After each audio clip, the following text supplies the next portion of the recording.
Good afternoon. ಆಯ್ತಾ ಎಲ್ರದ್ದು ಊಟ?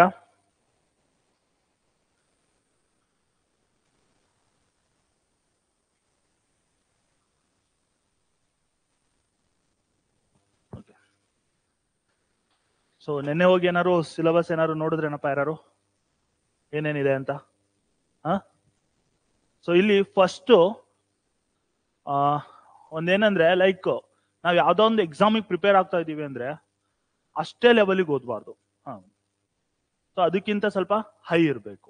For example ನಿಮಗೆಲ್ಲಾದ್ರೂ ಈಗ ಮೌಂಟ್ ಎವರೆಸ್ಟ್ ಇದೆ ಗೊತ್ತಾ? ಮೌಂಟ್ ಎವರೆಸ್ಟ್ ಹತ್ತೋದು ಈಸಿನಾ ಕಷ್ಟನಾ? ಕಷ್ಟ. ಬಟ್ ಸಪೋಸ್ ನಾನೇನಾದ್ರು ನಿಮಗೆ ಮೌಂಟ್ ಎವರೆಸ್ಟ್ ಹತ್ತೋದನ್ನ ಟ್ರೈನ್ ಮಾಡಿದ್ರೆ ಕಲಿಬೋದಾ? ಅದೇ ಪ್ರಾಕ್ಟೀಸ್ ಹೆಂಗಿರ್ಬೇಕು ಅಂದ್ರೆ ನಮ್ದು ಮೌಂಟ್ ಎವರೆಸ್ಟ್ ಲೆವೆಲ್ಗೆ ಇರಬೇಕು. ಬಟ್ ಎಕ್ಸಾಮ್ ಅಲ್ಲಿ ಏನ್ ಮಾಡ್ತಾರೆ ಅಂದ್ರೆ ಚಾಮುಂಡಿ ಬೆಟ್ಟ ಕೇಳ್ತಾರೆ. ಯಾವ್ದು ಈಸಿ? ಇದನ್ನ ಕಲ್ತಿರೋರಿಗೆ ಇದ್ ಮಾಡೋದು ಈಸಿನಾ? ಸೊ ಹಾಗೇನೆ ನಿಮ್ಮ ಪ್ರಿಪ್ರೇಷನ್ ಇದೆಯಲ್ಲ ಒಂದ್ ಸ್ಟೆಪ್ ಮುಂದೆ ಇರಬೇಕು ಯಾವಾಗ್ಲೂ. ಸೊ ನಮ್ಮ ಪ್ರಿಪ್ರೇಷನ್ ಯಾವಾಗ್ಲೂ ಹೆಂಗಿರ್ಬೇಕು ಅಂದ್ರೆ ನಾವ್ ಏನ್ ಎಕ್ಸಾಮಿಗೆ ಪ್ರಿಪೇರ್ ಆಗ್ತಿದೀವಿ, ಫಾರ್ ಎಕ್ಸಾಂಪಲ್ ನಾವು PSI ಪ್ರಿಪೇರ್ ಆಗ್ತಿದೀವಿ, ನಮ್ದು KS ಲೆವೆಲ್. ಸೇಮ್ ಈ ಸ್ಟ್ರಾಟಜಿ ಎಲ್ಲಿ ವರ್ಕೌಟ್ ಆಗಿದೆ ಅಂದ್ರೆ ಮೊನ್ನೆ PSI 402 ಎಕ್ಸಾಮ್ ಅಲ್ಲಿ ವರ್ಕೌಟ್ ಆಗಿದೆ. ಮೊದಲೆಲ್ಲ ಹೆಂಗಿತ್ತು, ಒನ್ ವರ್ಡ್ ಕ್ವಶನ್ಸ್ ಇತ್ತು. ಸೊ ಮೊನ್ನೆ PSI 402 ಕ್ವಶನ್ಸ್ ಅಲ್ಲಿ ಎಲ್ಲಕ್ಕೆಲ್ಲ KS ಲೆವೆಲ್ ಕ್ವಶನ್ಸ್ ಇದೆ. ಎಲ್ಲ ಯಾವುದು ಕೂಡ 100ಕ್ಕೆ 100 ಕ್ವಶನ್ಸ್. 10 ವರ್ಷದಿಂದ ಓದೋ ಹುಡುಗರು ಕೂಡ ಏನ್ ಮಾಡಿದ್ದಾರೆ ಅಂದ್ರೆ ಈ ಎಕ್ಸಾಮ್ ಅಲ್ಲಿ 100ಕ್ಕೆ ಅಟೆಂಪ್ಟ್ ಒಂದು 80 ಮಾಡಿರ್ಬೇಕಷ್ಟೇ. ಇನ್ನ 20 ಕ್ವಶನ್ ನೋಡೇ ಇಲ್ಲ. ಏನಕ್ಕೆ ಅಂದ್ರೆ ಡಿಫಿಕಲ್ಟಿ ಲೆವೆಲ್ ಇಲ್ಲಿ ಇನ್ಕ್ರೀಸ್ ಆಯ್ತು. ಟೈಮು ನಿಮಗೆ ಎಕ್ಸಾಮಿಗೆ 1.5 ಗಂಟೆ ಇರುತ್ತೆ PSI ಎಕ್ಸಾಮಿಗೆ. ಬಟ್ ಎಕ್ಸಾಮ್ ಅಲ್ಲಿ ಏನ್ ಮಾಡಿದ್ರು, ಕ್ವಶನ್ಸ್ ತುಂಬಾ ಲೆಂತಿ ಕ್ವಶನ್ಸ್, ಡಿಫಿಕಲ್ಟಿ ಕ್ವಶನ್ ಕೇಳಿದ್ರಿಂದ ಏನಾಯ್ತು ಅವ್ರಿಗೆ ಟೈಮ್ ಸಾಕಾಗಲಿಲ್ಲ. ಸೊ ಹಾಗಾಗಿ 100ರಲ್ಲಿ 80 ಕ್ವಶನ್ ನೋಡಿದ್ದು, ಇನ್ನು ಉಳಿದಿದ್ದ 20 ಕ್ವಶನ್ ಯಾರು ನೋಡ್ಲೇ ಇಲ್ಲ ಎಕ್ಸಾಮ್ ಅಲ್ಲಿ. ಏನಕ್ಕೆ ನೋಡ್ಲಿಲ್ಲ ಅಂದ್ರೆ ಒಂದು ಪ್ರಾಕ್ಟೀಸು, ಇನ್ನೊಂದು ಈ ತರ ಬರುತ್ತೆ ಅಂತ ಯಾರಿಗೂ ಅನ್ಕೊಂಡು ಇರ್ಲಿಲ್ಲ. ಸೊ ಹಾಗಾಗಿ ನಮ್ಮ ಕ್ಲಾಸಸ್ ಎಲ್ಲ ನಿಮಗೆ KS ಲೆವೆಲ್ ಇರುತ್ತೆ. ಸೊ ಈ ಲೆವೆಲ್ ಪ್ರಿಪೇರ್ ಆದ್ರೆ ನೀವು ಯಾವುದೇ ಎಕ್ಸಾಮ್ ಕೂಡ ಕ್ಲಿಯರ್ ಮಾಡ್ಬೋದು. ಫಸ್ಟ್ KS ಅಂತ ತಕ್ಷಣ ನಾನ್ ನಿಮಗೆ ಸಿಲೆಬಸ್ ಎರಡರಲ್ಲೂ ಸೇಮ್ ಇರುತ್ತೆ, ಏನು ಡಿಫ್ರೆನ್ಸ್ ಇರಲ್ಲ. ನಾನು ಹೇಳ್ತೀನಿ, ಫಸ್ಟ್ ಸಿಲೆಬಸ್ ಬರ್ಕೊಳ್ಳಿ. ಇಲ್ಲಿ KS ಫಸ್ಟ್ KS ಎಕ್ಸಾಮ್ ಬಗ್ಗೆ ಮಾತಾಡ್ತೀನಿ. ಸೊ ನೀವು ಯಾವುದೇ ಎಕ್ಸಾಮ್ ಬಂದ್ರು ಕೂಡ ಆಲ್ಮೋಸ್ಟ್ ಎಲ್ಲದರಲ್ಲೂ ಸೇಮ್ ಸಿಲೆಬಸ್ ಇರುತ್ತೆ. ಸೊ ಏನು ಚೇಂಜ್ ಇರಲ್ಲ. KS ಅಲ್ಲಿ 2 ಪೇಪರ್ ಇರುತ್ತೆ, ಪೇಪರ್ 1, ಪೇಪರ್ 2. KS ಅಲ್ಲಿ ಎಷ್ಟು 2 ಎಕ್ಸಾಮ್ ಇರುತ್ತೆ, ಪೇಪರ್ 1, ಪೇಪರ್ 2 ಅಂತ. ಸೊ ಇದರಲ್ಲಿ ಪೇಪರ್ 1 ಅಲ್ಲಿ 100 ಕ್ವಶನ್ ಇರುತ್ತೆ, 100 ಕ್ವಶನ್ಸ್. ಪೇಪರ್ 2 ಅಲ್ಲೂ 100 ಕ್ವಶನ್ಸ್. ಬಟ್ ಏನಂದ್ರೆ ಇಲ್ಲಿ ಒಂದು ಕ್ವಶನ್ಗೆ 2 ಮಾರ್ಕ್ಸ್ ಇರುತ್ತೆ. ಒಂದು ಕ್ವಶನ್ಗೆ ಎಷ್ಟು ಮಾರ್ಕ್ಸ್ ಇರುತ್ತೆ? 2 ಮಾರ್ಕ್ಸ್. ಅಂದ್ರೆ ಏನಾಗುತ್ತೆ, ಇದು ಮಾರ್ಕ್ಸ್ ಎಷ್ಟಾಗುತ್ತೆ? 200. ಸೊ ಇದು ಕೂಡ 200 ಮಾರ್ಕ್ಸ್. ಸೊ ನಿಮ್ಮ ಪ್ರಿಲಿಮ್ಸ್ ಎಕ್ಸಾಮ್ ಇರೋದೆಷ್ಟಕ್ಕೆ? KS ಅಲ್ಲಿ 400 ಮಾರ್ಕ್ಸ್ ಪ್ರಿಲಿಮ್ಸ್ ಎಕ್ಸಾಮ್. ಇನ್ನ PSI ಅಲ್ಲಿ, ಸೊ PSI ಅಲ್ಲಿ ಕೂಡ ಎಷ್ಟು ಪೇಪರ್ ಇರುತ್ತೆ ಗೊತ್ತಾ ಯಾರಿಗಾರು? ಎಷ್ಟಿರುತ್ತೆ ಪೇಪರು? ಎಷ್ಟು ಎಕ್ಸಾಮ್ ಅಂದ್ರೆ 1 ಪೇಪರ್ 2 ಪೇಪರ್ 2 ಪೇಪರ್ ಇರುತ್ತೆ, ಕರೆಕ್ಟಾ? ಸೊ ಪೇಪರ್ 1 ಎಷ್ಟು ಮಾರ್ಕ್ಸ್ ಇರುತ್ತೆ? 50 ಮಾರ್ಕ್ಸ್ ಇರುತ್ತೆ. ಅದ್ರೊಳಗೆ ಮತ್ತೆ ಸಬ್ ಇದು ಬರುತ್ತೆ, ಅದು ಹೇಳ್ತೀನಿ. ಇನ್ನೊಂದು ಪೇಪರ್ 2 ಎಷ್ಟು ಮಾರ್ಕ್ಸ್ ಇರುತ್ತೆ? 150 ಮಾರ್ಕ್ಸ್. ಬಟ್ ಎಷ್ಟು 100 ಕ್ವಶನ್ಸ್ ಇರುತ್ತೆ, ಇಂಟು 1 ಕ್ವಶನ್ಗೆ 1.5 ಮಾರ್ಕ್ಸ್. ಒಂದು ಕ್ವಶನ್ ಎಷ್ಟು? 1.5 ಮಾರ್ಕ್ಸ್. 1.5 ಅಂದ್ರೆ ಎಷ್ಟಾಗುತ್ತೆ? ಇದು 150 ಮಾರ್ಕ್ಸ್ ಇರುತ್ತೆ. ಇದು ಟೋಟಲ್ಲು 200 ಮಾರ್ಕ್ಸ್ ಇರುತ್ತೆ ನಿಮ್ಮ ರಿಸಲ್ಟ್ ಬರೋದು. ಇದು 400ಗೆ, ಇದು 200. KS ಅಲ್ಲಿ 2 ಸ್ಟೇಜಸ್ ಬರುತ್ತೆ, ಟೋಟಲ್ 3 ಸ್ಟೇಜಸ್ ಇದೆ. ಒಂದು ಪ್ರಿಲಿಮ್ಸ್ ಎಕ್ಸಾಮು, ಇನ್ನೊಂದು ಮೇನ್ಸು, ಅದಾದ್ಮೇಲೆ ಇಂಟರ್ವ್ಯೂ. ಸೊ ಇಲ್ಲಿ ಮೇನ್ಸ್ ಇಂದು ಮತ್ತೆ ಸಪ್ರೇಟ್, ಅದು ತುಂಬಾ ಹೋಗುತ್ತೆ, ಅದು ಬೇಡ ನಮಗೆ. ಸೊ ನಮಗೆ ಪ್ರಿಲಿಮ್ಸ್ ಇಂದ ಅಷ್ಟು ಫೋಕಸ್ ಮಾಡೋಣ. ಪ್ರಿಲಿಮ್ಸ್ 400 ಮಾರ್ಕ್ಸ್, ಮೇನ್ಸ್ ಇರುತ್ತೆ, ಮತ್ತೆ ಇಂಟರ್ವ್ಯೂ ಇರುತ್ತೆ, ಇವ್ರದ್ದು ಸಪ್ರೇಟ್. ಇಲ್ಲಿ PSI ಹೆಂಗಿತ್ತು ಅಂದ್ರೆ ಮೊದಲು ಲಾಸ್ಟ್ ಒಂದು 2-3 ನೋಟಿಫಿಕೇಶನ್ಸ್ ಗಿಂತ ಮೊದಲು 2019 ಗಿಂತ ಮೊದಲು ಇಲ್ಲಿ ಇವರಿಗೂ ಕೂಡ ಇಂಟರ್ವ್ಯೂ ಇತ್ತು, 25 ಮಾರ್ಕ್ಸಿಗೆ ಇಂಟರ್ವ್ಯೂ ಇತ್ತು. ಸೊ ಇಂಟರ್ವ್ಯೂನ ಇವಾಗ ತೆಗ್ದಾಕಿದ್ದಾರೆ. ಸೊ ಏನಕ್ಕೆ ಇಂಟರ್ವ್ಯೂ ಇರಬಾರ್ದು ಗೊತ್ತಿರ್ಬೇಕಲ್ಲ ನಿಮಗೆಲ್ಲ, ಕರಪ್ಷನ್ಸ್ ಅದು ಇದು ಅಂತ ಹೇಳಿ. ಸೊ 545 ಎಕ್ಸಾಮ್ ಅದಕ್ಕೆ ಕ್ಯಾನ್ಸಲ್ ಆಗಿದ್ದು ಫಸ್ಟ್ ಟೈಮ್ ನಿಮಗೆ ಗೊತ್ತಿರೋಂಗೆ. ಸೊ ಹಾಗಾಗಿ ಇಲ್ಲಿ ನಿಮಗೆ ಇಂಟರ್ವ್ಯೂ ಇಲ್ಲ. ಸೊ ಇಂಟರ್ವ್ಯೂ ಇಲ್ಲ ಅಂದ್ರೆ ಪ್ಯೂರ್ಲಿ ನಿಮ್ಮ ಪರ್ಫಾರ್ಮೆನ್ಸ್ ಮೇಲೆನೆ ನೀವು ಒಳಗೆ ಹೋಗ್ತೀರಾ. ಸೊ ಇಲ್ಲೂ ಅಷ್ಟೇ, ಅವ್ರು ಪ್ರಿಲಿಮ್ಸ್ ಅಲ್ಲಿ ಏನು ಮೋಸ ಮಾಡಲ್ಲ, ಮೇನ್ಸ್ ಅಲ್ಲಿ ಏನು ಮೋಸ ಮಾಡಲ್ಲ. ಇಂಟ್ರಿಗೆ ಹೋದ್ಮೇಲೆ ಕೆಲವ್ರು ಮಾಡ್ತಾರೆ, ಬಟ್ ಅದೆಷ್ಟು ಸತ್ಯ ಸುಳ್ಳು ನಮಗಂತೂ ಗೊತ್ತಿಲ್ಲ. ಸೊ ನಮ್ಮಲ್ಲಿ ಗೊತ್ತಿರೋದೇನಪ್ಪಾ ಅಂದ್ರೆ ನಾವು ಕರೆಕ್ಟಾಗಿ ಕಷ್ಟಪಡ್ಕೊಂಡು ಓದಿದ್ರೆ ಏನಾಗ್ತೀವಿ, ಪಾಸ್ ಆಗ್ತೀವಿ. ಅದು ಕೂಡ ಆಪ್ಷನ್ಸ್ ಇದೆ. ಸೊ ಇದು ನಿಮ್ಮ ಪೇಪರ್ ಇಂದ ಮಾರ್ಕ್ಸ್. ಇದೆಲ್ಲ ಹೆಂಗಿರುತ್ತೆ ಅಂದ್ರೆ ಮಲ್ಟಿಪಲ್ ಚಾಯ್ಸ್ ಕ್ವಶನ್ಸ್ ಇರುತ್ತೆ.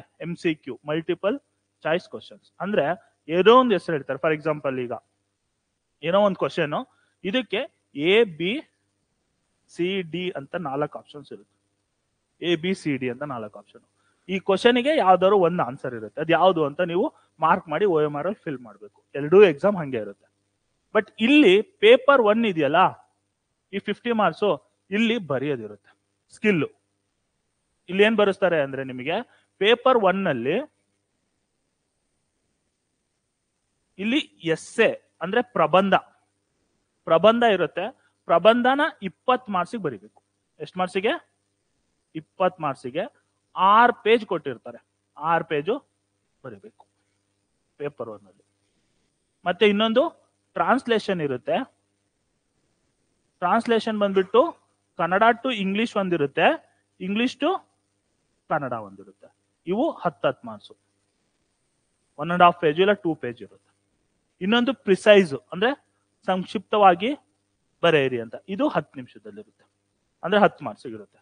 ಟೋಟಲ್ ನಿಮಗೆ ಇಲ್ಲಿ ಈ ರೀತಿ ಇರುತ್ತೆ ಪೇಪರ್ 1 ನಲ್ಲಿ. ಸೊ ಪೇಪರ್ 1 ನಲ್ಲಿ ಏನಿರುತ್ತೆ, essay 20 marks, translation Kannada to English 10 marks, ಇನ್ನೊಂದು English to Kannada 10 marks. Total ಇದೆಷ್ಟಾಗುತ್ತೆ ಅಂದ್ರೆ ನಿಮಗೆ 50 ಮಾರ್ಕ್ಸ್ ಇರುತ್ತೆ. ಇದು PSI ಇದು ಪೇಪರ್ 1. ಇಲ್ಲಿ ಬರಿಬೇಕು. ಎಸ್ಸೆ ಅಂದ್ರೆ ತುಂಬಾ ಸಿಂಪಲ್, ಇದ್ರಲ್ಲಿ ಏನು ಕೇಳಲ್ಲ. ನೀವೆಲ್ಲ ಸಣ್ಣವರಿದ್ದಾಗ ಎಸ್ಸೆ ಬರ್ದಿದ್ದೀರಾ ಹೈಸ್ಕೂಲಲ್ಲಿ ಏನಾರು ಯಾವ್ದಾದ್ರು ಕಾಂಪಿಟೇಷನ್ಸ್ ಅಥವಾ ಏನಾದ್ರು ಇದ್ದಿದ್ದಾಗ ಎಲ್ಲ ಸ್ಕೂಲಲ್ಲಿ ಪ್ರಬಂಧ ಬರೆಯೋದು ಅದ್ರ ಬಗ್ಗೆ ಇರುತ್ತೆ. ಸೊ ಇಲ್ಲಿ ನಾವು ಇದ್ರದ್ದು ಕೂಡ ಕ್ಲಾಸಸ್ ನ ಮಾಡ್ಕೊಡ್ತೀನಿ. ಸೊ ಇದರಲ್ಲಿ ಕೆಲವೊಂದು ಇಂಪಾರ್ಟೆಂಟ್ ಟಾಪಿಕ್ಸ್ ಎಲ್ಲ ಇರುತ್ತೆ, ಅದು ಹೆಂಗೆ ಏನು ಅಂತ ಕ್ಲಾಸಸ್ ಬಂದಾಗ ನೋಡೋಣ. ಬಟ್ ಇಲ್ಲೇನಂದ್ರೆ ಎಸ್ಸೆ ಹೆಂಗಿರುತ್ತೆ, ಯೂಶುವಲಿ ಹೆಂಗಿರುತ್ತೆ ಅಂದ್ರೆ ಕೆಲವೊಂದು ಟ್ರೆಡಿಷನಲ್ ಎಸ್ಸೆಸ್ ಅಂತ ಇರುತ್ತೆ. ಫಾರ್ ಎಕ್ಸಾಂಪಲ್ ಯಾವಾಗ್ಲೂ ಕೂಡ ಫೇವ್ರೇಟ್ ಇರ್ತವೆ. ಒಂದು ಅಂದ್ರೆ ಯಾವಾಗ್ಲೂ ನ್ಯೂಸ್ ಅಲ್ಲಿ ಇರೋವು ತುಂಬಾ ಇಂಪಾರ್ಟೆಂಟ್ ಅಂತ. ಇನ್ನೊಂದು ಏನಿರುತ್ತೆ ಅಂದ್ರೆ ಅಪ್ರೂಪ, ಫಾರ್ ಎಕ್ಸಾಂಪಲ್ ಇವಾಗ ಕರೆಂಟ್ ಅಫೇರ್ಸ್ ಅಲ್ಲಿ ಇರುತ್ತೆ. ಅಂದ್ರೆ ಪ್ರತಿದಿನ ಏನ್ ನಮ್ಮ ಸುತ್ತಮುತ್ತ ನಡೀತಾ ಇದೆ, ಇವಾಗ ಏನ್ ನಡೀತಾ ಇದೆ. ಮೊನ್ನೆ ಏನೋ ಒಂದು ಫಾರ್ ಎಕ್ಸಾಂಪಲ್ ಇವತ್ತಿನ ನ್ಯೂಸ್ ಪೇಪರ್ ಯಾರು ಓದಿದ್ದೀರಾ? ಇವತ್ತಿನ news paper, Prajavani news paper ಯಾರು ಓದಿಲ್ವಾ? ಏನಿದೆ ಫಸ್ಟ್ ಪೇಜು? ಪಶ್ಚಿಮ ಘಟ್ಟಗಳು. ಅಂದ್ರೆ ಇಲ್ಲಿ ನಿಮಗೆ ಗ್ಲೋಬಲ್ ವಾರ್ಮಿಂಗ್ ರಿಲೇಟೆಡ್ ಕ್ವಶನ್ ಕೇಳ್ಬೋದು, ಇಲ್ಲ ಪಶ್ಚಿಮ ಘಟ್ಟಗಳ ಬಗ್ಗೆ ಕೇಳ್ಬೋದು. ಸೊ ಇದು ನಿಮ್ದು ನ್ಯೂಸ್ ಪೇಪರ್ ಅಲ್ಲಿ ಇರುವಂತ ಯಾವ್ದೋ ಒಂದು ಟಾಪಿಕ್ ಬಗ್ಗೆ ಕರೆಂಟ್ ಅಫೇರ್ಸ್ ಓರಿಯೆಂಟೆಡ್ ಅಲ್ಲಿ ಎಸ್ಸೆ ಬರುತ್ತೆ. ಈ ಎಸ್ಸೆ ನಿಮಗೆ KS ಅಲ್ಲಿ ಮೇನ್ಸ್ ಅಲ್ಲಿ ಒಂದು ಪೇಪರ್ ಇರುತ್ತೆ, 250 ಮಾರ್ಕ್ಸಿಗೆ ಒಂದು ಪೇಪರ್ ಇರುತ್ತೆ. ಅಲ್ಲೂ ಕೂಡ ಸೇಮ್ ಎಸ್ಸೆನೆ, ಎಲ್ಲಾ ಕಡೆ ಎಸ್ಸೆ ಬರೆಯೋದು ಒಂದೇನೆ. ಸೊ ಇದು ಅಲ್ಲೂ ಕೂಡ ಇರುತ್ತೆ, ಅಲ್ಲೂ ಕೂಡ ಹೆಲ್ಪ್ ಆಗುತ್ತೆ ನಿಮಗೆ. KS ಮೇನ್ಸ್ ಅಲ್ಲಿ 250 ಮಾರ್ಕ್ಸಿಗೆ 2 ಎಸ್ಸೆ ಬರೀಬೇಕು, 125 ಮಾರ್ಕ್ಸಿಗೆ ಒಂದೊಂದು ಎಸ್ಸೆ ಬರೀಬೇಕು. ಇಲ್ಲಿ ಬರೀ 20 ಮಾರ್ಕ್ಸಿಗೆ ಒಂದು ಎಸ್ಸೆ ಬರೀಬೇಕು. ಬಟ್ ಏನಂದ್ರೆ ಸ್ಟೆಪ್ಸ್ ಎಲ್ಲ ಸೇಮೇ. ಈಗ 100 ಜನಕ್ಕೆ ಅಡಿಗೆ ಮಾಡಿದ್ರು ಕೂಡ ಚಿತ್ರಾನ್ನ ಮಾಡ್ಬೇಕು ಅಂತ ಅನ್ಕೊಳ್ಳಿ. ಫಾರ್ ಎಕ್ಸಾಂಪಲ್ 100 ಜನಕ್ಕೆ ಮಾಡಿದ್ರು ಕೂಡ ಸೇಮೇನೆ, ಏನು 200 ಜನಕ್ಕೆ ಮಾಡ್ಬೇಕು ಅಂದ್ರೂ ಸೇಮೇನೆ, ಒಬ್ರಿಗೆ ಮಾಡ್ಕೊಬೇಕು ಅಂದ್ರೆ ಪ್ರೊಸೀಜರ್ ಸೇಮೇನಾ. ಸೊ ಎಸ್ಸೆ ಬರೆಯೋದು ಎಲ್ಲಾ ಕಡೆ ಸೇಮ್ ಇರುತ್ತೆ. ಬಟ್ ಎಷ್ಟು ಜನ ಕ್ವಾಂಟಿಟಿ ನೋಡ್ಕೊಂಡು ಮಾರ್ಕ್ಸ್ ನೋಡ್ಕೊಂಡು ಅವ್ರು ಆಡ್ ಮಾಡ್ಕೊಂಡು ಹೋಗ್ಬೇಕು. ಸೊ ಇದು ಈ ರೀತಿ ನಿಮ್ಮ PSI ಎಕ್ಸಾಮ್ ಅಲ್ಲಿ ಈ ರೀತಿ ಇರುತ್ತೆ.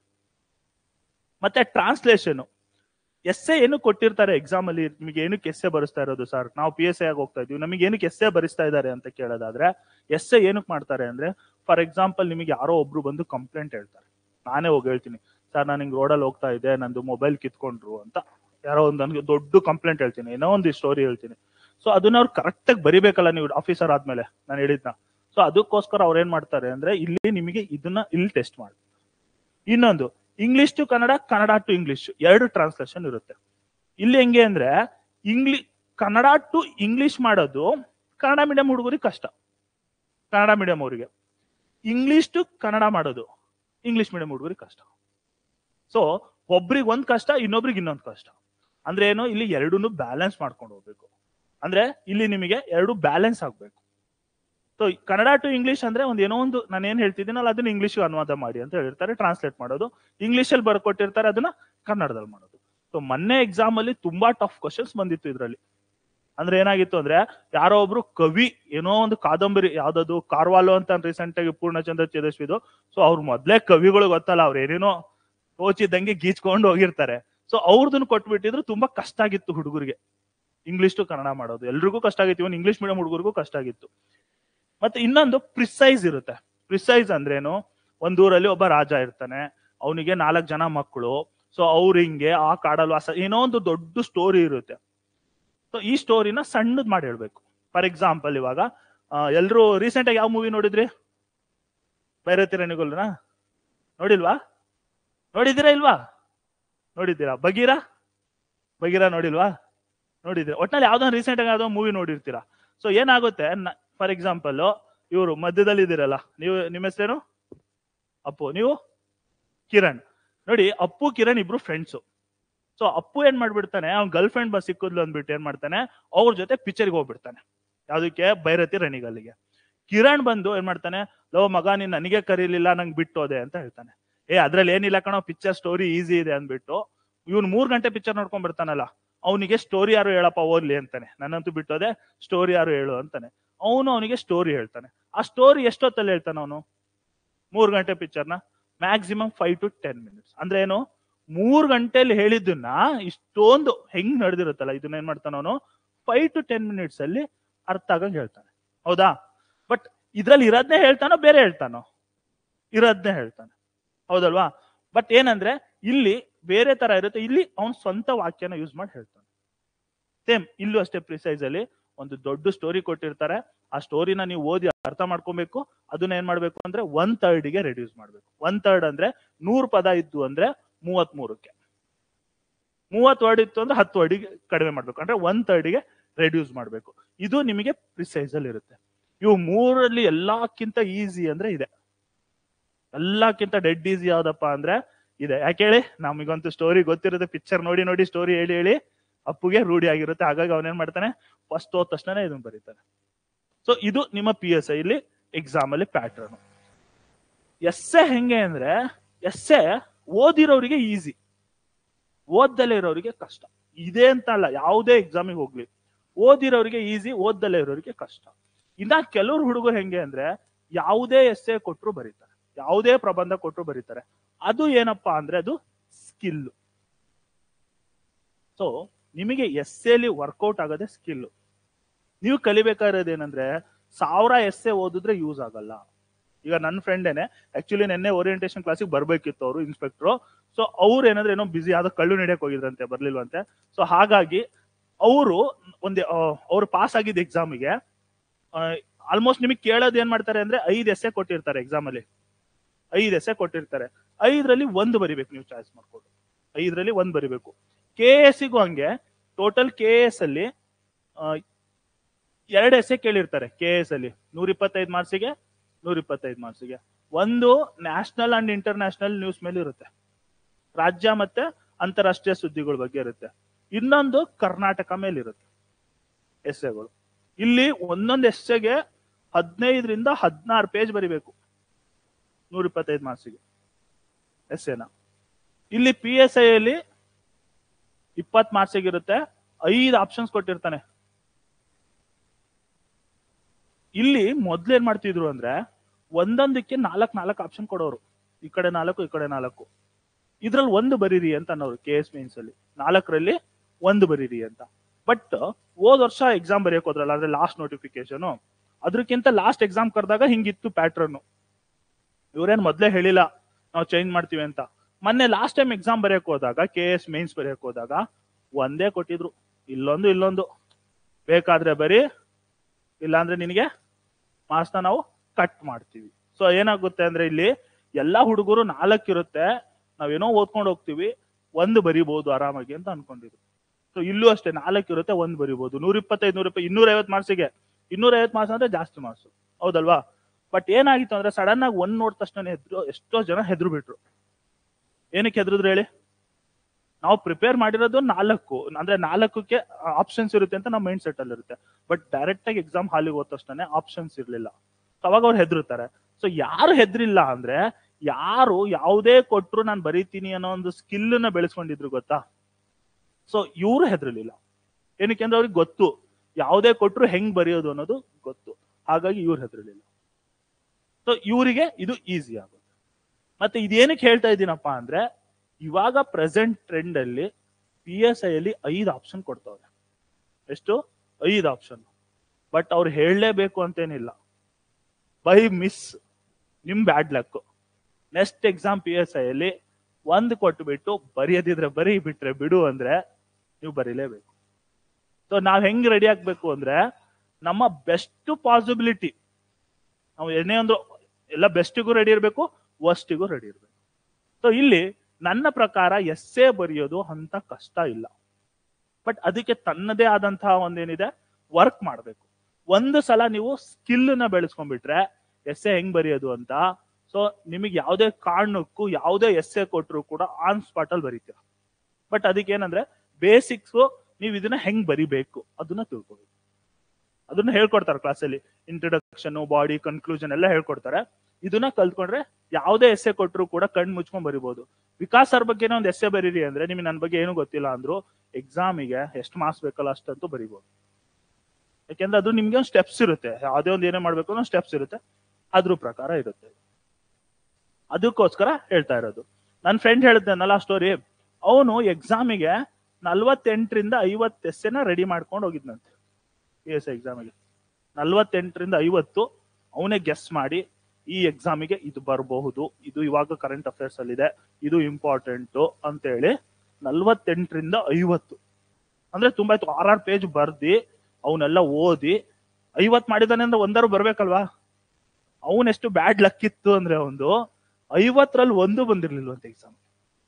50ರಲ್ಲಿ 1 ಬಂದಿರ್ಲಿಲ್ಲ. ಅವನ್ ಏನ್ ಮಾಡ್ದ ಅಂದ್ರೆ ಎಕ್ಸಾಮ್ ಅಲ್ಲಿ, ಬಟ್ ಆದ್ರೂ ಪಾಸ್ ಆದ. ಹೆಂಗ್ ಪಾಸ್ ಆದ? ಈ 50 ನಾನು ರೆಡಿ ಮಾಡ್ಬೇಕಾರೆ, 50ಕ್ಕೆ ನಾನು ಏನಾದ್ರು ರೆಡಿ ಮಾಡ್ತಾ ಇದ್ದೀನಿ ಎಸ್ಸೆಗಳನ್ನ ಅಂದ್ರೆ ಬುಕ್ ನೋಡ್ಕೊಂಡೆ ಮಾಡ್ಲಿ, ಏನೇ ಒಂದ್ ಮಾಡ್ಲಿ, ಇಂಟರ್ನೆಟ್ ಇಂದ ಸೋರ್ಸ್ ಇಂದ ಮಾಡ್ಲಿ, ಏನೇ ಒಂದ್ ಮಾಡ್ಲಿ, 50ಕ್ಕೆ ನಾನು ರೆಡಿ ಮಾಡ್ತಾ ಇದ್ದೀನಿ ಅಂದ್ರೆ ಅವನಿಗೆ ಇಲ್ಲಿ ಏನಾಗಿರುತ್ತೆ ಅಂದ್ರೆ ಸ್ಕಿಲ್ಲು ಬಂದಿರುತ್ತೆ. ಹೌದಲ್ವಾ? ನೀವು 50ಕ್ಕೆ ರೆಡಿ, 50 ಸಲ ನೀವೇನೋ ಒಂದ್ ಮಾಡ್ತಿದ್ರೆ, ಫಾರ್ ಎಕ್ಸಾಂಪಲ್ ಇವಾಗ ನನಗೆ ಅಡಿಗೆ ಮಾಡಕ್ ಬರಲ್ಲ, ನಮ್ಮಮ್ಮ ಹೇಳೋರೆ ಅಡಿಗೆ ಮಾಡು ಅಂತ ಅನ್ಕೊಳ್ಳಿ ಫಾರ್ ಎಕ್ಸಾಂಪಲ್. ನಿಮ್ಗೂ ಯಾರಿಗೂ ಬರಲ್ಲ ಏನೋ, ಹೌದಲ್ವಾ? ಹುಡುಗಿರ್ಗೂ ಬರಲ್ಲ ಅನ್ಸುತ್ತೆ ಈಗಿನ ಜನರೇಷನ್ ಅಲ್ಲಿ. ಬಟ್ ಹೇಳ್ತಿರೋದು, ನನಗೆ 1 ಸಲ ಟ್ರೈ ಮಾಡ್ತೀನಿ, 2 ಸಲ ಟ್ರೈ ಮಾಡ್ತೀನಿ, 50 ಸಲ ಮಾಡಿದೆ ಅಂದ್ರೆ ಅಟ್ಲೀಸ್ಟ್ ನನಗೇನು ಫುಲ್ 5 ಸ್ಟಾರ್ ಹೋಟ್ಲಲ್ಲಿ ಇರಂಗ್ ಬೇಡ, ತಿನ್ನಂಗಾರು ನಾನು ಮಾಡ್ಬೋದಾ?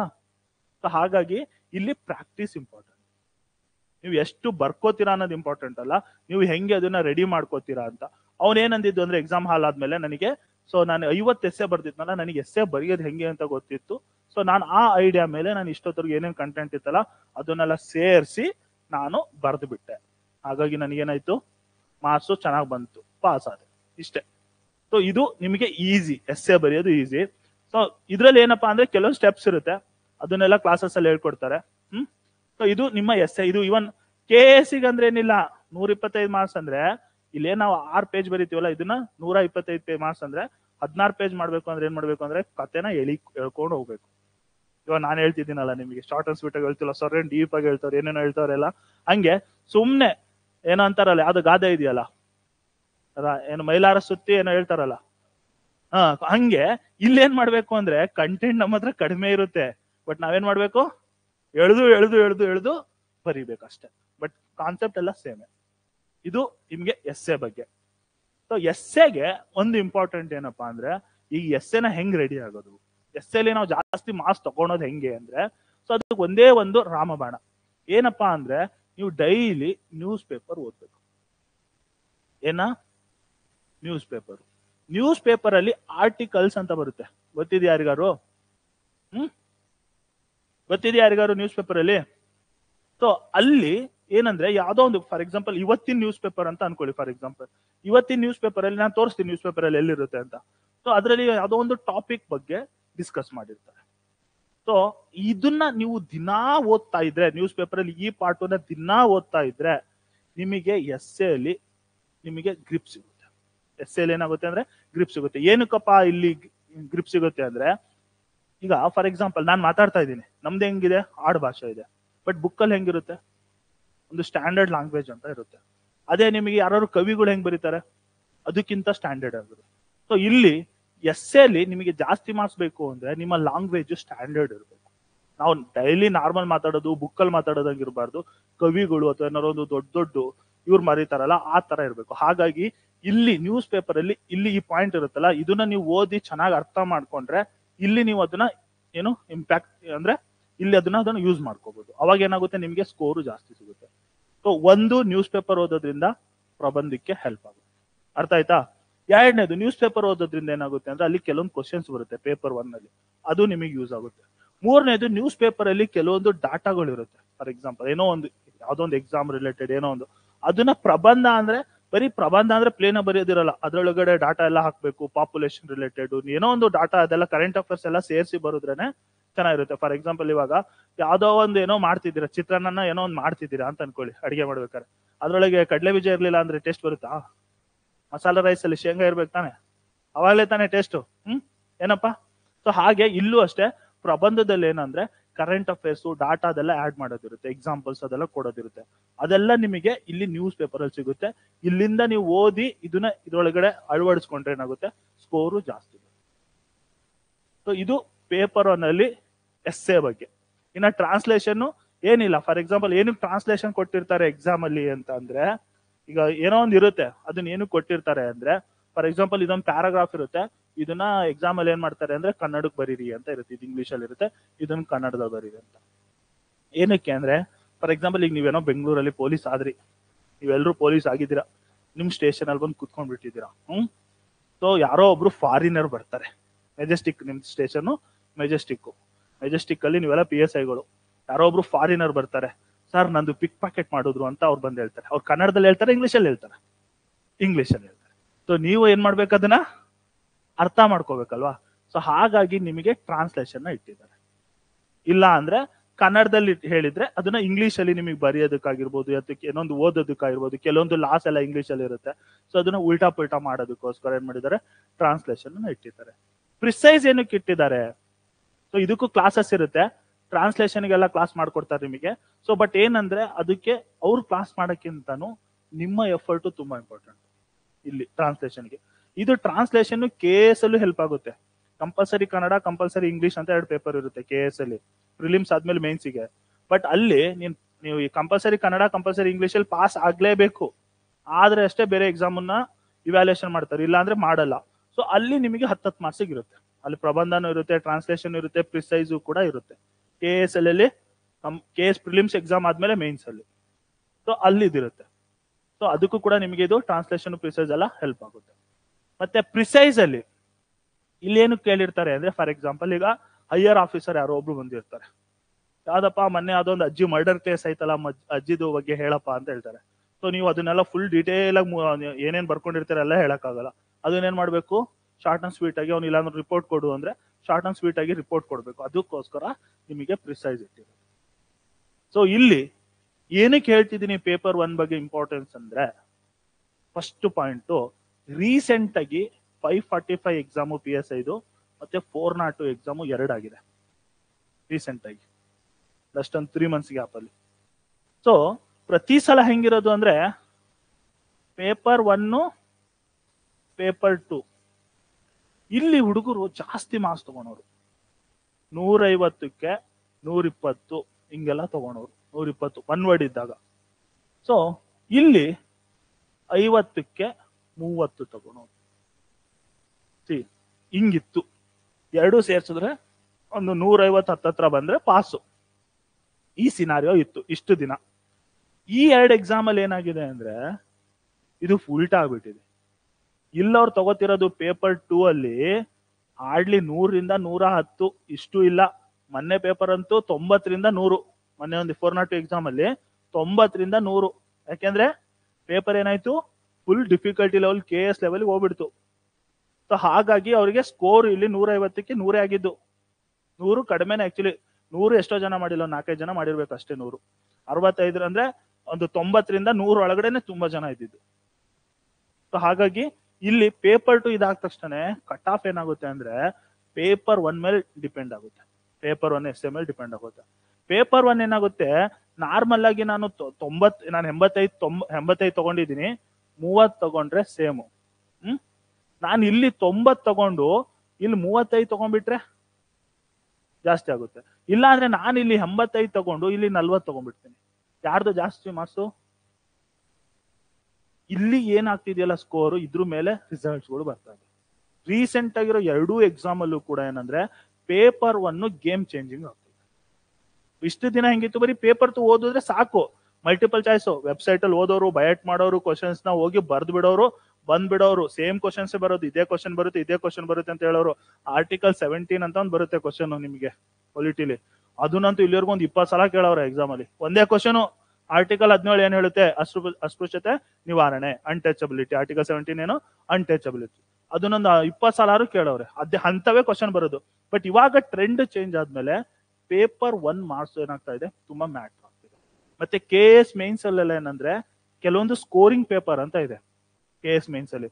ಅದರಲ್ಲಿ ಸ್ಕೋರಿಂಗ್ ಪೇಪರ್ ಅಲ್ಲಿ ಎಸ್ಸೆ ಕೂಡ ಒಂದು.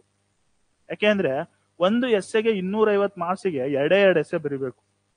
ಹಾಗಾಗಿ ಇಲ್ಲಿ ಏನಂದ್ರೆ ಎಲ್ಲ ಸಬ್ಜೆಕ್ಟ್ ಓದೋದ್ ಬೇಕಾಗಿಲ್ಲ. ಇದು ಬರೀ ಸ್ಕಿಲ್ ಇತ್ತು ಅಂದ್ರೆ 250ಕ್ಕೆ ಬೇಜಾನ್ ಮಾರ್ಕ್ಸ್ ತಗೋಬಹುದು. ಹಾಗಾಗಿ ನಿಮ್ಮ ಟಾರ್ಗೆಟ್ ಏನಿದ್ರು ಪೇಪರ್ 1 ಏನಿರ್ಬೇಕು, ನಮ್ದು ಸ್ಟ್ರಾಂಗ್ ಝೋನ್ ಅಲ್ಲಿ ಇರ್ಬೇಕು. ಯಾರ್ಯಾರು PSI ಅಥವಾ KS ಓದ್ತಾ ಇದ್ದೀರಲ್ಲ, ಪೇಪರ್ 1 ಅಂದ್ರೆ ಎಸ್ಸೆ ಪೇಪರು ನಿಮ್ದು ಸ್ಟ್ರಾಂಗ್ ಆಗಿ ಇರ್ಬೇಕು. ಇದು ಸ್ಟ್ರಾಂಗ್ ಆಗಿತ್ತು ಅಂದ್ರೆ ನಿಮ್ ಜೊತೆಗೆ ಏನಂದ್ರೆ ಅರ್ಧ ಗೆದ್ದಂಗೆ. ಇದು ಯಾವುದೇ ಕಾರಣಕ್ಕೂ ವೀಕ್ ಅಲ್ಲಿ ಇರಬಾರ್ದು. ಅರ್ಥ ಆಯ್ತಾ? ಏನಕ್ಕೆ? ಬಟ್ ಇದ್ರಲ್ಲಿ ಏನಂತ ಕಷ್ಟ ಇಲ್ಲ. ಹುಡುಗರು ಹೇಳ್ಬೋದು, ತುಂಬಾ ಜನಕ್ಕೆ ಇದು ಕಷ್ಟ. ನನ್ಗೆ ಗೊತ್ತಿರಂಗೆ ಕಾಂಪಿಟೇಟಿವ್ ಫೀಲ್ಡ್ ಅಲ್ಲಿ ಒಂದು 50,000 ಜನ ಇದ್ದಾರೆ ಅಂದ್ರೆ ಅದ್ರಲ್ಲಿ 40,000 ಜನಕ್ಕೆ ಇದು ಕಷ್ಟ ಎಸ್ಸೆ ಪೇಪರ್. ಬಟ್ 10,000 ಜನಕ್ಕೆ ಈಸಿ. ಯಾರವ್ರು 10,000 ಜನ ಅಂದ್ರೆ ಯಾರು ಪ್ರತಿದಿನ ನ್ಯೂಸ್ ಪೇಪರ್ ಓದ್ತಾರೆ, ಯಾರು ಅದ್ರಲ್ಲಿ ಆರ್ಟಿಕಲ್ಸ್ ನ ಅಬ್ಸರ್ವ್ ಮಾಡ್ತಾರೆ, ಅವ್ರಿಗೆ ಇದು ತುಂಬಾ ಈಸಿ. ಯಾಕಂದ್ರೆ ಇರೋದೇ ಕ್ವಶನ್ ಬರೋದೇ ಅದ್ರೊಳಗಿಂದಾನೇ ಬರುತ್ತೆ. ಮೊನ್ನೆ 2 ಪೇಪರ್ 402 ಎಕ್ಸಾಮ್ ಅಲ್ಲಿ 2 ಕ್ವಶನ್ ಬಂದಿದೆ. ಅವು ಎರಡೂ ಕೂಡ ನ್ಯೂಸ್ ಪೇಪರ್ ಇಂದಾನೇ ತಗೊಂಡಿದ್ದು ಎಸ್ಸೆನ. ನಿಮಗೆ ಎಸ್ಸೆ ಎಕ್ಸಾಮ್ ಅಲ್ಲಿ ಎಲ್ಲಿಂದ ತಗೋತಾರೆ ಅಂದ್ರೆ ನ್ಯೂಸ್ ಪೇಪರ್ ಇಂದ ತಗೋತಾರೆ. ನ್ಯೂಸ್ ಪೇಪರ್ ಅಲ್ಲಿ ಏನೋ ನಡೀತಾ ಇರುತ್ತಲ್ಲ, ಸೊ ಆ ಟಾಪಿಕ್ ಇಂದ ಎತ್ಕೊಂಡು ಅವರು ಎಕ್ಸಾಮ್ ಅಲ್ಲಿ ಕೇಳ್ತಾರೆ. ಸೊ ಹಾಗಾಗಿ ಇವತ್ತಿಂದ ನೀವ್ ಏನ್ ಮಾಡ್ತೀರಾ ಬಿಡ್ತೀರಾ ನನಗ್ ಗೊತ್ತಿಲ್ಲ. ಒಬ್ರು ಏನ್ ಮಾಡಿ, ಕನ್ನಡ ಮೀಡಿಯಂ ಅವರು, ಇಂಗ್ಲಿಷ್ ಮೀಡಿಯಂ ಅವರು ಇಬ್ರು ಕೂಡ ಪ್ರಜಾವಾಣಿ ಪೇಪರು, ಪ್ರಜಾವಾಣಿ ಏನಕ್ಕೆ ಓದ್ಬೇಕು, ಮತ್ತೆ ದ ಹಿಂದೂ ಪೇಪರು ಏನಕ್ಕೆ ಓದ್ಬೇಕು. ಹಿಂದೂ ಪೇಪರ್ ಅಲ್ಲಿ ನ್ಯಾಷನಲ್ ಇಂಟರ್ನ್ಯಾಷನಲ್ ತುಂಬಾ ಚೆನ್ನಾಗಿ ಕವರ್ ಮಾಡಿರ್ತಾರೆ, ಹಾಗಾಗಿ ಇದನ್ನ ಓದ್ಲೇಬೇಕು. ಸೊ ನೀವು ಕನ್ನಡ ಮೀಡಿಯಮೇ ಇರ್ಲಿ, ಇಂಗ್ಲಿಷ್ ಮೀಡಿಯಮೇ ಇರ್ಲಿ, ಹಿಂದೂ ಪೇಪರು ಮತ್ತೆ ಪ್ರಜಾವಾಣಿ ಪೇಪರು ಕಂಪಲ್ಸರಿ ಇವತ್ತಿಂದ ಏನ್ ಮಾಡ್ಬೇಕು ಅಂದ್ರೆ ಒಂದು 10 ನಿಮಿಷ ಓದ್ಬೇಕು ಡೈಲಿ. 10 ನಿಮಿಷ ಏನಿಲ್ಲ, 1 ಗಂಟೆ ಹಿಡಿಯುತ್ತೆ ಸ್ಟಾರ್ಟಿಂಗು, ಹೋಗ್ತಾ 10 ನಿಮಿಷಕ್ಕೆ ಬರುತ್ತೆ. 1 ಗಂಟೆ ಇದ್ದಿದ್ದು ಹೋಗ್ತಾ ಏನಕ್ಕೆ ಬರುತ್ತೆ, 10 ನಿಮಿಷಕ್ಕೆ ಬರುತ್ತೆ. ಸೊ ಕಂಪಲ್ಸರಿ ನ್ಯೂಸ್ ಪೇಪರ್ ಎರಡೂ ಕೂಡ ಓದ್ಬೇಕು. ಏನಕ್ಕೆ ಅಂದ್ರೆ ಇದರಿಂದ ತುಂಬಾ ಅಂದ್ರೆ ತುಂಬಾ ಅಡ್ವಾಂಟೇಜ್ ಇದೆ. ಕನ್ನಡ ಮೀಡಿಯಂ ಹುಡುಗರು ಇಂಗ್ಲಿಷ್ ಪೇಪರ್ನ ಓದಿ ಅರ್ಥ ಮಾಡ್ಕೊಂಡ್ರೆ ನಿಮಗೆ ಟ್ರಾನ್ಸ್ಲೇಷನ್ ಬಂದಂಗೆ. ಇಂಗ್ಲಿಷ್ ಮೀಡಿಯಂ ಹುಡುಗರು ಕನ್ನಡ ಪೇಪರ್ನ ಓದಿ ಅರ್ಥ ಮಾಡ್ಕೊಂಡ್ರೆ ನಿಮಗೂ ಅಷ್ಟೇ ಒಂದು ಟ್ರಾನ್ಸ್ಲೇಷನ್ ಬಂದಂಗೆ. ಇನ್ನೊಂದು ಹೆಂಗಿದ್ರು ನೀವು ಮಾಡ್ತೀರಾ, ನಿಮ್ಗೆ ಯಾವ್ದು ಡಿಫಿಕಲ್ಟಿ ಇರುತ್ತಲ್ಲ ಅದ್ ಬಂದಂಗೆ. ಮತ್ತೆ ಇಬ್ರಿಗೂ ಏನಂದ್ರೆ ಪ್ರಬಂಧ ಪೇಪರ್ ಅಲ್ಲಿ ಇಬ್ರಿಗೂ ಕೂಡ ಹೆಲ್ಪ್ ಆಗುತ್ತೆ. ಆರ್ಟಿಕಲ್ಸ್ ಅಂತ ಒಂದು ಪೇಜ್ ಬರುತ್ತೆ, ಅಲ್ಲಿ ನಿಮಗೆ ಇಬ್ರಿಗೂ ಪ್ರಬಂಧ ಹೆಲ್ಪ್ ಆಗುತ್ತೆ. ಮತ್ತೆ ಕರೆಂಟ್ ಅಫೇರ್ಸ್ ಅಂತ ಇದೆ. ಸೊ ಅದ್ ಹೆಂಗೆ ಅಂದ್ರೆ ಈ ಕಾಂಪಿಟೇಟಿವ್ ಎಕ್ಸಾಮ್ ಅಲ್ಲಿ ಸಮುದ್ರ ಇದ್ದಂಗೆ. ಸಮುದ್ರ ನಮಗೆ ನೋಡಿದ್ರೆ ಕಾಣಿಸುತ್ತಾ? ಕಾಣಿಸಲ್ಲ. ಹಂಗೆ ಕರೆಂಟ್ ಅಫೇರ್ಸ್ ಸಿಲೆಬಸ್ ಹಂಗೆ ನಮಗೆ ನೋಡಿದ್ರೆ ಕಾಣಿಸಲ್ಲ, ಅಷ್ಟೊಂದಿರುತ್ತೆ. ಫಾರ್ ಎಕ್ಸಾಂಪಲ್ ಮೊನ್ನೆ ಯಾವ್ದೋ ಒಂದು ಲಾಸ್ಟ್ ಇಯರ್ ಅಲ್ಲ, ಅದ್ರ ಲಾಸ್ಟ್ KS ಅಲ್ಲಿ 2020ರಲ್ಲಿ ಒಂದು KS ಎಕ್ಸಾಮ್ ಆಗಿತ್ತು. 2020ರಲ್ಲಿ KS ಎಕ್ಸಾಮ್. ಯೂಶಲಿ ಹೆಂಗಿರುತ್ತೆ ಟ್ರೆಂಡ್ ಅಂದ್ರೆ ಕರೆಂಟ್ ಅಫೇರ್ಸ್ 1 ಇಯರ್ ಓದ್ತಾರೆ. ದೊಡ್ಡ ಎಕ್ಸಾಮ್ಗಳು ಅಂದ್ರೆ KS ಎಕ್ಸಾಮ್ ಅಂತವರಿಗೆ 1 ಇಯರ್ ಓದ್ತಾರೆ ಕರೆಂಟ್ ಅಫೇರ್ಸ್. PSI ಎಕ್ಸಾಮ್ಗಳಿಗೆಲ್ಲ ಒಂದು 6 ರಿಂದ 9 ತಿಂಗಳದ ಎಕ್ಸಾಮ್ಗೆ ಕರೆಂಟ್ ಅಫೇರ್ಸ್ ಓದ್ತಾರೆ. ಅಂದ್ರೆ ಇವತ್ತು ಎಕ್ಸಾಮ್ ಇದೆ ಅಂದ್ರೆ ಫಾರ್ ಎಕ್ಸಾಂಪಲ್ ಇವಾಗ ಯಾವ್ದು ನವೆಂಬರ್, ಹೌದಲ್ವಾ? ನವೆಂಬರ್ ಅಲ್ಲಿ ಎಕ್ಸಾಮ್ ಮಾಡ್ತಾ ಇದ್ದಾರೆ ಅಂದ್ರೆ ಲಾಸ್ಟ್ ಜನವರಿಯಿಂದ ನವೆಂಬರ್ ವರೆಗೂ ಓದ್ತಾರೆ PSI ಅವರು. ಬಟ್ KS ಅವರು ಹಂಗಲ್ಲ, 1-1.5 ವರ್ಷದ ಓದ್ಲೇಬೇಕು ಕಂಪಲ್ಸರಿ ಕರೆಂಟ್ ಅಫೇರ್ಸ್ ನ. ಬಟ್ ಹಂಗಂತೇಳಿ ಇವ್ರು ಬರೀ ಇಷ್ಟೊಳಗೆ ಬರುತ್ತೆ ಅಂತಿಲ್ಲ. ಇದು ನಾನು ಹೇಳಿದ್ದು ತಲೆ ಅವನೇನಾದ್ರು ಕ್ವಶನ್ ಪೇಪರ್ ಸೆಟ್ ಮಾಡೋನೇನಾರು ಅವನೇನಾದ್ರು ಹುಚ್ಚ ಆಗಿದ್ರೆ ಇದಕ್ಕಿಂತ ಹಳೇದು ಹೋಗುತ್ತೆ.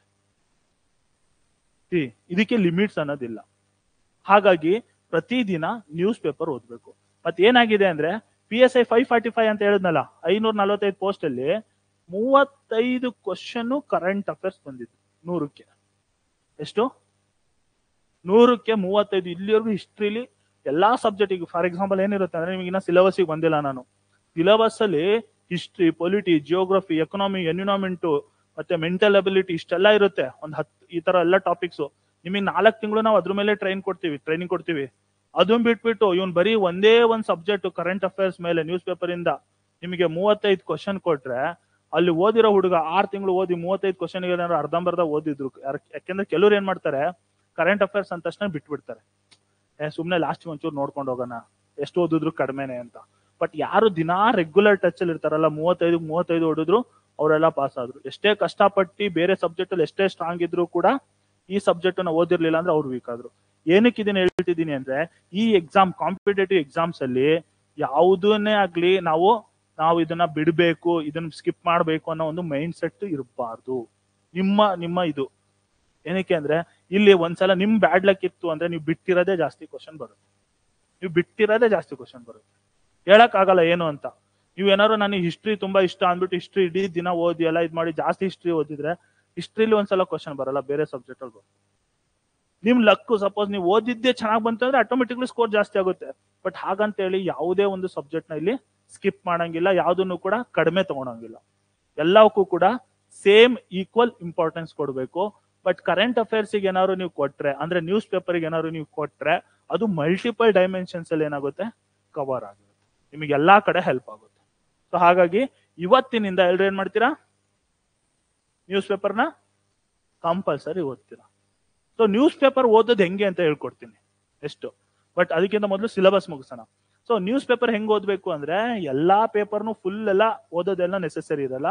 ಅದರಲ್ಲಿ ಕೆಲವೊಂದು ಇಂಪಾರ್ಟೆಂಟ್ ಅಷ್ಟೇ ಓದೋದಿರುತ್ತೆ, ಅದನ್ನ ಓದ್ಕೊಬೇಕು. ಅದ್ರ ಜೊತೆಗೆ ಸ್ವಲ್ಪ ಗೂಗಲ್ ಮಾಡಿ ವರ್ಕ್ ಮಾಡ್ಬೇಕು. ಅದು ಹೆಂಗೆ ಅಂತ ನಾನು ಆಮೇಲೆ ಹೇಳ್ಕೊಡ್ತೀನಿ. ಬಟ್ ನೀವು ಕೆಲವೊಬ್ರು ಏನಂದ್ರೆ, ಸರ್ 2 ನ್ಯೂಸ್ ಪೇಪರ್ ಖರ್ಚಾಗಲ್ವಾ ಸರ್, ದಿನ 10 ರೂಪಾಯಿ 5 ರೂಪಾಯಿ ಅಂತ ಅನ್ಕೋಬಹುದು. ಹೌದಲ್ಲ, ದಿನ 5 ರೂಪಾಯಿ ಇರುತ್ತೆ ತಾನೆ. ಒಂದು daily 5 rupees news paper 5-6 rupees ಇರುತ್ತೆ. ಬಟ್ ನೀವೇನಂದ್ರೆ, ಟೆಲಿಗ್ರಾಮ್ ಅಂತ ಒಂದು ಚಾನಲ್ ಇದೆ, ಗೊತ್ತಿದೆ ಎಲ್ರಿಗೂ, ಗ್ರೂಪಿಗೆ ಆಡ್ ಮಾಡಿದಾರಲ್ಲ. ಸೊ ಅಲ್ಲೇ ನಮ್ದೇ ಕ್ರಿಯೇಟಿವ್ ಐಎಎಸ್ ಅಕಾಡೆಮಿ ಅಂತ ಇದೆ, ಇಲ್ಲ ಬೇರೆ ಬೇರೆ ಚಾನಲ್ಸ್ ಇರುತ್ತೆ. ಸೊ ಅಲ್ಲೇನ್ ಮಾಡ್ತಾರೆ ಅಂದ್ರೆ, ಫ್ರೀ ಆಗಿ ದಿನ ಇಂಪಾರ್ಟೆಂಟ್, ಇವತ್ತಿನ ನ್ಯೂಸ್ ಪೇಪರ್ ಅಲ್ಲಿ ಇಂಪಾರ್ಟೆಂಟ್ ಏನೇನಿರುತ್ತಲ್ಲ ಅದನ್ನಷ್ಟೇ ಕಟ್ ಮಾಡಿ ಹಾಕ್ತಾರೆ. ಅಂದ್ರೆ ಹುಡುಗರಿಗೆ, ಇವರೆಲ್ಲ ಟೆಲಿಗ್ರಾಮ್ ಅಲ್ಲಿ ಏನ್ ಮಾಡ್ತಾರೆ ಅಂದ್ರೆ, ಹುಡುಗರಿಗೆ ಹೆಲ್ಪ್ ಮಾಡೋಣ, ಹುಡುಗರು ಅಷ್ಟೊಂದು ನ್ಯೂಸ್ ಪೇಪರ್ ಎಲ್ಲ ದುಡ್ಡು ಕೊಟ್ಟು ತಗೊಂಡು ಓದಲ್ಲ ಅಂದ್ಬಿಟ್ಟು ಏನ್ ಮಾಡ್ತಾರೆ, ನಮ್ರಲ್ಲೇ ನಾವು ದಿನ ಹಾಕ್ತಿವಿ. ಸೊ ಇದು ಕಟ್ ಮಾಡಿ ಇಂಪಾರ್ಟೆಂಟ್ ಏನೈತೆ ಅದನ್ನ ಹಾಕ್ತಾರೆ. ನೀವು ಅಷ್ಟನ್ನೇ ಓದ್ಕೊಂಡ್ರೆ ಸಾಕು, ಎಲ್ಲಾ ನ್ಯೂಸ್ ಪೇಪರ್ ಓದೋದು ನೆಸೆಸರಿ ಇಲ್ಲ. ಬಟ್ ನ್ಯೂಸ್ ಪೇಪರ್ ಓದಿ ನೋಟ್ಸ್ ಮಾಡ್ಕೋಬೇಕು. ಸೊ ನಾನು ಹೇಳ್ಕೊಡ್ತೀನಿ ಹೆಂಗ್ ನೋಟ್ಸ್ ಮಾಡ್ಬೇಕು ಅಂತ.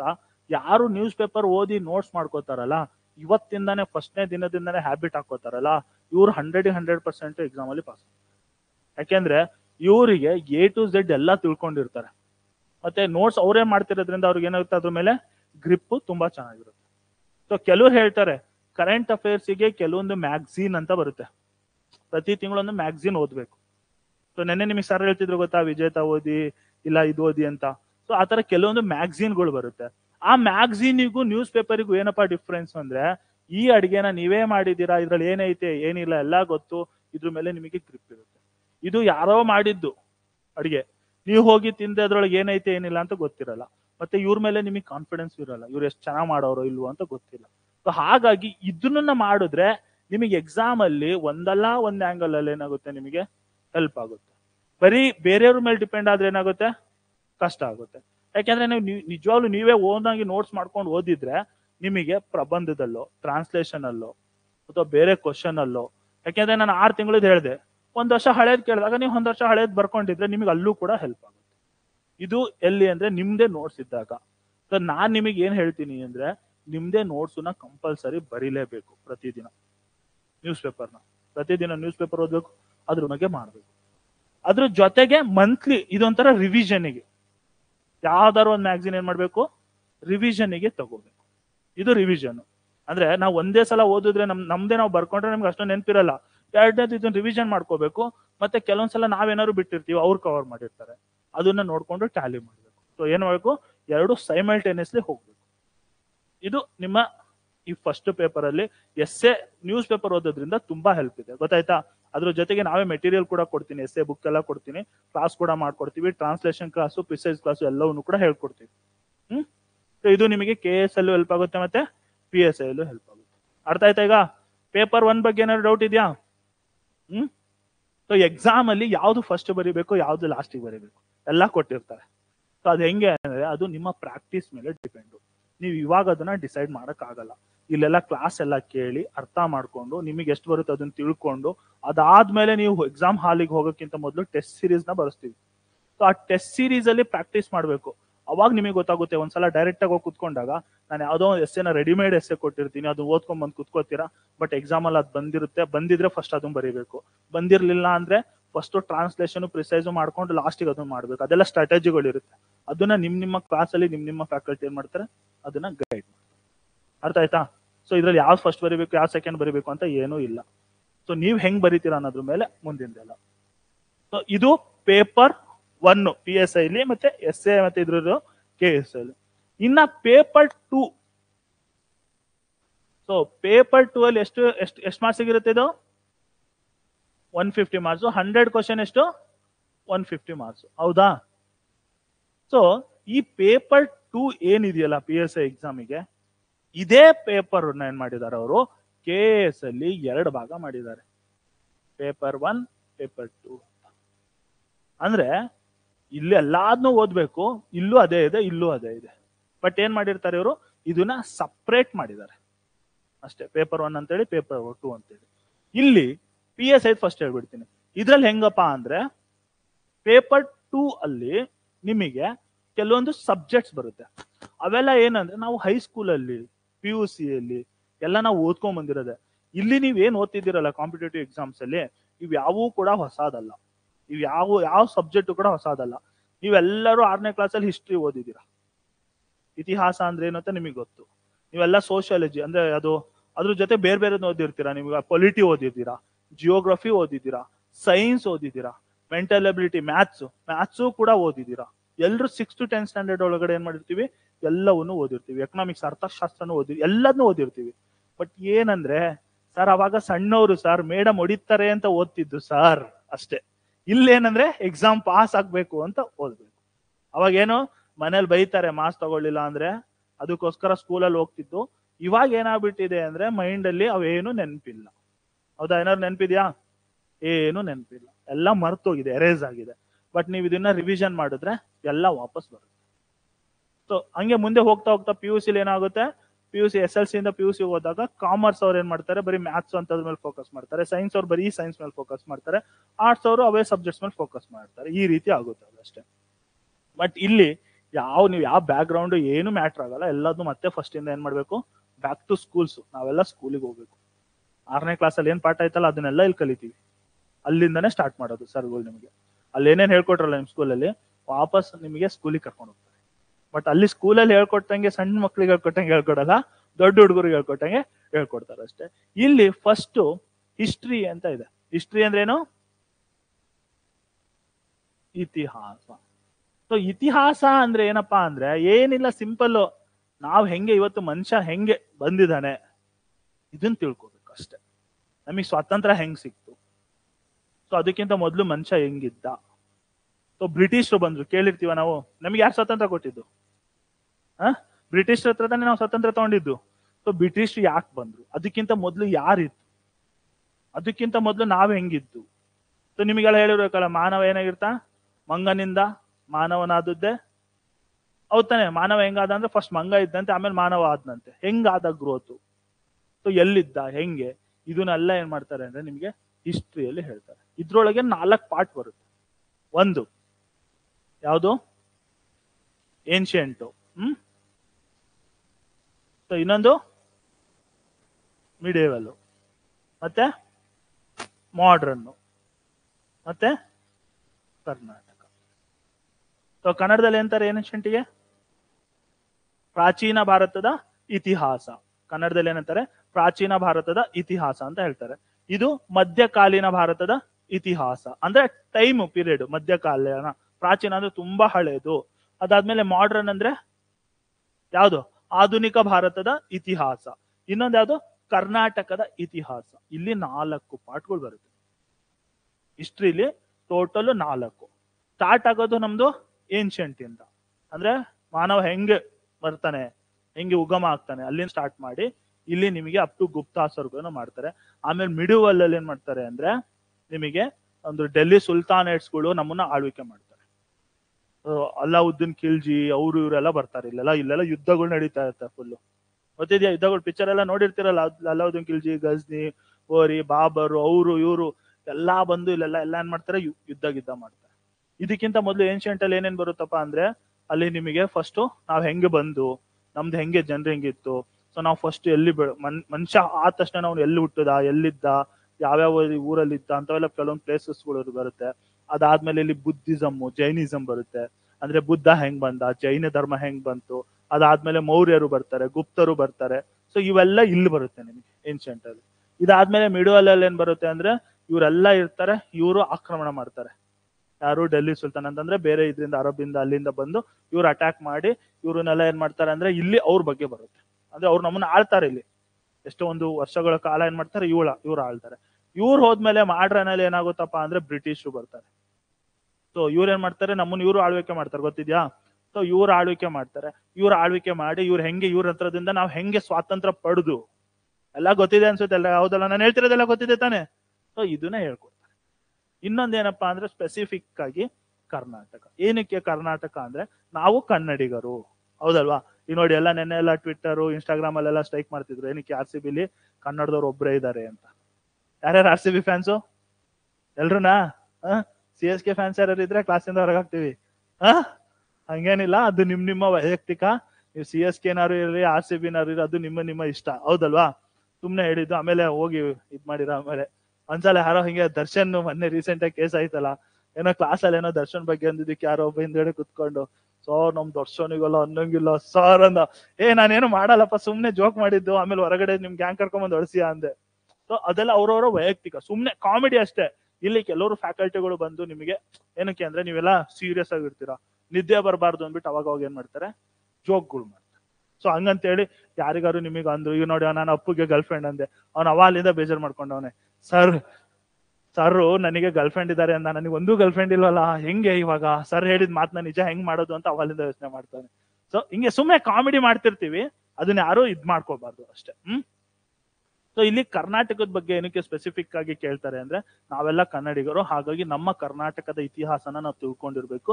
ಅದಕ್ಕೋಸ್ಕರ ಏನ್ ಮಾಡ್ತಾರೆ ಅಂದ್ರೆ ನಮ್ಮ ಕರ್ನಾಟಕದಲ್ಲಿ ಇತಿಹಾಸ ಹೆಂಗಿದೆ, ನಮ್ಮ ಕರ್ನಾಟಕನ ಯಾರು ಆಳ್ವಿಕೆ ಮಾಡಿದ್ರು, ಏನು ಅದ್ರ ಬಗ್ಗೆ ಫುಲ್ಲು ಡೀಟೇಲ್ ಆಗಿ ನಿಮಗೆ ಇರುತ್ತೆ. ಇದು ನಿಮ್ಮ ಸಿಲೆಬಸ್ ಅಲ್ಲಿ ಹಿಸ್ಟ್ರಿ. ಮತ್ತೆ ಮೆಜಾರಿಟಿ ಯಾವುದೇ ಎಕ್ಸಾಮಿಗೆ ಹೋದ್ರೂ ಕೂಡ ಜಾಸ್ತಿ ಕ್ವಶನ್ಸ್ ಇಲ್ಲಿಂದ ನಾವು ಎಕ್ಸ್ಪೆಕ್ಟ್ ಮಾಡ್ಬೋದು. ಒಂದು 15ರಿಂದ 20 ಕ್ವಶನ್ ವರೆಗೂ ಎಕ್ಸ್ಪೆಕ್ಟ್ ಮಾಡ್ಬೋದು. ಒಂದೊಂದ್ಸಲ ಅದಕ್ಕಿಂತ ಜಾಸ್ತಿನೂ ಬರುತ್ತೆ, ಒಂದೊಂದ್ಸಲ ಬರ್ದಲೇನೂ ಇರ್ಬೋದು. ಬಟ್ ತುಂಬಾ ಇಂಪಾರ್ಟೆಂಟ್ ಸಬ್ಜೆಕ್ಟ್ ಯಾವ್ದಪ್ಪ ಅಂದ್ರೆ ಹಿಸ್ಟ್ರಿ. ನೋಡ್ತೀರಿ ಮುಂದೆ ಎಲ್ಲದಕ್ಕೂ ಇಂಪಾರ್ಟೆಂಟ್ ಅಂತಾನೆ ಹೇಳ್ತೀನಿ. ಸೆಕೆಂಡು ಪಾಲಿಟಿ, ಸಂವಿಧಾನ. ಏನು ಸಂವಿಧಾನ? ಏನಪ್ಪಾ ಸಂವಿಧಾನ ಅಂದ್ರೆ? ನೆನ್ನೆ ಏನಿತ್ತು ಡೇಟು? ಸೊ ಏನು? ಸಂವಿಧಾನ ದಿನ. ಏನಕ್ಕೆ ಸಂವಿಧಾನ ದಿನಾನ ಮಾಡ್ತಾರೆ ಹೇಳಿ? ನಮಗೇನ್ ಮಾಡ್ತೀವಿ ನಾವು? ಸಂವಿಧಾನ ಅಂಗೀಕರಿಸಿದ್ದು. ಸರ್ ಅಂಗೀಕರಿಸಿದ್ದು ಬೇರೆ, ಜಾರಿಗೆ ಬಂದಿದ್ದು ಬೇರೆನಾ? ಹೆಂಗೆ? ಎರಡಕ್ಕೇನ್ ಡಿಫ್ರೆನ್ಸು? ಅಂಗೀಕರಿಸಿದ್ದು ಅಂದ್ರೆ ಏನು, ಜಾರಿಗೆ ಬಂದಿದ್ದು ಅಂದ್ರೆ? ಈಗ ನವೆಂಬರ್ 26 ಓಕೆ, ಜನವರಿ 26 ಏನು? ಎರಡಕ್ಕೇನ್ ಡಿಫ್ರೆನ್ಸು? ಇಲ್ಲಿ ಏನ್ ಮಾಡ್ತೀವಿ ನಾವು? ಸಂವಿಧಾನ ಜಾರಿ, ಇಲ್ಲಿ ಅಂಗೀಕರಿಸಿದ್ದು. ಅಂದ್ರೆ ಇದೇ ನಮ್ಮ ಸಂವಿಧಾನ ಅಂತ ಹೇಳಿ ಒಂದು ಸೈನ್ ಮಾಡ್ಕೊಂಡು, ಹೌದಾ? ನೆನ್ನೆ ಇತ್ತು. ಹಾಗಾದ್ರೆ ಆ ಸಂವಿಧಾನ ನಿಮ್ ನೆನ್ನೆ ಎಲ್ರು ಸ್ಟೇಟಸ್ ಅಲ್ಲೆಲ್ಲ ನೋಡಿರ್ಬೇಕಲ್ಲ. ಇವಾಗೆಲ್ಲ ಸ್ಟೇಟಸ್ ಮೇನು. ನಮ್ ಸ್ಟೇಟಸ್ ಏನಿದೆ ಗೊತ್ತಿಲ್ಲ, ನಮ್ ವಾಟ್ಸಪ್ ಸ್ಟೇಟಸ್, ನಮ್ ಇನ್ಸ್ಟಾಗ್ರಾಮ್ ಸ್ಟೇಟಸ್ ಏನಾಗ್ತಿರುತ್ತೆ, ರಾರಾಜಿಸ್ತಾ ಇರುತ್ತೆ, ಹೌದಾ? ಸೊ ಎಲ್ರು ಇನ್ಸ್ಟಾಗ್ರಾಮ್ ಯೂಸ್ ಮಾಡ್ತೀರಾ? ಮಾಡ್ತೀರಾ? ಸೊ ನಮ್ ಕಾಲದಲ್ಲಿ ಫೇಸ್ಬುಕ್ ಇತ್ತು, ಇವಾಗ ನಿಮ್ ಜನರೇಷನ್ ಅಲ್ಲಿ ಇನ್ಸ್ಟಾಗ್ರಾಮ್ ಇದೆ. ಸೊ ಮುಂದೆ ಇನ್ನೊಂದು ಬರುತ್ತೆ. ಬಟ್ ಇಲ್ಲಿ ಕಾಂಪಿಟೇಟಿವ್ ಎಕ್ಸಾಮ್ ಅಲ್ಲಿ ಒಂದೇ ಒಂದು ಟೆಲಿಗ್ರಾಮ್. ಯಾರ್ಯಾರು ಇನ್ಸ್ಟಾಗ್ರಾಮ್ ಯೂಸ್ ಮಾಡ್ತಿದ್ದೀರಾ ಎಲ್ಲ ಡಿಲೀಟ್ ಮಾಡಿ, ಎಕ್ಸಾಮ್ ಪಾಸ್ ಆಗೋದು ಇನ್ಸ್ಟಾಗ್ರಾಮ್ ಯೂಸ್ ಮಾಡಂಗಿಲ್ಲ. ಆ ತರ ಕೆಲವರು ನೀವೇ ಒಂದು ರೂಲ್ಸ್ ಅಂಡ್ ರೆಗ್ಯುಲೇಷನ್. ಯಾಕೆಂದ್ರೆ ಇನ್ಸ್ಟಾಗ್ರಾಮ್ ಅಲ್ಲಿ ಒಂದು ರೀಲ್ಸ್ ನೋಡ್ತಾ ಇದ್ರೆ ಇನ್ನೊಂದು ರೀಲ್ಸ್ ಬರೋದು ನಮಗೆ ಗೊತ್ತೇ ಆಗಲ್ಲ. ಟೈಮ್ ವೇಸ್ಟ್ ಆಗುತ್ತೆ, ಅರ್ಧ ಗಂಟೆ ಆದ್ಮೇಲೆ ಗೊತ್ತಾಗುತ್ತೆ. ಯಾಕಂದ್ರೆ ಸಣ್ಣ ರೀಲ್ಸ್ ನಿಮ್ಗೆ ಏನ್ ಇಷ್ಟ ಅದೇ ಬರ್ತಾ ಇರುತ್ತೆ.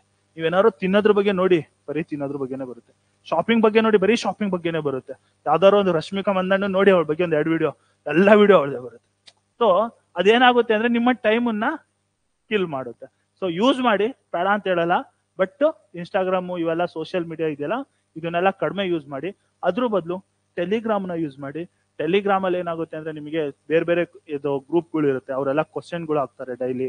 ಆ ಕ್ವಶನ್ಗಳನ್ನೆಲ್ಲ ನಿಮಗೆ ಓದಿದ್ ರಿಲೇಟೆಡ್ ಇರುತ್ತೆ, ಅದನ್ನೆಲ್ಲ ಸಾಲ್ವ್ ಮಾಡಿ. ಇದರಿಂದ ಏನಾಗುತ್ತೆ ಅಂದ್ರೆ ಕಾಂಪಿಟೇಟಿವ್ ಎಕ್ಸಾಮ್ಸ್ಗೆ ನಾಲೆಜ್ ಬರುತ್ತೆ. ಸೊ ಟೆಲಿಗ್ರಾಮ್ ಇಸ್ ಏನಂದ್ರೆ ಈಗ ನಿಮ್ಮ ಬೆಸ್ಟ್ ಫ್ರೆಂಡ್ ಅವರು ಮತ್ತೆ ಗೂಗಲ್. ಇನ್ ಮುಂದೆ ನಿಮ್ ಬೆಸ್ಟ್ ಫ್ರೆಂಡ್ಸ್ ಯಾರಪ್ಪ ಅಂದ್ರೆ ಈ ಕಾಂಪಿಟೇಟಿವ್ ಎಕ್ಸಾಮ್ ಅಲ್ಲಿ ಒಂದು ಟೆಲಿಗ್ರಾಮ್, ಎರಡನೇದು ಗೂಗಲ್. ಸೊ ಗೂಗಲ್ ಹೆಂಗೆ ಅಂದ್ರೆ, ನೆನ್ನೆ ನಿಮಗೆ ನವೀನ್ ಸರ್ ಹೇಳಿರ್ಬೇಕಲ್ಲ, ನನಗೆ ಹೋಗ್ತಾ ಹೋಗ್ತಾ ಇಯರ್ಫೋನ್ ಹಾಕೊಂಡಿರ್ತಿದ್ದೆ, ವಿಡಿಯೋ ನೋಡ್ತಿದ್ದೆ ಅಂತ. ಸೊ ಏನಕ್ಕೆ ಅಂದ್ರೆ, ನಾವು ಏನೇ ಒಂದಾಗ್ಲಿ ನಮ್ಮ ಸುತ್ತಮುತ್ತ ಏನೋ ಇರುತ್ತೆ. ಒಂದಿನ ನಾನು ಸುಮ್ನೆ ಹಿಂಗೆ ಯಾವ್ದೋ ಒಂದು ಎಕ್ಸಾಮ್ ಬರೆದಿದ್ದೆ, ಯಾವ್ದೋ ಒಂದು ಕ್ವಶನ್ ಬಂದಿತ್ತು, ಯಾವ್ದೋ ಒಂದು ಇವ್ರ ಬಗ್ಗೆ, VKRV ರಾವ್ ಬಗ್ಗೆ ಅಂತ. ಸೊ ಅವರು ಏನೋ ಒಂದು ಕ್ವಶನ್ ಬಂದಿತ್ತು ಎಕನಾಮಿಕ್ಸ್ ಅಲ್ಲಿ. ನಾನು ಹಿಂಗ್ ನಿಂತ್ಕೊಂಡು ಟೀ ಕುಡಿತಿದ್ದೆ, ಈ ನನ್ನ ಮಗ ಈ ಕ್ವಶನ್ ಎಲ್ಲಿಂದ ಕೇಳುದ್ನಪ್ಪ ಅಂತ ಯೋಚನೆ ಮಾಡ್ತಿದ್ದೆ ನಾನು, ಎಲ್ಲಿಂದ ಕೇಳ್ದ ಅಂತ. ನಮ್ಮನೆ ಇಲ್ಲೇ ಇತ್ತು, ಇಲ್ಲಿ ಮೂಡ್ರಪಾಳ್ಯ ಗೊತ್ತಿದೆ, ಇಲ್ಲಿ ಮೂಡ್ರಪಾಳ್ಯ ಅಂತ ಇದೆ. ಸೊ ಅಲ್ಲಿತ್ತು. ನಾನು ಹಿಂಗ್ ಇಟ್ಕೊಂಡು ಹಿಂಗ್ ಟೀ ಕುಡಿಬೇಕಾದ್ರೆ ಹಿಂಗ್ ಸುಮ್ನೆ ಹಿಂಗ್ ನೋಡಿದೆ, ಅಲ್ಲೊಂದು ಬೋರ್ಡ್ ಇತ್ತು, VKRV ರಾವ್ ರಸ್ತೆ. ಏನಿತ್ತು? VKRV ರಾವ್ ರಸ್ತೆ ಅಂತ ಇತ್ತು. ನಾನು ಅವಾಗ ಗೂಗಲ್ ಸರ್ಚ್ ಮಾಡಿದೆ, ಯಾರು ಇವರು ಏನು ಅಂತ. ನೋಡಿದ್ರೆ ಎಕ್ಸಾಮ್ ಅಲ್ಲಿ ಕ್ವಶನ್ ಬಂತು. ನಿಮ್ಮ ಹೆಂಗೆ ನಿಮ್ ಸುತ್ತಮುತ್ತ ಏನ್ ನಡೆಯುತ್ತೆ, ಅಥವಾ ಯಾವ್ದೋ ಒಂದು road, for example Cubbon park ಯಾರು ಕಟ್ಸಿದ್ದು? ಕಬ್ಬನ್ನ ಲಾಡು ಕರೆಕ್ಟಾ? ನಂಗೆ ಗೊತ್ತಿಲ್ಲ. ಸೊ ಒಟ್ಟಿನಲ್ಲಿ ಯಾರು ಕಟ್ಟಿದ್ದು ಅದೆಲ್ಲ ಹೆಂಗೆ ಅಂದ್ರೆ, ನಾವು ಹಿಂಗ್ ಹೋಗ್ತಾ ಹೋಗ್ತಾ ಹಂಗೆ ಯೋಚನೆ ಮಾಡ್ಬೇಕು. ನಾನು ನಿಮ್ಗೆ ಏನಕ್ಕೆ ಹೇಳ್ತಾ ಇರೋದು ಅಂದ್ರೆ, ಯಾರೋ ಒಬ್ರು ಹೋಗ್ತೀರಾ, ವಿಶ್ವೇಶ್ವರಯ್ಯ ಮೆಟ್ರೋ ಸ್ಟೇಷನ್ ಅಂತ ಬರುತ್ತೆ, ಹೌದಾ? ಸುಮ್ನೆ ಕೂತಿರ್ತೀರಾ ಮೆಟ್ರೋದಲ್ಲಿ, who is Visvesvaraya? Google search ಮಾಡಿ, ಯಾವಾಗ ಹುಟ್ಟ, ಏನ್ ಮಾಡ್ದ, ಹಿಂಗೆ. ಸೊ ಇದರಿಂದ ಏನಾಗುತ್ತೆ ಅಂದ್ರೆ ಎಕ್ಸಾಮ್ಗೆ ಹೆಲ್ಪ್. ಅರ್ಥ ಆಯ್ತಾ ನಿಮಗೆ ನಾನು ಏನ್ ಹೇಳ್ತಿದ್ದೀನಿ ಅಂದ್ರೆ? ಗೂಗಲ್ ಮತ್ತೆ ಟೆಲಿಗ್ರಾಮು, ಸೊ ಅವೆರಡೂ ಕೂಡ ನಿಮಗೆ ಏನೇ ಬರ್ಲಿ, ಈಗ ನಾನು November 26 ಅಂದೆ, ವಿಕಾಸ್ ಸರ್ ಕರೆಕ್ಟ್ ಹೇಳಿದ್ರೆ ರಾಂಗ್ ಹೇಳಿದ್ರೆ ಗೊತ್ತಿಲ್ಲ, ಗೂಗಲ್ ಸರ್ಚ್ ಮಾಡ್ಬೇಕು, ಬಟ್ ಕ್ಲಾಸ್ ರೂಮ್ ಅಲ್ಲ ಹೊರಗೋದು. ಸೊ ಗೂಗಲ್ ನಿಮ್ಮ ಫ್ರೆಂಡು. ಇನ್ಮೇಲೆ ಯಾರು ನಿಮ್ಮ ಫ್ರೆಂಡ್ಸು? ಗೂಗಲ್ ಮತ್ತೆ ಟೆಲಿಗ್ರಾಮ್.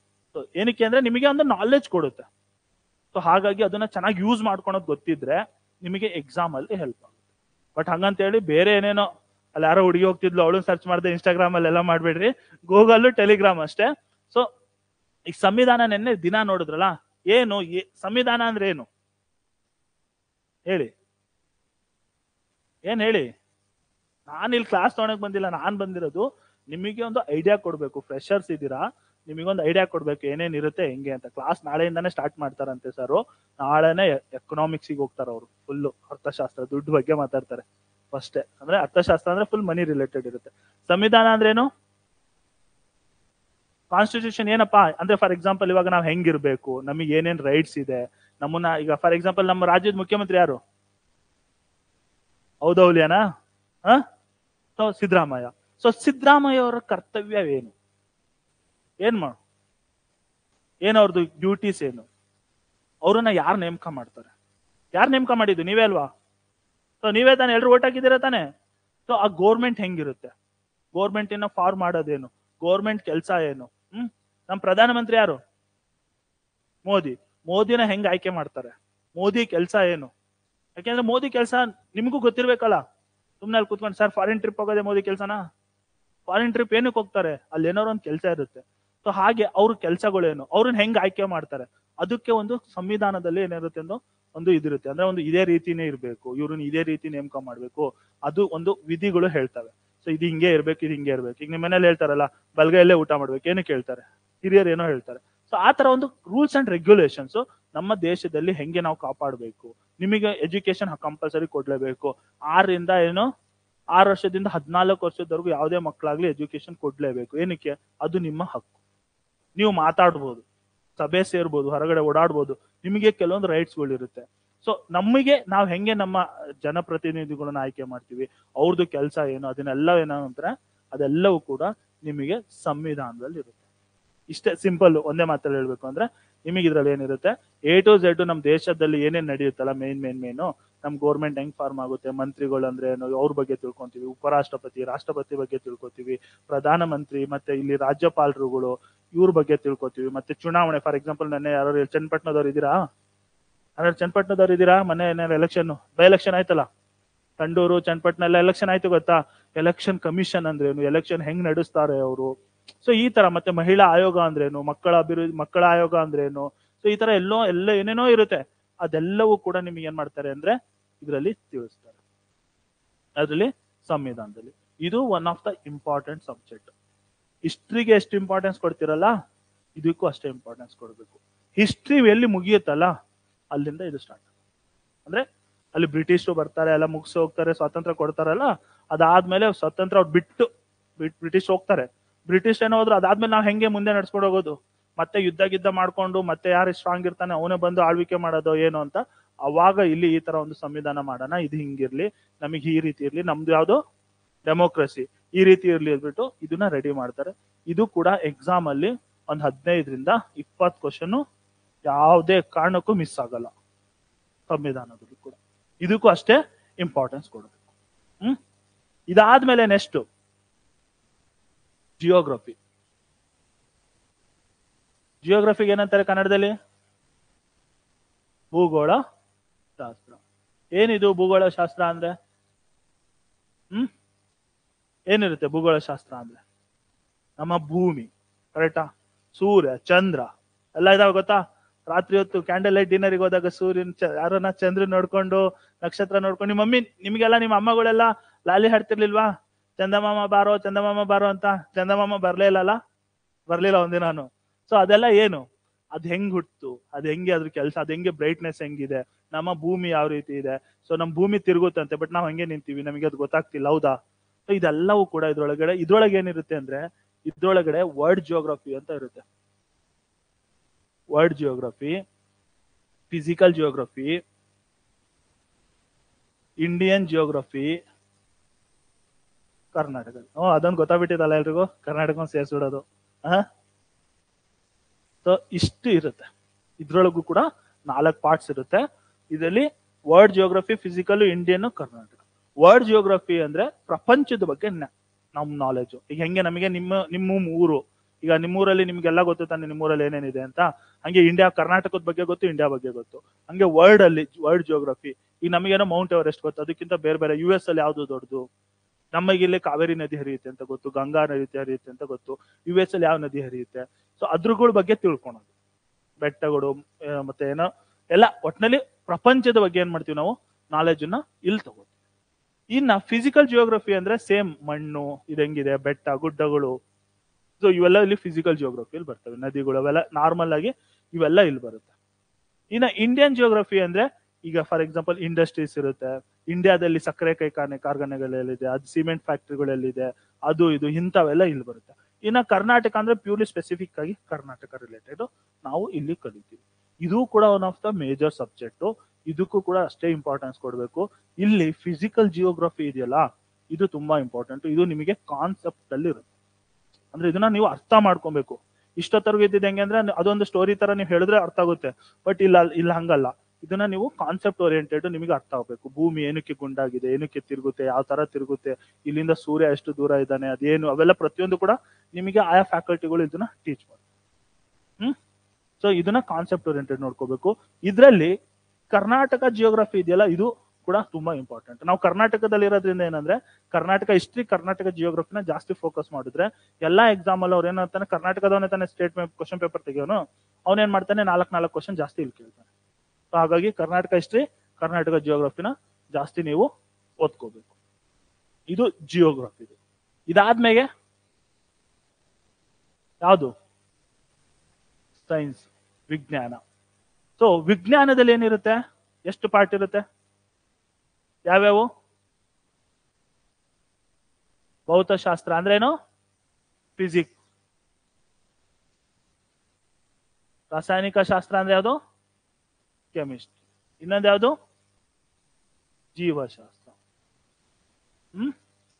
ಈ ಟೈಪ್ ಫಿಸಿಕ್ಸ್, ಕೆಮಿಸ್ಟ್ರಿ, ಬಯಾಲಜಿ, ಇವು 3 ಬಗ್ಗೆ ಇಲ್ಲಿ ಹೇಳ್ತಾರೆ. ಫಿಸಿಕ್ಸ್ ಗೊತ್ತಿರ್ಬೇಕು ನಿಮಗೆ. ಫಿಸಿಕ್ಸ್ ಅಲ್ಲಿ ಏನೇನು ಬರುತ್ತೆ, ಸೊ ಲಾಸ್, ನ್ಯೂಟನ್ಸ್ ಲಾಸ್, ಅದು ಇದು ಏನೇನೋ ಬರುತ್ತಲ್ಲ, ಅವೆಲ್ಲ ಇಲ್ಲಿ ಬರುತ್ತೆ. ಕೆಮಿಸ್ಟ್ರಿಲಿ ಕೆಮಿಸ್ಟ್ರಿ ರಿಲೇಟೆಡ್, ಮತ್ತೆ ಜೀವಶಾಸ್ತ್ರ ಅಂದ್ರೆ ಏನು, ಬಯಾಲಜಿ, ನಮ್ಮ ಬಾಡಿ ಬಗ್ಗೆ, ಅದ್ರ ಬಗ್ಗೆ ಎಲ್ಲ ಬರುತ್ತೆ. ಇದೆಲ್ಲ ನೀವೇ ನೋಡಿ, ಇದನ್ನು ಕೂಡ ನೀವು ಕಲ್ತಿದ್ದೀರಾ. ಕಾನ್ಸ್ಟಿಟ್ಯೂಷನ್ ಕೂಡ ನೀವು ಸಣ್ಣವರಿದ್ದ ಕಲ್ತಿದ್ದೀರಾ, ಮರ್ತಿದ್ದೀರಾ. ಹಿಸ್ಟ್ರಿ ಬಗ್ಗೆನೂ ನಿಮಗೆ ಗೊತ್ತು. ಇವೆಲ್ಲ ಏನಂದ್ರೆ ನಾವು ನಮ್ಮ ಸ್ಕೂಲಲ್ಲಿ ಕಲ್ತಿದ್ದು, ಅದನ್ನ ಮತ್ತೆ ನಾವೇನ್ ಮಾಡ್ತೀವಿ ಅಂದ್ರೆ ಕಾಂಪಿಟೇಟಿವ್ ಎಕ್ಸಾಮ್ ಅಲ್ಲಿ ಕಲಿತೀವಿ. ಅರ್ಥ ಆಯ್ತಾ? ಸೊ ಇದು ತುಂಬಾ ಇಂಪಾರ್ಟೆಂಟು. ಒಂದೊಂದು ಎಕ್ಸಾಮ್ ಹೆಂಗಿರುತ್ತೆ ಅಂದ್ರೆ ಪ್ಯೂರ್ಲಿ ಸೈನ್ಸ್ ಮೇಲೆನೇ ಇರುತ್ತೆ. ಇದು ಹೆಂಗೆ ಅಂದ್ರೆ ಆರ್ಟ್ಸ್ ಇಂದ ಬಂದಿರೋ ಹುಡುಗರಿಗೆ ಸ್ವಲ್ಪ ಕಷ್ಟ. ಯಾರಿಂದ? ಆರ್ಟ್ಸ್ ಇಂದ ಬಂದಿರೋರಿಗೆ. ಬಟ್ ಹಂಗಂತೇಳಿ ಕಷ್ಟ ಅಂದ್ರೆ ಏನು ಅಂದ್ರೆ ಬಂಡೆ ತಲೆ ಮೇಲೆ ಇಟ್ಕೊಂಡಂಗ ಅಲ್ಲ. ಕರೆಕ್ಟ್ ಆಗಿ ಫೋಕಸ್ ಮಾಡಿ ಓದಿದ್ರೆ ಇದು ಈಸಿನೇ. ಏನಕ್ಕೆ ಹೇಳಿ ಇದು ಈಸಿ? ಇಲ್ಲಿ ಕೇಳೋದು ನಾವು 6ನೇ ಕ್ಲಾಸಿಂದ 12ನೇ ಕ್ಲಾಸ್ವರೆಗೂ ಏನೇನು ಓದಿದೀವಲ್ಲ ಅದು. ಸೊ ನಾವು 6ನೇ ಕ್ಲಾಸಿಂದ 12ನೇ ಕ್ಲಾಸಲ್ಲಿ ನಾವು ಸಣ್ಣವ್ರು ಇದ್ದಾಗಲೇ ಇದನ್ನ ಹೇಳ್ಕೊಟ್ಟಿದ್ದಾರೆ ಅಂದ್ರೆ, ಇವಾಗ ನಾವು ದೊಡ್ಡವ್ರು ಇದೀವಿ, ಇದನ್ನ ಹೇಳ್ಕೊಟ್ರೆ ಇದು ನಮ್ಗೆ ಅರ್ಥ ಆಗುತ್ತಾ ಇಲ್ವಾ? 100% ಅರ್ಥ ಆಗುತ್ತೆ. ಬಟ್ ನಾವೇನ್ ಮಾಡ್ಬೇಕು? ಮನ್ಸಿಟ್ಟು ಕೇಳ್ಬೇಕು ಅಷ್ಟೇ. ಅರ್ಥ ಆಯ್ತಾ ನಿಮ್ಗೆ? ಇದು ಇಂಪಾರ್ಟೆಂಟ್. ಇದ್ರ ಮೇಲೆ ಕೆಲವೊಂದು ಎಕ್ಸಾಮ್ ಅಲ್ಲಿ ಏನಾಗಿದೆ ಅಂದ್ರೆ ಇದ್ರ ಮೇಲೆನೆ ಜಾಸ್ತಿ ಕ್ವಶನ್ಸ್ ಬಂದ್ಬಿಡುತ್ತೆ. ಅಂದ್ರೆ ಎಕ್ಸಾಮ್ ಅಲ್ಲಿ ಹೆಂಗಿರುತ್ತೆ ಅಂದ್ರೆ ಎಲ್ಲದಕ್ಕೂ ಕೂಡ ಈಕ್ವಲ್ ಆಗಿ ಡಿವೈಡ್ ಮಾಡಲ್ಲ ಅವರು. ಎಕ್ಸಾಮಿನರ್ ಹೆಂಗ್ ಮಾಡ್ತಾನೆ ಅಂದ್ರೆ ಒಂದೊಂದ್ರಲ್ಲಿ ಒಂದೊಂದು ಸಬ್ಜೆಕ್ಟ್ ನ ಜಾಸ್ತಿ ಕೊಟ್ಬಿಡ್ತಾನೆ. ಅಂತ ಟೈಮಲ್ಲಿ ಏನಾದ್ರು ನಾವು ಜಾಸ್ತಿ ಕ್ವಶನ್ ಇದ್ರ ಮೇಲೆ 25 ಕ್ವಶನ್ ಕೇಳ್ಬಿಟ್ಟ ಅಂತ ಅನ್ಕೊಳ್ಳಿ 100ರಲ್ಲಿ. ನಾವು ಹಂಗಂತ ಹೇಳಿ ನಾನು ಆರ್ಟ್ಸು ನನಗೆ ಕಷ್ಟ ಅಂತ ನಾವೇನಾದ್ರು ಬಿಟ್ರೆ ಏನಾಗುತ್ತೆ, 25 ಮಾರ್ಕ್ಸ್ ಮುಗಿತು. 75ರಲ್ಲಿ ನಂಗೆ ಎಷ್ಟೇ ಗೊತ್ತಿದ್ರು ಒಂದು 50 ಅಷ್ಟೇ ಗೊತ್ತಿರುತ್ತೆ, ಇನ್ನು 25 ಅಂತ ಹೆಂಗಿದ್ರು ಗೊತ್ತಿರಲ್ಲ. ಸೊ ಹಾಗಾಗಿ ನಾನು ಎಕ್ಸಿಟ್ ಆಗ್ತೇನೆ. ಹಾಗಾಗಿ ನಾವು ಯಾವುದಕ್ಕೂ ಕೂಡ ನೆಗ್ಲೆಕ್ಟ್ ಮಾಡಂಗಿಲ್ಲ. ಬಟ್ ಇಲ್ಲಿ ಇರೋ ಸಬ್ಜೆಕ್ಟ್ಸ್ ಎಲ್ಲ 6th standard to 12th standard ಇರೋದೇ ಸಬ್ಜೆಕ್ಟ್ಸ್. ಸೊ ಹಾಗಾಗಿ ನಾವು ಸ್ವಲ್ಪ ಚೆನ್ನಾಗಿ ವರ್ಕ್ ಮಾಡಿದ್ರೆ 100% ನಾವು ಔಟ್ ಆಫ್ ಔಟ್ ತಗೋಬಹುದು. ಇದೇನು ಕಷ್ಟ ಇರಲ್ಲ. ಸೊ ನಿಮಗೆ ಹೆಂಗೆ ಆರ್ಟ್ಸ್ ಹುಡುಗರಿಗೆ ಹೆಂಗಿದೆಯಲ್ಲ, ಹಿಸ್ಟ್ರಿ ಹಂಗೆ ಸೈನ್ಸ್ ಹುಡುಗರಿಗೆ ಕಷ್ಟ. ಹಿಸ್ಟ್ರಿ ಎಷ್ಟೋ ಜನಕ್ಕೆ ಅರ್ಥನೇ ಆಗಲ್ಲ. ಅದ್ರೊಳಗೆ ಏನಿಲ್ಲ, ಅವ್ನ್ ಬಂದ ಹೊಡೆದ, ಇವ್ನ್ ಬಂದ ಹೊಡೆದ, ಅವ್ನ್ ಚುಚ್ಚುದ, ಅವನು ಇದು ರಾಜ ತಗೋತಾನೆ, ಇಷ್ಟೇ ಇರುತ್ತೆ. ಅವ್ನು ಆ ದೇವಸ್ಥಾನ ಕಟ್ತಾನೆ, ಇವ್ರು ಆದ್ರೂ ಅರ್ಥ ಆಗಲ್ಲ. ಅದ್ರಲ್ಲಿ ಏನು ಆದ್ರೂ ಅರ್ಥ ಆಗಲ್ಲ. ಅದು ಹಂಗೆ ಅವ್ರಿಗೆ ಇದ್ ಕಷ್ಟ, ಇವ್ರಿಗೆ ಅದ್ ಕಷ್ಟ. ಬಟ್ ಕಷ್ಟ ಅನ್ನೋದು ಯಾರಿಗೆ ಅಂದ್ರೆ ಯಾರು ಕರೆಕ್ಟಾಗಿ ಓದಿಲ್ಲ ಅವರಿಗೆ. ಬಟ್ ಯಾರು ಕರೆಕ್ಟಾಗಿ ಓದ್ತಾರಲ್ಲ ಅವ್ರಿಗೇನು ಎಲ್ಲವೂ ಕೂಡ ಈಸಿನೇ. ಸೊ ನೀವು ಪಾಠ ಮಾಡ್ಬೇಕಾದ್ರೆ ಅದನ್ನು ಕರೆಕ್ಟಾಗಿ ಕೇಳ್ಕೋಬೇಕು ಅಷ್ಟೇ. ಮತ್ತೆ ಅವತ್ತಿಂದ ಅವತ್ತು ಮನೆಗೆ ಹೋಗಿ ರಿವಿಷನ್ ಮಾಡ್ಕೊ. ಇಷ್ಟು ನಿಮ್ಮ ಸ್ಟ್ರಾಟಜಿ. ಇದು ಸೈನ್ಸ್ ಆಯ್ತು. ಬಟ್ ಸೈನ್ಸು ತುಂಬಾ ಇಂಪಾರ್ಟೆಂಟು. ಇದ್ರ ಜೊತೆಗೆ ಇಲ್ಲಿ ಅಪ್ಲೈಡ್ ಸೈನ್ಸ್ ಅಂತ ಬರುತ್ತೆ. ಅದರಲ್ಲೂ ಮೊದಲು ತುಂಬಾ ಕ್ವಶನ್ಸ್ ಕೇಳ್ತಿದ್ರು. ಇವಾಗ ಬರ್ತಾ ಬರ್ತಾ ಬರ್ತಾ ಅಪ್ಲೈಡ್ ಸೈನ್ಸ್ ಕಡಿಮೆ ಆಗ್ತಿದೆ. ಬಟ್ ಹಾಗಂತೇಳಿ ಏನು ಮಾಡಂಗಿಲ್ಲ, ಎಲ್ಲದನ್ನೂ ಕೂಡ ಓದ್ಕೊಬೇಕು. ಇದ್ರಲ್ಲಿ ಏನ್ ಗೊತ್ತಾ, ಇದ್ರಲ್ಲಿ ಇವೆರಡು ಮಾಡ್ಕೊಂಡ್ಬಿಡ್ತಾರೆ. ಇದೊಂದು ಸ್ವಲ್ಪ ಕೆಲವ್ರಿಗೆ ಕಷ್ಟ. ಬಟ್ ಹಂಗಂತೇಳಿ ನಾವು ಯಾವ್ದಕ್ಕೂ ಕೂಡ ನೆಗ್ಲೆಕ್ಟ್ ಮಾಡಂಗಿಲ್ಲ. ಮತ್ತೆ ಇನ್ನೊಂದೇನಂದ್ರೆ ಇದ್ರಲ್ಲೆಲ್ಲ ಸೇಮ್ ಕ್ವಶನ್ಸೇ ಬರುತ್ತೆ. ಅಂತ ಏನ್ ಕಷ್ಟ ಏನ್ ಬರಲ್ಲ. ಎಲ್ಲ ನಾವು ಹೈಸ್ಕೂಲಲ್ಲಿ ಏನ್ ಮೈಕ್ರೋಕಾಂಟ್ರಿಯಾ ಏನೇನೋ ಓದಿರ್ತಿರಲ್ಲ ಅವೇ ಬರುತ್ತಿಲ್ಲ, ಏನು ಹೊಸಾದೇನ್ ಬರಲ್ಲ. ಬಟ್ ನಾವು ಓದಿ ಮರ್ತಿ ಮುಂದಕ್ಕೆ ಹೋಗಿರ್ತೀವಿ, ಇಲ್ಲಿ ಮತ್ತೆ ವಾಪಸ್ ಬರ್ತೀವಿ ಅಷ್ಟೇ. ಸೈನ್ಸ್ ಆಯ್ತು. ನೆಕ್ಸ್ಟ್ ಅರ್ಥಶಾಸ್ತ್ರ. ಅರ್ಥಶಾಸ್ತ್ರ ಅಂದ್ರೇನು? ಎಕನಾಮಿಕ್ಸ್. ಏನ್ ಎಕನಾಮಿಕ್ಸು ಅಂದ್ರೆ ಒಂದ್ ದೇಶದ ಬಗ್ಗೆ ತಿಳ್ಕೊಬೇಕು ಅಂದ್ರೆ ಅದ್ರದ್ದು ಏನೋ GDP GNP ಎಲ್ಲ ಇರುತ್ತಲ್ಲ. ಸೊ ಎಕನಾಮಿ ಅಂದ್ರೆ ಏನಂದ್ರೆ ಇಲ್ಲಿ ನಿಮಗೆ ಫೈನಾನ್ಸ್ ರಿಲೇಟೆಡ್ ಫುಲ್ಲು. ಅಂದ್ರೆ ಏನೋ ಸ್ಕೀಮ್ಸ್ ಆಗಿರ್ಬೋದು ಅದ್ರ ರಿಲೇಟೆಡ್ ಪ್ರತಿಯೊಂದು ಕೂಡ ಇಲ್ಲಿರುತ್ತೆ. ಸೊ ಇದು ನಿಮಗೆ ಕೆಲವರಿಗೆ ಈಸಿ, ಕೆಲವರಿಗೆ ಕಷ್ಟ. ಬಟ್ ಆಕ್ಚುಲಿ ಇದರಲ್ಲಿ ಅಷ್ಟೊಂದು ಏನು ಅಂತ ಡಿಫಿಕಲ್ಟಿ ಇರಲ್ಲ. ಕೆಲವೊಂದ್ಸಲ ಕೇಳಿದ್ರೆ 15 ಕ್ವಶನ್ ಕೇಳ್ತಾನೆ, ಇಲ್ಲಾಂದ್ರೆ ಮ್ಯಾಕ್ಸಿಮಮ್ ಮಿನಿಮಮ್ 8 to 10 ಕ್ವಶನ್ಸ್ ಅಂತ ಕೇಳ್ತಾನೆ. ಬಟ್ ಇವು 8 to 10 ಕ್ವಶನ್ ಇಂಪಾರ್ಟೆಂಟ್. ಏನಕ್ಕೆ ಇಂಪಾರ್ಟೆಂಟ್ ಅಂದ್ರೆ ನಾನು ಅವಾಗ ಹೇಳಿದೆ, ಅಲ್ಲಿ 15 ಇಂಪಾರ್ಟೆಂಟ್, ಅಲ್ಲಿ 15 ಇಂಪಾರ್ಟೆಂಟ್, ಜಿಯೋಗ್ರಫಿನ ಇಂಪಾರ್ಟೆಂಟ್, ಸೈನ್ಸ್ ಇಂಪಾರ್ಟೆಂಟ್. 10ರಿಂದ 15 ಇಲ್ಲ 15ರಿಂದ 20 ಕ್ವಶನ್ ಬರುತ್ತೆ. ಬಟ್ ಎಲ್ರು ಏನ್ ಮಾಡ್ತಾರೆ, ಎಂತ ದಡ್ರಿದ್ರು ಕೂಡ ಅವ್ 4 ಚೆನ್ನಾಗಿ ಓದ್ಕೊಂಡಿರ್ತಾರೆ. ಇಲ್ಲಿ ಕೆಲವ್ರು ಏನ್ ಮಾಡ್ತಾರೆ ಅಂದ್ರೆ ನೆಗ್ಲೆಕ್ಟ್ ಮಾಡಿರ್ತಾರೆ. ಬಟ್ ಇಲ್ಲಿ 8 to 10 ಇರುತ್ತೆ. ಇದ್ರಲ್ಲಿ 5 ಈಸಿ ಇರುತ್ತೆ, 3 ಕ್ವಶನ್ ಟಫ್ ಇರುತ್ತೆ. ಈ 3 ಕ್ವಶನ್ ಯಾರು ಸಾಲ್ವ್ ಮಾಡ್ತಾರಲ್ಲ ಅವರು ಪಾಸ್ ಆಗೋ ಚಾನ್ಸಸ್ ಜಾಸ್ತಿ. ಹಾಗಾಗಿ ಇದು ಸ್ವಲ್ಪ ಲಾಜಿಕ್ ರಿಲೇಟೆಡ್ ಇರುತ್ತೆ. ಕೆಲವೊಂದು ಇದ್ರಲ್ಲಿ ಕಾನ್ಸೆಪ್ಟ್ಗಳು ಇರುತ್ತೆ. GDP GNP ಅಂತ ಬರುತ್ತೆ. RBI ಅಂದ್ರೆ ಏನು, ಬ್ಯಾಂಕ್ ಗೊತ್ತಿದೆಯಲ್ಲ, ಎಲ್ಲರ ಹತ್ರನೂ ದುಡ್ಡಿದ್ಯಾ ಜೋಬಲ್ಲಿ? ನಾನೇನ್ ಕೇಳಲ್ಲ, ಹ್ಞೂ ಹೇಳ್ರಿ, ನಂಗೇನ್ ಕೊಡ್ಬೇಡ್ರಿ ಹೇಳ್ರಿ. ಸೊ ಆ ದುಡ್ಡನ್ನ ಯಾರು ಪ್ರಿಂಟ್ ನ ಯಾರು ಮಾಡ್ತಾರೆ? ಪ್ರಿಂಟ್ ನ? RBI ಎಲ್ಲೈತೆ ಹೆಡ್ ಕ್ವಾರ್ಟರ್ಸ್? ನೋಡಿ, ಡೆಲ್ಲಿನ ಮುಂಬೈನ? ಮುಂಬೈ. ಸೊ ಯಾವಾಗ ಸ್ಥಾಪನೆ ಆಯ್ತು? 1935 45 ಸೊ ಡೇಟು ಏಪ್ರಿಲ್ 1. ಏನೋ ಓದ್ಬಿಟ್ಟಿರಲ್ರಿ ಎಲ್ರು? ಸೊ ಹಂಗೆ ಅದ್ರ ಏನೇನ್ ಫಂಕ್ಷನ್ಸ್ ಇರುತ್ತೆ, ಸೊ ಯಾವ್ಯಾವ ನೋಟು, ಅದ್ರ ಬಗ್ಗೆ ಫುಲ್ ನೋಟ್ ಬಗ್ಗೆ ಬರುತ್ತೆ. GDP GNP ಗಳ ಬಗ್ಗೆ ಬರುತ್ತೆ. ಮತ್ತೆ ಈಗ ಫಾರ್ ಎಕ್ಸಾಂಪಲ್ ನೀವೆಲ್ಲ ಈಗ ನಿಮ್ ಫ್ರೆಂಡ್ಸ್ ಎಲ್ಲ ಜಾಬ್ ಮಾಡ್ತಿರ್ತಾರ, ಹೌದಾ? ಇಲ್ಲ ಅಂದ್ರೆ ಹೋಗ್ಲಿ ಕೃಷಿ, ನಿಮ್ ಬೇಡ, ನಿಮ್ ಎಕ್ಸಾಂಪಲ್ ಏನು ಫಸ್ಟ್ನೇ ದಿನ ನಿಮ್ಗೆ ಜಾಬ್ಲೆಸ್ ಅಂತ ನೀವಿನ್ನ ಜಾಬ್ ಗೌರ್ಮೆಂಟ್ ಜಾಬಿಗೆ ಹೋಗ್ತಿರೋರು ನೀವೆಲ್ಲ. ಸೊ ಈಗ ಅಗ್ರಿಕಲ್ಚರ್ ಊರ್ ಕಡೆ ಎಲ್ಲ ಇರ್ತಾರೆ. ಸೊ ಒಂದ್ ಮನೇಲಿ ಒಂದ್ ಎಕರೆ ಹೊಲ ಇರುತ್ತೆ, 4-5 ಜನ ನೋಡ್ಕೋತಿದ್ರೆ ಏನಾಗುತ್ತೆ, ಅದ್ರಲ್ಲಿ ಅನ್ಎಂಪ್ಲಾಯ್ಮೆಂಟ್ ಇರುತ್ತೆ. ಅದ್ರ ಬಗ್ಗೆ ಎಲ್ಲ ಪ್ರತಿಯೊಂದು ಕೂಡ ನಿಮಗೆ ಇಲ್ಲಿ ಎಕನಾಮಿಕ್ಸ್ ಅಲ್ಲಿ ಹೇಳ್ಕೊಡ್ತಾರೆ. ನಿಮಗೆ ನಾಳೆಯಿಂದ ಕ್ಲಾಸ್ ತಗೋತಾರೆ economics, first class economics. So easy ಇರುತ್ತೆ, ಹಂಗೇನಿಲ್ಲ, ತುಂಬಾ ಬೇಸಿಕ್ಸ್ ಇಂದಾನು ಹೇಳ್ಕೊಡ್ತಾರೆ. ನಿಮಗೆ ನಾಳೆಯಿಂದ ಎಕನಾಮಿಕ್ ಕ್ಲಾಸ್ ಇರುತ್ತೆ. ಟೈಮಿಂಗ್ಸ್ ಹಾಕ್ತೀನಿ ನಾನು ಗ್ರೂಪ್ ಅಲ್ಲಿ. ಸೊ ಇದು ಅರ್ಥಶಾಸ್ತ್ರದಲ್ಲಿ ಇದ್ರ ಬಗ್ಗೆ ಹೇಳ್ತಾರೆ.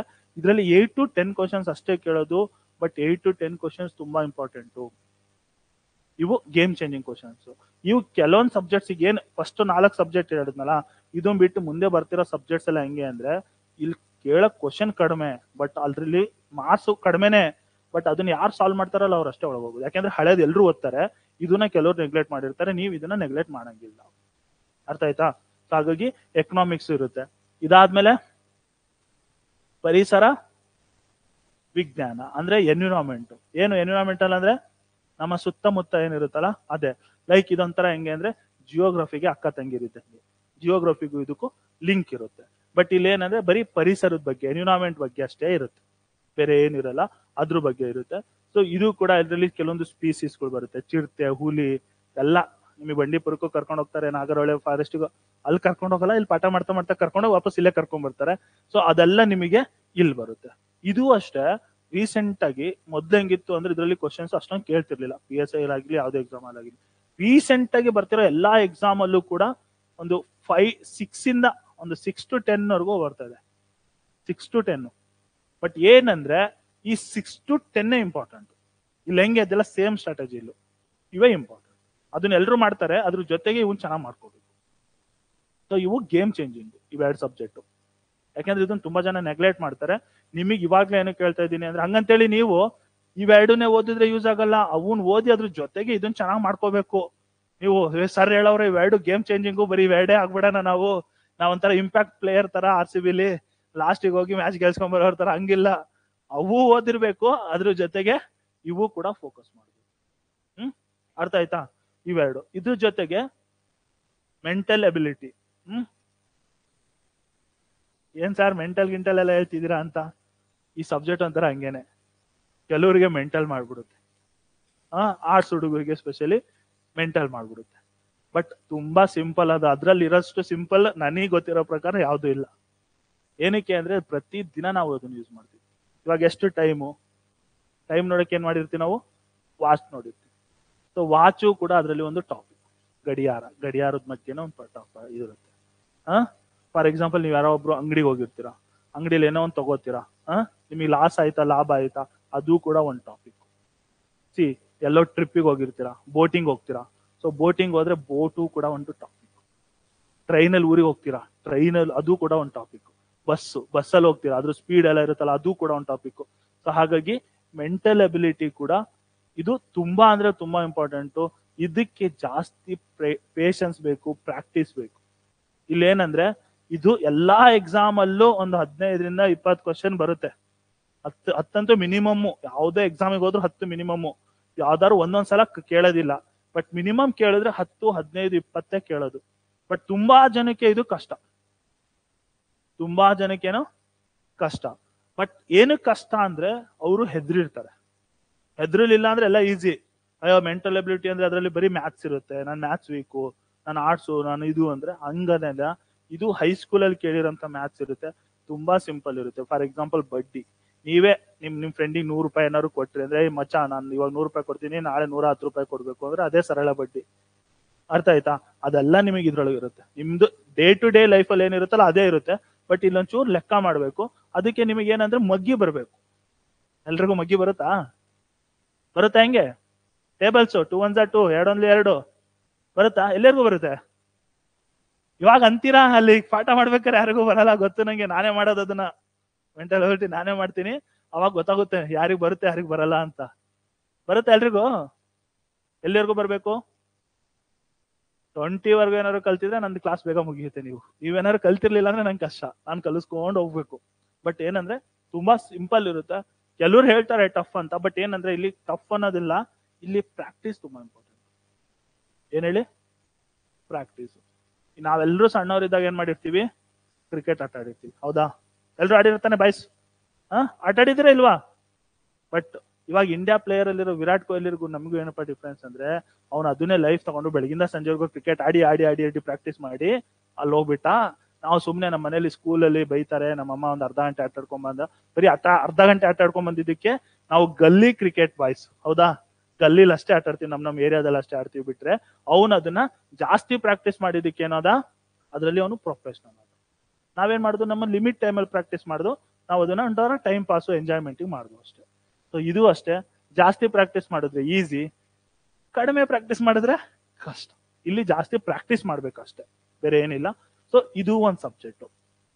ಇದ್ರ ಜೊತೆಗೆ ಮೇನ್ ಸಮುದ್ರ ಯಾವ್ದು ನಮ್ದು,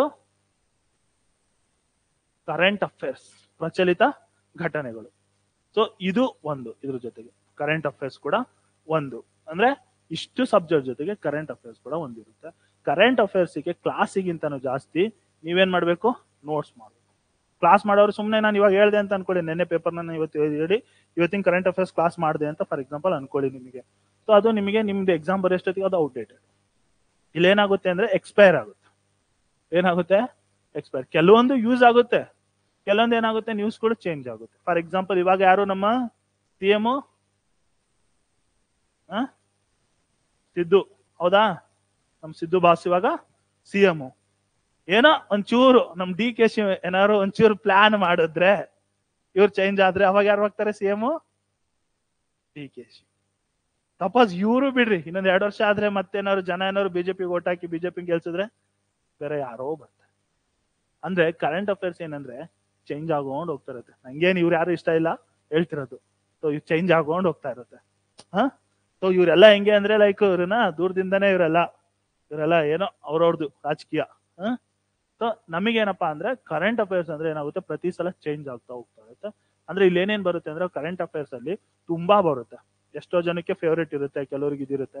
ಫಾರ್ ಎಕ್ಸಾಂಪಲ್ ಇವಾಗ ಇಲ್ಲಿ ಏನು ಪ್ರಮುಖ ದಿನಾಚರಣೆಗಳು ಬರುತ್ತೆ. ದಿನಾಚರಣೆ ನಿನ್ನೆ ಒಂದು ಕೇಳಿದ್ರಿ ಗೊತ್ತಾ, ಯಾವ್ದಿತ್ತು, ಸಂವಿಧಾನ ದಿನ ನವೆಂಬರ್ 26. ಕ್ವಶನ್ ಎಕ್ಸಾಂಪಲ್ ಕೇಳ್ಬೋದು.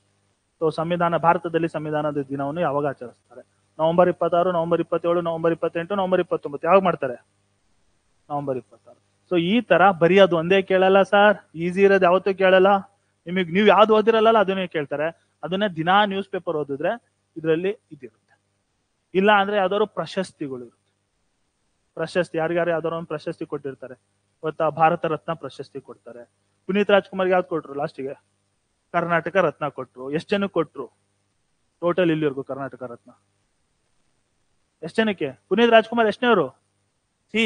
ಯಾರಿಗೆ ಕೊಟ್ರು ಅನ್ನೋದು ಇಂಪಾರ್ಟೆಂಟ್ ಅಲ್ಲ, ಎಷ್ಟನೇವ್ರು ಅನ್ನೋದು ಕೂಡ ಇಂಪಾರ್ಟೆಂಟು. ಫಸ್ಟ್ ಯಾರಿಗೆ ಕೊಟ್ರು ಅನ್ನೋದು ಇಂಪಾರ್ಟೆಂಟು, ಅದ್ರ ಅಮೌಂಟ್ ಎಷ್ಟು, ಪ್ರೈಸ್ ಅನ್ನೋದು ಇಂಪಾರ್ಟೆಂಟು. ಅದೆಲ್ಲ ಏನ್ ನಿಮಗೆ ಕರೆಂಟ್ ಅಫೇರ್ಸ್ ಅಲ್ಲಿ ಬರುತ್ತೆ. ಮತ್ತೆ sports, for example cricket. So last time ಯಾರು IPL ಗೆದ್ದಿದ್ದು? KKR. ನೋಡಿ ಹೆಂಗೆ ಆನ್ಸರ್ ಹೇಳ್ತಾರೆ, ಎಕ್ಸಾಮ್ ಅಲ್ಲಿ ಕೇಳ್ತಾರೆ. ಬಟ್ KKR ಯಾರು ಗೆದ್ರು ಅಂತ ಕೇಳಲ್ಲಪ್ಪ. ವುಮೆನ್ಸ್ IPL ಯಾರು ಗೆದ್ರು ಅಂತ ಕೇಳ್ತಾರೆ. ಯಾರು ಗೆದ್ರು? ಓ ನೀವೆಲ್ಲ RCB ಫ್ಯಾನ್ಸ್, ಅದಕ್ಕೆ ಗೊತ್ತು. ಹಾಗಾದ್ರೆ ವುಮೆನ್ಸ್ IPL ಅಲ್ಲಿ ಯಾರು ಜಾಸ್ತಿ ರನ್ ನೋಡಿದ್ದು, ಮ್ಯಾನ್ ಆಫ್ ದ ಸೀರೀಸ್ ಯಾರು ತಗೊಂಡ್ರು? ಇವಾಗ ಅವ್ರು ಮೋಸ್ಟ್ಲಿ ಎರಿಸಾ ಪೆರಿ ಫ್ಯಾನ್ ಅನ್ಸುತ್ತೆ. ಸೊ ಹಿಂಗೆ ಈ ತರ ಕ್ವಶನ್ಸ್ ಕೇಳ್ತಾರೆ. ನಮಗೆಲ್ಲ ಗೊತ್ತಿರೋದೇ ಅಲ್ವಾ ಇದು ಕ್ರಿಕೆಟ್. ಸೊ ಈ ತರ ಕೇಳ್ತಾರೆ. ಹಂಗೂ ಕೇಳಲ್ಲ ಒಂದೊಂದ್ಸಲ. ಆಲ್ರೆಡಿ ಎಲಿಸಾ ಪೆರಿ ಕ್ವಶನ್ ಕೇಳಿದ್ದಾರೆ ಅದೊಂದು PC ಎಕ್ಸಾಮ್ ಅಲ್ಲೋ ಯಾವ್ದ್ರಲ್ಲೂ, ಅದನ್ನು ಕೂಡ ಕೇಳಿದ್ದಾರೆ. ಮತ್ತೆ ಇನ್ನೊಂದೇನೋ ಕೇಳಿದ್ರಪ್ಪ ಅಂದ್ರೆ ಎಷ್ಟನೇ ಆವೃತ್ತಿ ಅಂತ ಕೇಳ್ತಾರೆ. ಈಗ ನಡೀತಿರೋದು, ಈಗ ನೆಕ್ಸ್ಟ್ ನಾಳೆ ಬರ್ತಿರೋದು IPL ಮೇ ಸ್ಟಾರ್ಟ್ ಆಗುತ್ತಲ್ಲ, ಯಾವಾಗ, ಮಾರ್ಚ್ ಅಲ್ಲಿ. ಎಷ್ಟನೇದದು? 18. ಯಾಕೆಂದ್ರೆ ನೀವೆಲ್ಲ RCB ದವ್ರು ಗೊತ್ತಾಯ್ತು, 17 ವರ್ಷ ದಂಡಯಾತ್ರೆ ಆದ್ರೂ ಕೂಡ ನೀವಿನ್ನ ಕಪ್ ಗೆದ್ದಿಲ್ಲ. ಹಾಗಾಗಿ 18 ವರ್ಷ ಅಂತ ನೆನ್ಪಿಟ್ಕೊಂಡಿದ್ದೀರಾ ಗೊತ್ತು. ಸೊ ನಾವು RCB ಫ್ಯಾನ್ ಏನ್ ಮಾಡ್ತೀರಾ, ಒಂದು ಕಪ್ ಬಂದಿಲ್ಲ ನಮ್ಮ ಹತ್ರ. ಅದಕ್ಕೋಸ್ಕರ ಕಪ್ ಬರ್ಲಿಲ್ಲ ಅನ್ನೋ ಪರವಾಗಿಲ್ಲ, ನಮಗೊಂದು ಜಾಬ್ ಕೊಟ್ರೆ ಸಾಕಲ್ವಾ.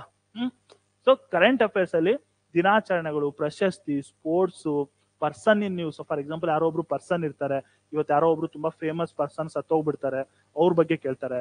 ಇಲ್ಲಾಂದ್ರೆ ಯಾರೋ ಒಬ್ರು ಪರ್ಸನ್ ಫಾರಿನ್ ಇಂದ ಇಂಡಿಯಾಗೆ ಬಂದಿರ್ತಾರೆ, international persons in news. For example ಇವಾಗ ಡೊನಾಲ್ಡ್ ಟ್ರಂಪ್ ಅಲ್ಲಿ ಗೆದ್ದ, ಅವ್ನ ಬಗ್ಗೆ ಕ್ವಶನ್ಸ್ ಕೇಳ್ಬೋದು. ಅವ್ನು ಯಾವ ಪಾರ್ಟಿ, ಎಷ್ಟನೇ ಅಧ್ಯಕ್ಷ, ಅಮೆರಿಕಾದಲ್ಲಿ ಎಷ್ಟು ವರ್ಷಕ್ಕೊಂದ್ಸಲ ಎಲೆಕ್ಷನ್ ನಡೆಯುತ್ತೆ, ಅಂದ್ರೆ ರಾಷ್ಟ್ರಪತಿ. ಇಂಡಿಯಾದಲ್ಲಿ ಎಷ್ಟು ವರ್ಷ ಇರ್ತಾರೆ ರಾಷ್ಟ್ರಪತಿಗಳು? 5 years ಇರುತ್ತೆ. ಅಮೆರಿಕಾದಲ್ಲಿ 4 ವರ್ಷ. ಸೊ ಹಿಂಗೆ ಏನೋ ಒಂದು ಕೇಳ್ಬೋದು, ಪ್ರಧಾನ ಮಂತ್ರಿ ಬಗ್ಗೆ ಕೇಳ್ಬೋದು, ಟ್ರಂಪ್ ಯಾವ ಇದು ಪಾರ್ಟಿಯವನು ಅಂತ ಕೇಳ್ಬೋದು, ಟ್ರಂಪ್ ಅಪೋಸಿಟ್ ಯಾರಿಗೆ. ಸೊ ಇವೆಲ್ಲ ಏನಾಗುತ್ತೆ ಅಂದ್ರೆ ಇವೆಲ್ಲ ಕರೆಂಟ್ ಅಫೇರ್ಸ್ ಅಲ್ಲಿ ಬರುತ್ತೆ. ಮತ್ತೆ ಕೆಲವೊಂದು ಸ್ಕೀಮ್ಸ್ ಬರುತ್ತೆ. ಫಾರ್ ಎಕ್ಸಾಂಪಲ್ ಇವಾಗ ಹುಡುಗಿರಿಗೆಲ್ಲ ಬಸ್ಸಲ್ಲೆಲ್ಲ ಫ್ರೀಯಾಗಿ ಕೊಟ್ಟಿದಾರಲ್ಲಪ್ಪ, ಯಾವ್ದು ಸ್ಕೀಮು? ಶಕ್ತಿ ಯೋಜನೆಗೆ ಯಾರ್ಯಾರು ಎಲಿಜಿಬಲ್, ಇಲ್ಲಾಂದ್ರೆ ಎಲೆಕ್ಟ್ರಿಸಿಟಿ ಯಾವ್ದದು, ಗೃಹಲಕ್ಷ್ಮಿ. ಗೃಹ ಜ್ಯೋತಿ, ಗೃಹ ಜ್ಯೋತಿಗೆ ಯಾರ್ಯಾರು APL ಕಾರ್ಡು, BPL ಕಾರ್ಡು, ಎಷ್ಟು ಯೂನಿಟ್ ಯೂಸ್ ಮಾಡಬೇಕು, ಸೊ ಹಂಗೆ ಅವೆಲ್ಲ ಬರುತ್ತೆ ಅದ್ರೊಳಗಡೆ. ಅಂದ್ರೆ ಅದನ್ನ ಸುಮ್ನೆ ಗೃಹ ಜ್ಯೋತಿ ಏನಕ್ಕೆ ಎಲೆಕ್ಟ್ರಿಸಿಟಿ ಹಂಗೆ ಕೇಳಲ್ಲ, ಯಾವ ಮಿನಿಸ್ಟ್ರಿ ಇಂಪ್ಲಿಮೆಂಟ್ ಮಾಡ್ತು, ಅದ್ರಲ್ಲಿ ಏನ್ ಕ್ರೈಟೀರಿಯಾ ಇದೆ, ಈ ರೀತಿ ಕೆಲವೊಂದು ಸ್ಕೀಮ್ಸ್ಗಳ ಬಗ್ಗೆ ಬರುತ್ತೆ.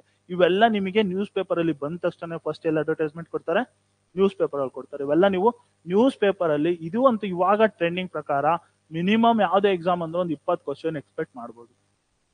ಮಿನಿಮಮ್ 20 ಕ್ವಶನ್ಸ್ ನೀವು ಎಕ್ಸ್ಪೆಕ್ಟ್ ಮಾಡಬಹುದು. ಸರ್ ಎಲ್ಲ ಓಕೆ ಸರ್, ಯಾವಾಗ್ಲೇ ನೋಡಿದ್ರೆ 15 15 15, ಇಲ್ಲಿ ನೋಡಿದ್ರೆ 8 10 6 10 15 20, ಇಲ್ಲಿ 20, ಇರೋದೇ 100 ಮಾರ್ಕ್ಸ್. ನೀವು ನೋಡಿದ್ರೆ ಒಂದು 200 ಮಾರ್ಕ್ಸ್ ಲೆಕ್ಕ ಹೇಳಿರಲ್ಲ, ಹೆಂಗೆ ಸರ್? ಅಂದ್ರೆ ಆವ್ರೇಜ್ ಮ್ಯಾಕ್ಸಿಮಮ್ ಈ ತರ ಕೇಳ್ತಾರೆ. ಕೆಲವೊಂದ್ಸಲ ಒಂದೊಂದು ಕ್ವಶನ್ ಒಂದೊಂದು ಸಬ್ಜೆಕ್ಟ್ ಏನ್ ಮಾಡ್ತಾರೆ, ಡೌನ್ ಮಾಡ್ತಾರೆ ಅಷ್ಟೇ. ಬಟ್ ಓವರ್ ಆಲ್ ಆಗಿ ಇಲ್ಲಿ ನಾನೇನ್ ಹೇಳ್ತಿದ್ದೀನಿ ಅಂದ್ರೆ ಎಲ್ಲದನ್ನು ಕೂಡ ಓದ್ಬೇಕು. ಇದು ನಿಮ್ಮ PSI ಸಿಲೆಬಸ್. ಇಲ್ಲಿ ಏನಿರುತ್ತೆ, ಮಲ್ಟಿಪಲ್ ಚಾಯ್ಸ್ ಕ್ವಶನ್ಸ್ ಇರುತ್ತೆ. KSಗೂ ಇದಕ್ಕೆ ಏನ್ ಡಿಫ್ರೆನ್ಸು? ಏನೂ ಇಲ್ಲ, ಎಲ್ಲ ಸೇಮೇ. ಅಲ್ಲೇನ್ ಮಾಡ್ತಾರೆ ಅಂದ್ರೆ KS ಅಲ್ಲಿ ಪೇಪರ್ 1 ಪೇಪರ್ 2 ಎರಡು ಇರುತ್ತೆ. ನಿಮಗೆ ಹೆಂಗೆ ಪೇಪರ್ 1 essay ಅದೆಲ್ಲ ಇತ್ತಲ್ಲ, ಇಲ್ಲಿ ಎರಡೂ ಕೂಡ ಮಲ್ಟಿಪಲ್ ಚಾಯ್ಸ್ ಕ್ವಶನ್ಸ್ ಇರುತ್ತೆ. ಎರಡು ಏನಿರುತ್ತೆ, MCQನೇ ಇರುತ್ತೆ. ಎರಡು ಮಲ್ಟಿಪಲ್ ಚಾಯ್ಸ್ ಕ್ವಶನ್ಸ್ ಇರುತ್ತೆ. ಇಲ್ಲಿ ಪೇಪರ್ 1 ಅಲ್ಲಿ ಏನಿರುತ್ತೆ ಅಂದ್ರೆ, ಇಷ್ಟೊತ್ತರೆಗೂ ನಾವೇನೇನು ಸಬ್ಜೆಕ್ಟ್ ಮಾತಾಡಿದ್ವಲ್ಲ, ಹಿಸ್ಟ್ರಿ, ಪಾಲಿಟಿ, ಜಿಯೋಗ್ರಫಿ, ಎಕನಾಮಿಕ್ಸ್, ಇಷ್ಟೇ 4 ಇರುತ್ತೆ. ಇದ್ರ ಜೊತೆಗೆ ಕರೆಂಟ್ ಅಫೇರ್ಸ್ ಅಂತ ತಕ್ಷಣ ನಾನೇನ್ ಹೇಳ್ದೆ, ಎಲ್ಲದನ್ನು ಮಿಕ್ಸ್ ಮಾಡಿ ಹೇಳ್ದೆ ನಿಮಗೆ. ಇಲ್ಲೇನ್ ಮಾಡ್ತಾರೆ ಅಂದ್ರೆ current affairs national and inter national separate ಆಗಿ ಕೇಳ್ತಾರೆ. ಇಂಟರ್ ನ್ಯಾಷನಲ್ ಇಲ್ಲಿ ಸಪರೇಟ್ ಆಗಿ ಕೇಳ್ತಾರೆ.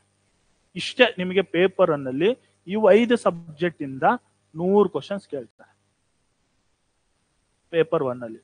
ಪೇಪರ್ 2 ಅಲ್ಲಿ ಇಲ್ಲಿ ನಿಮಗೆ ಸೈನ್ಸು, ಸೊ ನಾನು ಇನ್ನೊಂದು ಸಬ್ಜೆಕ್ಟ್ ಮಾಡ್ತಿದ್ದೆ, ಸೈನ್ಸ್ ಅಂಡ್ ಟೆಕ್ ಅಂತ ಒಂದು ಬರುತ್ತೆ. ಸೈನ್ಸ್ ಅಂಡ್ ಟೆಕ್ ಅಂದ್ರೆ purely technology related. For example 4G 5G 6G, ಯಾವ್ದೆಲ್ಲರೂ 5G ಯೂಸ್ ಮಾಡ್ತಿದ್ದೀರಲ್ವಾ ಮೊಬೈಲು, ಮತ್ತೆ ಇಸ್ರೋ ಬಗ್ಗೆ ಇಂಥದ್ದು ಟೆಕ್ನಾಲಜಿ ರಿಲೇಟೆಡ್, ಅಥವಾ ಯಾವ್ದೊಂದು ವ್ಯಾಕ್ಸಿನ್ಗಳ ಬಗ್ಗೆ ಅದೊಂದಿರುತ್ತೆ, ಅದೊಂದು ಸಬ್ಜೆಕ್ಟ್ ಇರುತ್ತೆ. ಇಲ್ಲೇನಾಗುತ್ತೆ ಅಂದ್ರೆ ಪೇಪರ್ 2 ಅಲ್ಲಿ ಸೈನ್ಸು ಮತ್ತೆ ಸೈನ್ಸ್ ಅಂಡ್ ಟೆಕ್ ಇದು ಇಲ್ಲಿ ಕೇಳ್ತಾನೆ. ಮತ್ತೆ ಮೆಂಟಲ್ ಎಬಿಲಿಟಿ ಕೇಳಿದು ಗೊತ್ತಾ, ಅದು ಇಲ್ಲಿ ಮೆಂಟಲ್ ಎಬಿಲಿಟಿ ಇಲ್ಲಿ ಕೇಳ್ತಾನೆ. ಮತ್ತೆ ಕರ್ನಾಟಕ ಕರೆಂಟ್ ಅಫೇರ್ಸ್ ನೋಡಿ, ಕರ್ನಾಟಕ ಕರೆಂಟ್ ಅಫೇರ್ಸ್ ಇಲ್ಲಿ ಮಿಸ್ ಆಗಿತ್ತು. ಇಲ್ಲೇನೋ ನ್ಯಾಷನಲ್ ಇಂಟರ್ನ್ಯಾಷನಲ್ ಬಂತು, ಅಂದ್ರೆ ರಾಷ್ಟ್ರೀಯ ಅಂತಾರಾಷ್ಟ್ರೀಯ ಬಂತು, ಬಟ್ ಕರ್ನಾಟಕದ್ದು ಮಿಸ್ ಆಗಿತ್ತು. ಸೊ ಕರ್ನಾಟಕ ಕರೆಂಟ್ ಅಫೇರ್ಸ್ ನ ಇಲ್ಲಿ ಅರ್ಥ ಆಯ್ತಾ? ಇಲ್ಲಿ Karnataka current affairs, mental ability, science, science and tech. ಇದ್ರ ಜೊತೆಗೆ ನಿಮಗೆ ಅಲ್ಲಿ ಏನು ಒಂದು ಇಲ್ದಲೇ ಇರೋ ಒಂದೇ ಒಂದು ಸಬ್ಜೆಕ್ಟ್ ಯಾವ್ದಪ್ಪ ಅಂದ್ರೆ KS ಅಲ್ಲಿ ಎಕನಾಮಿಕ್ ಸರ್ವೆ ಅಂತ ಬರುತ್ತೆ. So economic survey and budget. But ಇಲ್ಲಿ ಇದು PSI ಓದೋ ಹುಡುಗರಿಗೆ ಇರಲ್ಲ, ಹಂಗಂತ ನೀವು ಅನ್ಕೊಂಡಿದ್ರೆ ತಪ್ಪು.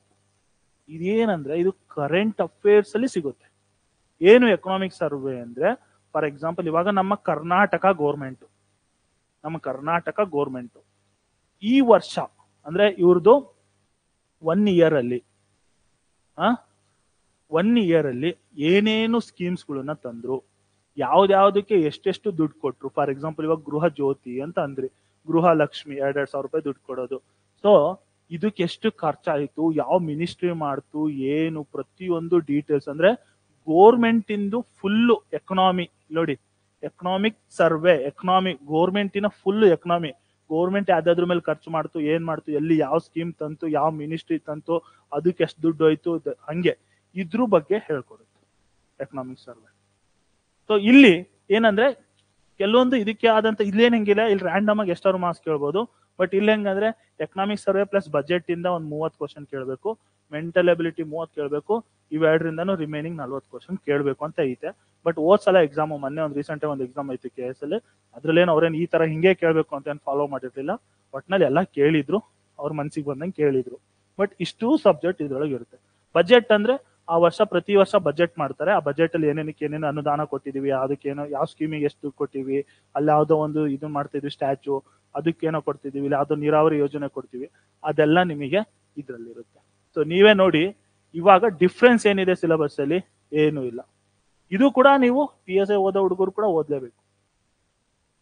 KS ಅಂದ್ರೆ ಇದಕ್ಕೆ ಡೀಟೇಲ್ ಆಗಿ ಓದ್ಬೇಕು. ನೀವೇನ್ ಮಾಡ್ಬೇಕು ಅಂದ್ರೆ ಮೇಲ್ಮೇಲೆ ಓದ್ಕೋಬೇಕು ಅಷ್ಟೇ, ಬಿಟ್ರೆ ಉಳ್ದಿದ್ದೆಲ್ಲವೂ ಕೂಡ ಸೇಮ್.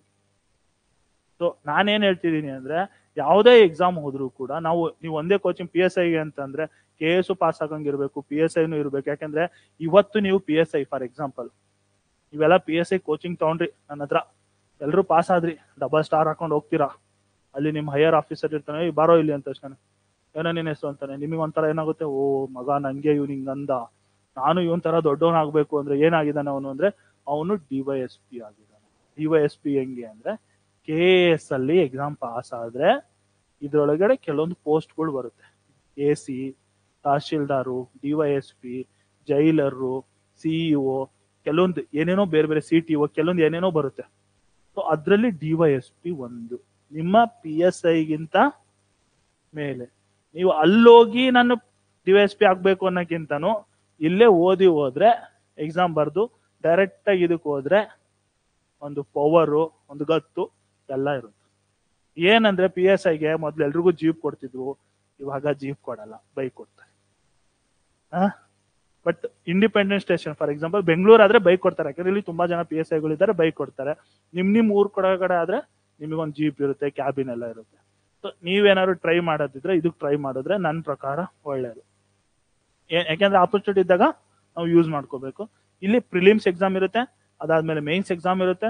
ಮೇನ್ಸ್ ಎಕ್ಸಾಮ್ ಅಲ್ಲಿ ಬರೆಯೋದಿರುತ್ತೆ, ಹೆಂಗೆ ಪ್ರಬಂಧ ಅವೆಲ್ಲ ಬರೆಯೋದಿರುತ್ತಲ್ಲ. ಇಲ್ಲಿ ಇವೇ ಸಬ್ಜೆಕ್ಟ್ಸ್ ಏನಿದೆಯಲ್ಲ ಇದ್ರ ಜೊತೆಗೆ ಇನ್ನೊಂದು 2-3 ಸಬ್ಜೆಕ್ಟ್ ಆಡ್ ಆಗ್ತವೆ ಮೇನ್ಸ್ ಅಲ್ಲಿ, ಅದ್ರ ಬಗ್ಗೆ ಬರೆಯೋದಿರುತ್ತೆ. ಫುಲ್ ಬರಿಬೇಕು, ಒಂದು ಪೇಜ್ ಗಟ್ಟ ಬರಿಬೇಕು. ಹೈಸ್ಕೂಲಲ್ಲೆಲ್ಲ ನಾವೆಲ್ಲ ಬರೀತಿದ್ವಲ್ಲ, ಈಗ ಡಿಗ್ರಿ ಕಾಲೇಜಲ್ಲಿ ನೀವೆಲ್ಲ ಬರೀತಿರ್ಲಿಲ್ವಾ, ಆ ತರ ಆನ್ಸರ್ನ ಬರ್ದಿ ಮಾರ್ಕ್ಸ್ ತಗೊಂಡು ಇಂಟ್ರೋ ಹೋದ್ರೆ ಇಲ್ಲಿ ಹೋಗುತ್ತೆ. ಸೊ ಇದು ನಿಮ್ಮ ಸಿಲೆಬಸ್. ಅರ್ಥ ಆಯ್ತಾ ಎಲ್ರಿಗೂ ಸಿಲೆಬಸ್? ಇದನ್ ಬಿಟ್ಟು ಇನ್ನೊಂದು ಬರುತ್ತೆ, ಗ್ರೂಪ್ ಸಿ ಎಕ್ಸಾಮ್ಸ್ ಅಂತ ಅನ್ಕೊಳ್ಳಿ ಫಾರ್ ಎಕ್ಸಾಂಪಲ್ ಯಾವ್ದೇ. ಸೊ ಗ್ರೂಪ್ ಸಿ ಎಕ್ಸಾಮ್ಸ್ ಅಂತ, ಯಾಕಂದ್ರೆ ನಿಮ್ಗೆ ಎಲ್ಲಾ ಎಕ್ಸಾಮ್ಸ್ ಬಗ್ಗೆ ಒಂದು ಐಡಿಯಾ ಕೊಡ್ತೀನಿ. ಸೊ ಗ್ರೂಪ್ ಸಿ ಎಕ್ಸಾಮ್ಸ್ ಅಂದ್ರೆ ಫಾರ್ ಎಕ್ಸಾಂಪಲ್ ಇವಾಗ ಇದರಲ್ಲಿ FDA SDA ಅಂತ ಬರುತ್ತೆ. FDA SDA ಅಂತ ಅಂದ್ರೆ first division clerk, second division clerk ಅಂತ. ಸೊ ಇಲ್ಲೇನಿರುತ್ತೆ ಅಂದ್ರೆ ಸೇಮು PSIಗೆ ಏನು ಪೇಪರ್ ಇತ್ತಲ್ಲ, ಫಸ್ಟ್ ಪೇಪರು GK ಪೇಪರ್ ಅಂತಾರೆ, ಅಥವಾ ಜನರಲ್ ಸ್ಟಡೀಸ್ ಪೇಪರ್ ಅಂತಾರೆ, ಜನರಲ್ ಸ್ಟಡೀಸ್ ಪೇಪರ್ ಅಥವಾ ಜನರಲ್ ನಾಲೆಜ್ ಪೇಪರ್ ಅಂತ ಏನ್ ಕರಿತೀವಲ್ಲ, ಅದು ಫುಲ್ ಇರುತ್ತೆ. ಅದ್ರ ಜೊತೆಗೆ ಇಲ್ಲೂ ಎಲ್ಲದ್ರಲ್ಲೂ 2 ಪೇಪರು, ಇಲ್ಲೂ 2 ಪೇಪರ್ ಇರುತ್ತೆ. Paper 1, paper 2. ಪೇಪರ್ 1 ಏನಿರುತ್ತೆ GK ಇರುತ್ತೆ. ಪೇಪರ್ 2 ಏನಿರುತ್ತೆ ಅಂದ್ರೆ ಇಲ್ಲಿ ಮೊದ್ಲೆಲ್ಲ ಹೆಂಗಿತ್ತು ಅಂದ್ರೆ FDA SDAದಲ್ಲಿ ಕನ್ನಡನೇ ಒಂದು 100 ಮಾರ್ಕ್ಸಿಗೆ ಇರುತ್ತೆ, ಬರೀ ಕನ್ನಡ, ಏನಿಲ್ಲ ಕನ್ನಡ ಗ್ರಾಮರು, ನಾವು ಸ್ಕೂಲಲ್ಲೆಲ್ಲ ಕಲ್ತಿದೀವಲ್ಲ ಕನ್ನಡ ಗ್ರಾಮರು ಎಲ್ಲ ಕಲ್ತಿದ್ವಲ್ಲ, ಅದ್ರ ಬಗ್ಗೆನೆ ಸಂಧಿಗಳು ಸಮಾಸಗಳ ಬಗ್ಗೆ ಏನಿರುತ್ತೆ ಅಂದ್ರೆ ಅದ್ರ ಬಗ್ಗೆ ಬರೀ ಕನ್ನಡನೇ 100 ಮಾರ್ಕ್ಸಿಗೆ ಇರುತ್ತೆ. ಇದು 100, ಇದು 100, 200ಕ್ಕೆ ಇರುತ್ತೆ, ಆ ತರ ಇರುತ್ತೆ. ಇಲ್ಲ ಅಂದ್ರೆ ಬರೀ ಈ ಕನ್ನಡ ನಂಗೆ ಬರಲ್ಲ ಸರ್ ಅಂದ್ರೆ ಇಂಗ್ಲಿಷ್ ತಗೋಬಹುದು, ಈ ರೀತಿ ಇರುತ್ತೆ. ಇದು ಒಂದು FDA SDAದಲ್ಲಿ ಈ ತರ ಕೇಳ್ತಾರೆ. ಬಟ್ ಏನೋ ಪ್ಯಾಟರ್ನ್ ಚೇಂಜ್ ಆಗುತ್ತೆ ಅಂತ ಹೇಳ್ತಿದ್ದಾರೆ, ಬಟ್ ಇನ್ನೇನೋ ಚೇಂಜ್ ಆಗಿಲ್ಲ, ನೋಡೋಣ. ಚೇಂಜ್ ಆದ್ರೆ ಮತ್ತೆ ಬೇರೆ ಚೇಂಜ್ ಆಗುತ್ತೆ. ಇನ್ನೊಂದು ಗ್ರೂಪ್ ಸಿ ಅಂದ್ರೆ ಇದ್ರೊಳಗಡೆನೆ ಗ್ರೂಪ್ ಸಿ ಅಂತ ಒಂದು ಬರುತ್ತೆ. ಇದರಲ್ಲಿ same paper 1 same normal GK, paper 2 ಅಲ್ಲಿ ಕಮ್ಯುನಿಕೇಶನ್ ಅಂತ ಬರುತ್ತೆ. ಕಮ್ಯುನಿಕೇಶನ್ ಅಂದ್ರೆ ಏನಂದ್ರೆ 35 ಮಾರ್ಕ್ಸಿಗೆ ಕನ್ನಡ, 35 ಮಾರ್ಕ್ಸಿಗೆ ಇಂಗ್ಲಿಷು, 30 ಮಾರ್ಕ್ಸಿಗೆ ಕಂಪ್ಯೂಟರ್. ಸೊ ಇದು ಕೇಳ್ತಾರೆ, ಇದು ಗ್ರೂಪ್ ಸಿ ಸಿಲೆಬಸ್. GK ಎಲ್ರಿಗೂ ಸೇಮೆ, ಏನ್ PSIಗೆ ಓದಿ KS ಓದಿ ಎಲ್ಲದಕ್ಕೂ ಸೇಮೆ. ಪೇಪರ್ 1 ಅಲ್ಲಿ ಚೇಂಜ್ ಆಗುತ್ತೆ, ಇಲ್ಲಿ ಪೇಪರ್ 2 ಗ್ರೂಪ್ ಸಿ ಅಂದ್ರೆ ಇದು ಚೇಂಜ್ ಆಗುತ್ತೆ. FDA SDA ಅಂದ್ರೆ ಒಂದೇ ಪೇಪರ್ ಇರುತ್ತೆ, ಕನ್ನಡ ಇಂಗ್ಲಿಷು 100 ಮಾರ್ಕ್ಸಿಗೆ ಇರುತ್ತೆ. ಅದನ್ನು ಏನೋ ಹಿಂಗೆ ಮಾಡ್ಬೇಕು ಅಂತ ಅನ್ಕೊಂಡಿದ್ದಾರೆ, ಇಲ್ಲಿವರೆಗೆ ಯಾವ್ದು ಮಾಡಿಲ್ಲ. ಮಾಡಿದ್ರೆ ಹಿಂಗ್ ಮಾಡ್ತಾರೆ ಅಷ್ಟೇ. 35 ಮಾರ್ಕ್ಸಿಗೆ ಕನ್ನಡನೂ ಕಲಿಬೇಕು, 35 ಮಾರ್ಕ್ಸಿಗೆ ಇಂಗ್ಲಿಷು ಕಲಿಬೇಕು, 30 ಮಾರ್ಕ್ಸಿಗೆ ಕಂಪ್ಯೂಟರ್ ಕಲಿಬೇಕು. ಹಿಂಗಿದ್ರೆ ಒಂದೇ ಸರ್ ಈಸಿ, ಕನ್ನಡ ಒಂದು ಓದ್ಬಿಟ್ರೆ 100 ಮಾರ್ಕ್ಸ್. ಈಗ 100 ಮಾರ್ಕ್ಸಿಗೂ ಅಷ್ಟೇ ಓದ್ಬೇಕು, 35ಕ್ಕೂ ಅಷ್ಟೇ ಓದ್ಬೇಕು, ಹೌದಲ್ವಾ? ಸೊ ಇದು ನಿಮ್ಮ ಗ್ರೂಪ್ ಸಿ ಸಿಲೆಬಸ್. ಇನ್ನ PC ಎಕ್ಸಾಮಿಗೆ ಏನಿಲ್ಲ, ಸೇಮ್ ಬರೀ GK ಪೇಪರ್ ಒಂದೇ ಇರುತ್ತೆ. ಅರ್ಥ ಆಯ್ತಾ? ಸೊ ವಿಲೇಜ್ ಅಕೌಂಟೆಂಟ್ ಎಕ್ಸಾಮಿಗೂ GK ಪೇಪರ್ ಪ್ಲಸ್ ಕಮ್ಯುನಿಕೇಶನ್ ಇಟ್ಟಿದ್ರು, ಇದೇ ಫಸ್ಟ್ ಟೈಮ್ ಮಾಡಿದ್ದು. ಸೊ ಈ ರೀತಿ ಸಿಲೆಬಸ್ ಇದೆ. ಇಷ್ಟೆಲ್ಲ ಹೇಳಿದೆ, ಒಂದೇ ಒಂದು ಟ್ವಿಸ್ಟ್ ಐತಿ. ಪಿಕ್ಚರ್ ಅಲ್ಲಿ ಹೆಂಗೆ ಕ್ಲೈಮ್ಯಾಕ್ಸ್ ಇರುತ್ತಲ್ಲ, ಇಲ್ಲಿ ಏನಪ್ಪಾ ಅಂದ್ರೆ ನೀವು ರೈಟ್ ಮಾರ್ಕ್ ಹಾಕಿದ್ರೆ ರೈಟ್ 1 ಮಾರ್ಕ್ಸ್ ಸಿಗುತ್ತೆ. 2 ಮಾರ್ಕ್ಸ್ ಕ್ವಶನ್ ಅಂದ್ರೆ 2 ಮಾರ್ಕ್ಸ್ ಕ್ವಶನ್ ಇರುತ್ತೆ. ಸಪೋಸ್ ನೀವೇನಾದ್ರು ಹಾಕಿದ್ದೇನಾದ್ರು ತಪ್ಪಾಯ್ತು, ABCD ಆನ್ಸರ್ ಇರುತ್ತೆ, ನಾನು A ಅಂತ ಹಾಕಿರ್ತೀನಿ, ಬಟ್ ರಿಯಲ್ ಎಕ್ಸಾಮ್ ಅಲ್ಲಿ ಅದ್ರ ಆನ್ಸರ್ D ಅಂತ ಏನಾದ್ರು ಇತ್ತು ಅಂದ್ರೆ ನಿಮಗೆ ನೆಗೆಟಿವ್ ಮಾರ್ಕಿಂಗ್ ಅಂತ ಇರುತ್ತೆ. ಅಂದ್ರೆ ನೀವು ಕರೆಕ್ಟ್ ಅಷ್ಟೇ ಹಾಕ್ಬೇಕು, ತಪ್ಪು ಹಾಕಿದ್ರೆ ನಿಮಗೆ ದಂಡ ಕೊಡ್ತಾರೆ. ಏನು ನೆಗೆಟಿವ್ ಮಾರ್ಕಿಂಗ್ ಅಂದ್ರೆ 0.25% ನೆಗೆಟಿವ್ ಮಾರ್ಕಿಂಗ್ ಇರುತ್ತೆ. ಅಂದ್ರೆ ಒಂದು ಕ್ವಶನ್ಗೆ 0.25, ಕೆಲವೊಂದು ಎಕ್ಸಾಮ್ ಅಲ್ಲಿ 0.33 ಇರುತ್ತೆ. ಒಂದು ಕ್ವಶನ್ PSI ಅಲ್ಲೆಲ್ಲ 1 ಮಾರ್ಕ್ಸ್ಗೆ 0.25, 1.5 ಮಾಡಿದಾಗ 0.37 ಆಗುತ್ತೆ. KSಗೆ 0.25 ಇರುತ್ತೆ, ಅದು 0.5 ಆಗ್ಬಿಡುತ್ತೆ ಒಂದು ಕ್ವಶನ್ ಓದಾಗ. ಸೊ ಈ ರೀತಿ ತಪ್ಪೇನಾದ್ರು ಆನ್ಸರ್ ಮಾಡಿದ್ರೆ ಎಕ್ಸಾಮ್ ಅಲ್ಲಿ ನಿಮ್ಮ ಮಾರ್ಕ್ಸ್ ನ ಕರೆಕ್ಟ್ ಆಗಿರೋದ್ರಲ್ಲಿ ಮೈನಸ್ ಮಾಡ್ಕೊಂಡ್ ಬರ್ತಾರೆ. ಸೊ ಎಕ್ಸಾಮ್ ಅಲ್ಲಿ ಇದು ತುಂಬಾ ಇಂಪಾರ್ಟೆಂಟ್. ನೆಗೆಟಿವ್ ಮಾರ್ಕಿಂಗ್ ನ ಸುಮ್ನೆ ಏನು ಹಾಕಂಗಿಲ್ಲ. ಏನಕ್ಕೆ ಅಂದ್ರೆ 100 ಕ್ವಶನ್ ಐತೆ, ನಂಗೆ ಗೊತ್ತಿಲ್ಲ ಅಂದ್ರೆ 20 ಕ್ವಶನ್ ಆನ್ಸರ್ ಮಾಡಬಾರ್ದು ಅಂತ ಮಾಡಿರೋದು ಇದನ್ನ. ಯಾಕೆಂದ್ರೆ ನಮಗೆ ಗೊತ್ತಿರೋದು ಅಷ್ಟೇ ಹಾಕ್ಬೇಕು. ಅದರಲ್ಲಿ ನೆಗೆಟಿವ್ ಮಾರ್ಕಿಂಗ್ ಏನಕ್ಕಂದ್ರೆ ನಾವು ಎಲ್ಲ ಸುಮ್ನೆ ಎಲ್ಲದಕ್ಕೆ A ಹಾಕೊಂಡು ಹೋಗ್ಬಿಟ್ರೆ 25 ಮಾರ್ಕ್ಸ್ ಬಂದ್ಬಿಡುತ್ತಾ? ನೋಡಿ 100 ಕ್ವಶನ್ ಇರುತ್ತೆ, 100 ಕ್ವಶನ್ ABCD 4 ಆಪ್ಷನ್ ಇರುತ್ತೆ. ನಾನು ಏನೂ ಓದಿಲ್ಲ, ನನಗೊಂದು 25 ಮಾರ್ಕ್ಸ್ ಬರಬೇಕು ಅಂದ್ರೆ ಎಲ್ಲದಕ್ಕೂ A ಹಾಕ್ಬಿಟ್ರೆ ಒಂದು 25 ಬರುತ್ತೆ. ಹಂಗೆ ಎಲ್ಲದಕ್ಕೂ B ಹಾಕಿದ್ರೆ ಹಂಗೆ ಬರುತ್ತೆ. ಬಟ್ ಇಲ್ಲಿ ನಿಮಗೆ ತಪ್ಪಾಗಿದ್ದಕ್ಕೆ ಕೂಡ ಕಟ್ ಮಾಡ್ಕೊಂಡ್ ಬರ್ತಾರೆ. ನೀವು ಸರಿ ಮಾಡಿದ್ರಲ್ಲಿ ಮಾರ್ಕ್ಸ್ ನ ಕಟ್ ಮಾಡ್ಕೋತಾರೆ. ಹಾಗಾಗಿ ನಿಮಗೆ ಗೊತ್ತಿದ್ರೆ ಅಷ್ಟೇ ಮಾಡ್ಬೇಕು, ಗೊತ್ತಿಲ್ಲ ಅಂದ್ರೆ ಮಾಡಬಾರ್ದು. ಬಟ್ ಹಾಗಂತ ಹೇಳಿ ಆಗಿರಲ್ಲ ಅದು, ಅದನ್ನ ಗೆಸ್ ಮಾಡಿ. ನಿನ್ನೆ ನಿಮಗೆ ಪ್ರದೀಪ್ ಸರ್ ಹೇಳ್ತಾ ಇದ್ರು, ನಿಮಗೆ ಅರ್ಥ ಆಗಿರಲ್ಲ ಅನ್ಸುತ್ತೆ ಏನು ಅವ್ರು ಹೇಳಿದ್ದು ಅಂತ. ಯಾಕಂದ್ರೆ ಅವ್ರು ತುಂಬಾ ಹೈ ಲೆವೆಲ್ ಅಲ್ಲಿ ಹೇಳಿದ್ರು, ನಾನು ಅಬ್ಸರ್ವ್ ಮಾಡಿದೆ. ಅದು ಓದಿರೋ ಹುಡುಗರಿಗೆ ಅವೆಲ್ಲ ಅರ್ಥ ಆಗುತ್ತೆ. ಸೊ ಅದಕ್ಕೆ ನಿಮ್ಗೆ ಏನಂದ್ರೆ ನೆಗೆಟಿವ್ ಮಾರ್ಕಿಂಗ್ ಇರುತ್ತೆ. ಇದನ್ನ ನೀವು ಅದಕ್ಕೆ ಓದ್ಬೇಕಾದ್ರೆ ಕರೆಕ್ಟಾಗಿ ಓದ್ಕೊಂಡ್ರೆ ನೆಗೆಟಿವ್ ಮಾರ್ಕಿಂಗ್ ನ ಸೇವ್ ಮಾಡ್ಬೋದು. ಇಲ್ಲ ಗೆಸ್ ಮಾಡಿ ಹಾಕೋದು, ಅದಕ್ಕೊಂದು ಸ್ಟ್ರಾಟಜಿ ಅಂತ ಇರುತ್ತೆ. ಅದೆಲ್ಲ ಸಿಲೆಬಸ್ ಆದ್ಮೇಲೆ ಟೆಸ್ಟ್ ಸೀರೀಸ್ ಬರೋದ್ಮೇಲೆ ನಿಮಗೆ ಇದ್ರ ಬಗ್ಗೆ ಗೊತ್ತಾಗುತ್ತೆ. ಇದು ನಿಮ್ಮ ಸಿಲೆಬಸ್ ಈ ತರ ಇದೆ. ನೀವು ಎಕ್ಸಾಮಿಗೆ ಹೋಗಿ ನೀವೇ ಬರಿಬೇಕು ಒಂದೇದು. ಮತ್ತೆ ಅದು ಯಾರು ಹೇಳಿರ ಸರ್ ನಾನು ಕೋಚಿಂಗ್ ತಗೊಂಡು ಬೇರೆಯವ್ರಿಗೆ ಕಳ್ಸಿದ್ರೆ ಆಗುತ್ತೆ ಅಂತಿಲ್ಲ, ಹಂಗೆಲ್ಲ ಇಲ್ಲ. ಎಕ್ಸಾಮಿಗೆ ನಿಮ್ ಡಿಗ್ರಿ ಎಕ್ಸಾಮ್, ಹೈಸ್ಕೂಲ್ ಎಕ್ಸಾಮ್ ಹೆಂಗ್ ಹೋಗಿ ಬರೋದ್ರಲ್ಲ, ನೀವೇ ಬರಿಬೇಕು. ಅದಕ್ಕೂ ರೂಲ್ಸ್ ಅಂಡ್ ರೆಗ್ಯುಲೇಷನ್ ಇತ್ತೀಚೆಗಂತೂ ಏನೇನೋ ಮಾಡ್ಬಿಟ್ಟವ್ರೆ. ಕಿವಿಗೆ ಓಲೆ ಹಾಕಂಗಿಲ್ಲ, ಏನು ಕೈಗೆ ಹುಡುಗರು ದಾರ ಕಟ್ಟಂಗಿಲ್ಲ, ಚೈನ್ ಹಾಕಂಗಿಲ್ಲ, ಏನಿಲ್ಲ. ಮೊನ್ನೆ ಅಂತೂ PSI ಎಕ್ಸಾಮಿಗೆ ನೋಡ್ಬೇಕಿತ್ತು ನೀವು, ಯಾರೋ ಹೇಳ್ತಿದ್ರು ನನಗೆ ಜೀನ್ಸ್ ಪ್ಯಾಂಟ್ ಹಾಕೊಂಡು ಹೋಗಂಗಿಲ್ಲ, ಮತ್ತೆ ಕಾಲರ್ ಇರೋದೇನು ಹಾಕೊಂಡು ಹೋಗಂಗಿಲ್ಲ, ಶರ್ಟ್ ಹಾಕೊಂಡು ಹಿಂಗ್ ಮಡ್ಚಂಗಿಲ್ಲ. ಯಾಕೆಂದ್ರೆ ಸ್ಕ್ಯಾಮ್ಸ್ಗಳು, ಶೂಸ್ ಹಾಕೊಂಡು ಚಪ್ಪಿನೂ ಬಿಚ್ಚವ್ರಂತೆ, ಬರಿಗಾಲಲ್ಲಿ ಓಡಾಡ್ಸವ್ರೆ. ಹಂಗೆ ಅವೆಲ್ಲ ರೂಲ್ಸ್ ಎಲ್ಲ ಇರುತ್ತೆ ಎಕ್ಸಾಮ್ ಅಲ್ಲಿ, ಹಂಗೆಲ್ಲ ಮಾಡ್ತಾರೆ. ಬಟ್ ಇದು ಸಿಲೆಬಸ್, ಇದನ್ನ ಕರೆಕ್ಟ್ ಆಗಿ ಓದ್ಕೊಂಡು ಹೋಗಿ ಚೆನ್ನಾಗಿ. ಬರೀ ಒಂದ್ಸಲ ಓದಿದ್ರೆ ಇಲ್ಲಿ ಕ್ಲಾಸ್ ಕೇಳಿದ್ರೆ ಪಾಸ್ ಆಗಲ್ಲ, ಹೇಳ್ತಾ ಇದ್ದೀನಿ, ನಾನೇ ಹೇಳ್ತಾ ಇದ್ದೀನಿ. ಏನಕ್ಕೆ ಅಂದ್ರೆ ಅದನ್ನ ಮಲ್ಟಿಪಲ್ ಟೈಮ್ ರಿವಿಷನ್ಸ್ ಮಾಡ್ಬೇಕು. ಅವ್ರು ಹೇಳ್ತಾರೆ ನಿಮಗೆ ಗೊತ್ತಿರುತ್ತೆ, ಬಟ್ ಅದು ನಿಮ್ ತಲೆ ಒಳಗಿರಲ್ಲ. ಅದನ್ನ ಹೋಗಿ ಮತ್ತೆ ನೀವು ಓದಿದಾಗ ಏನಾಗುತ್ತೆ ಅಂದ್ರೆ ತಲೆ ಒಳಗೆ ಬರುತ್ತೆ. ಇವೆಲ್ಲ ನಿಮ್ಮ ಸಿಲೆಬಸ್. ಅರ್ಥ ಆಯ್ತಾ? ಸಿಲೆಬಸ್ ಅರ್ಥ ಆಯ್ತಾ ಎಲ್ರಿಗೂ ಇವಾಗ? ಸೊ ಈಗ ನೆಕ್ಸ್ಟ್ ಏನಪ್ಪಾ ಅಂದ್ರೆ ನ್ಯೂಸ್ ಪೇಪರ್. ಎಲ್ಲ cover paper, news paper.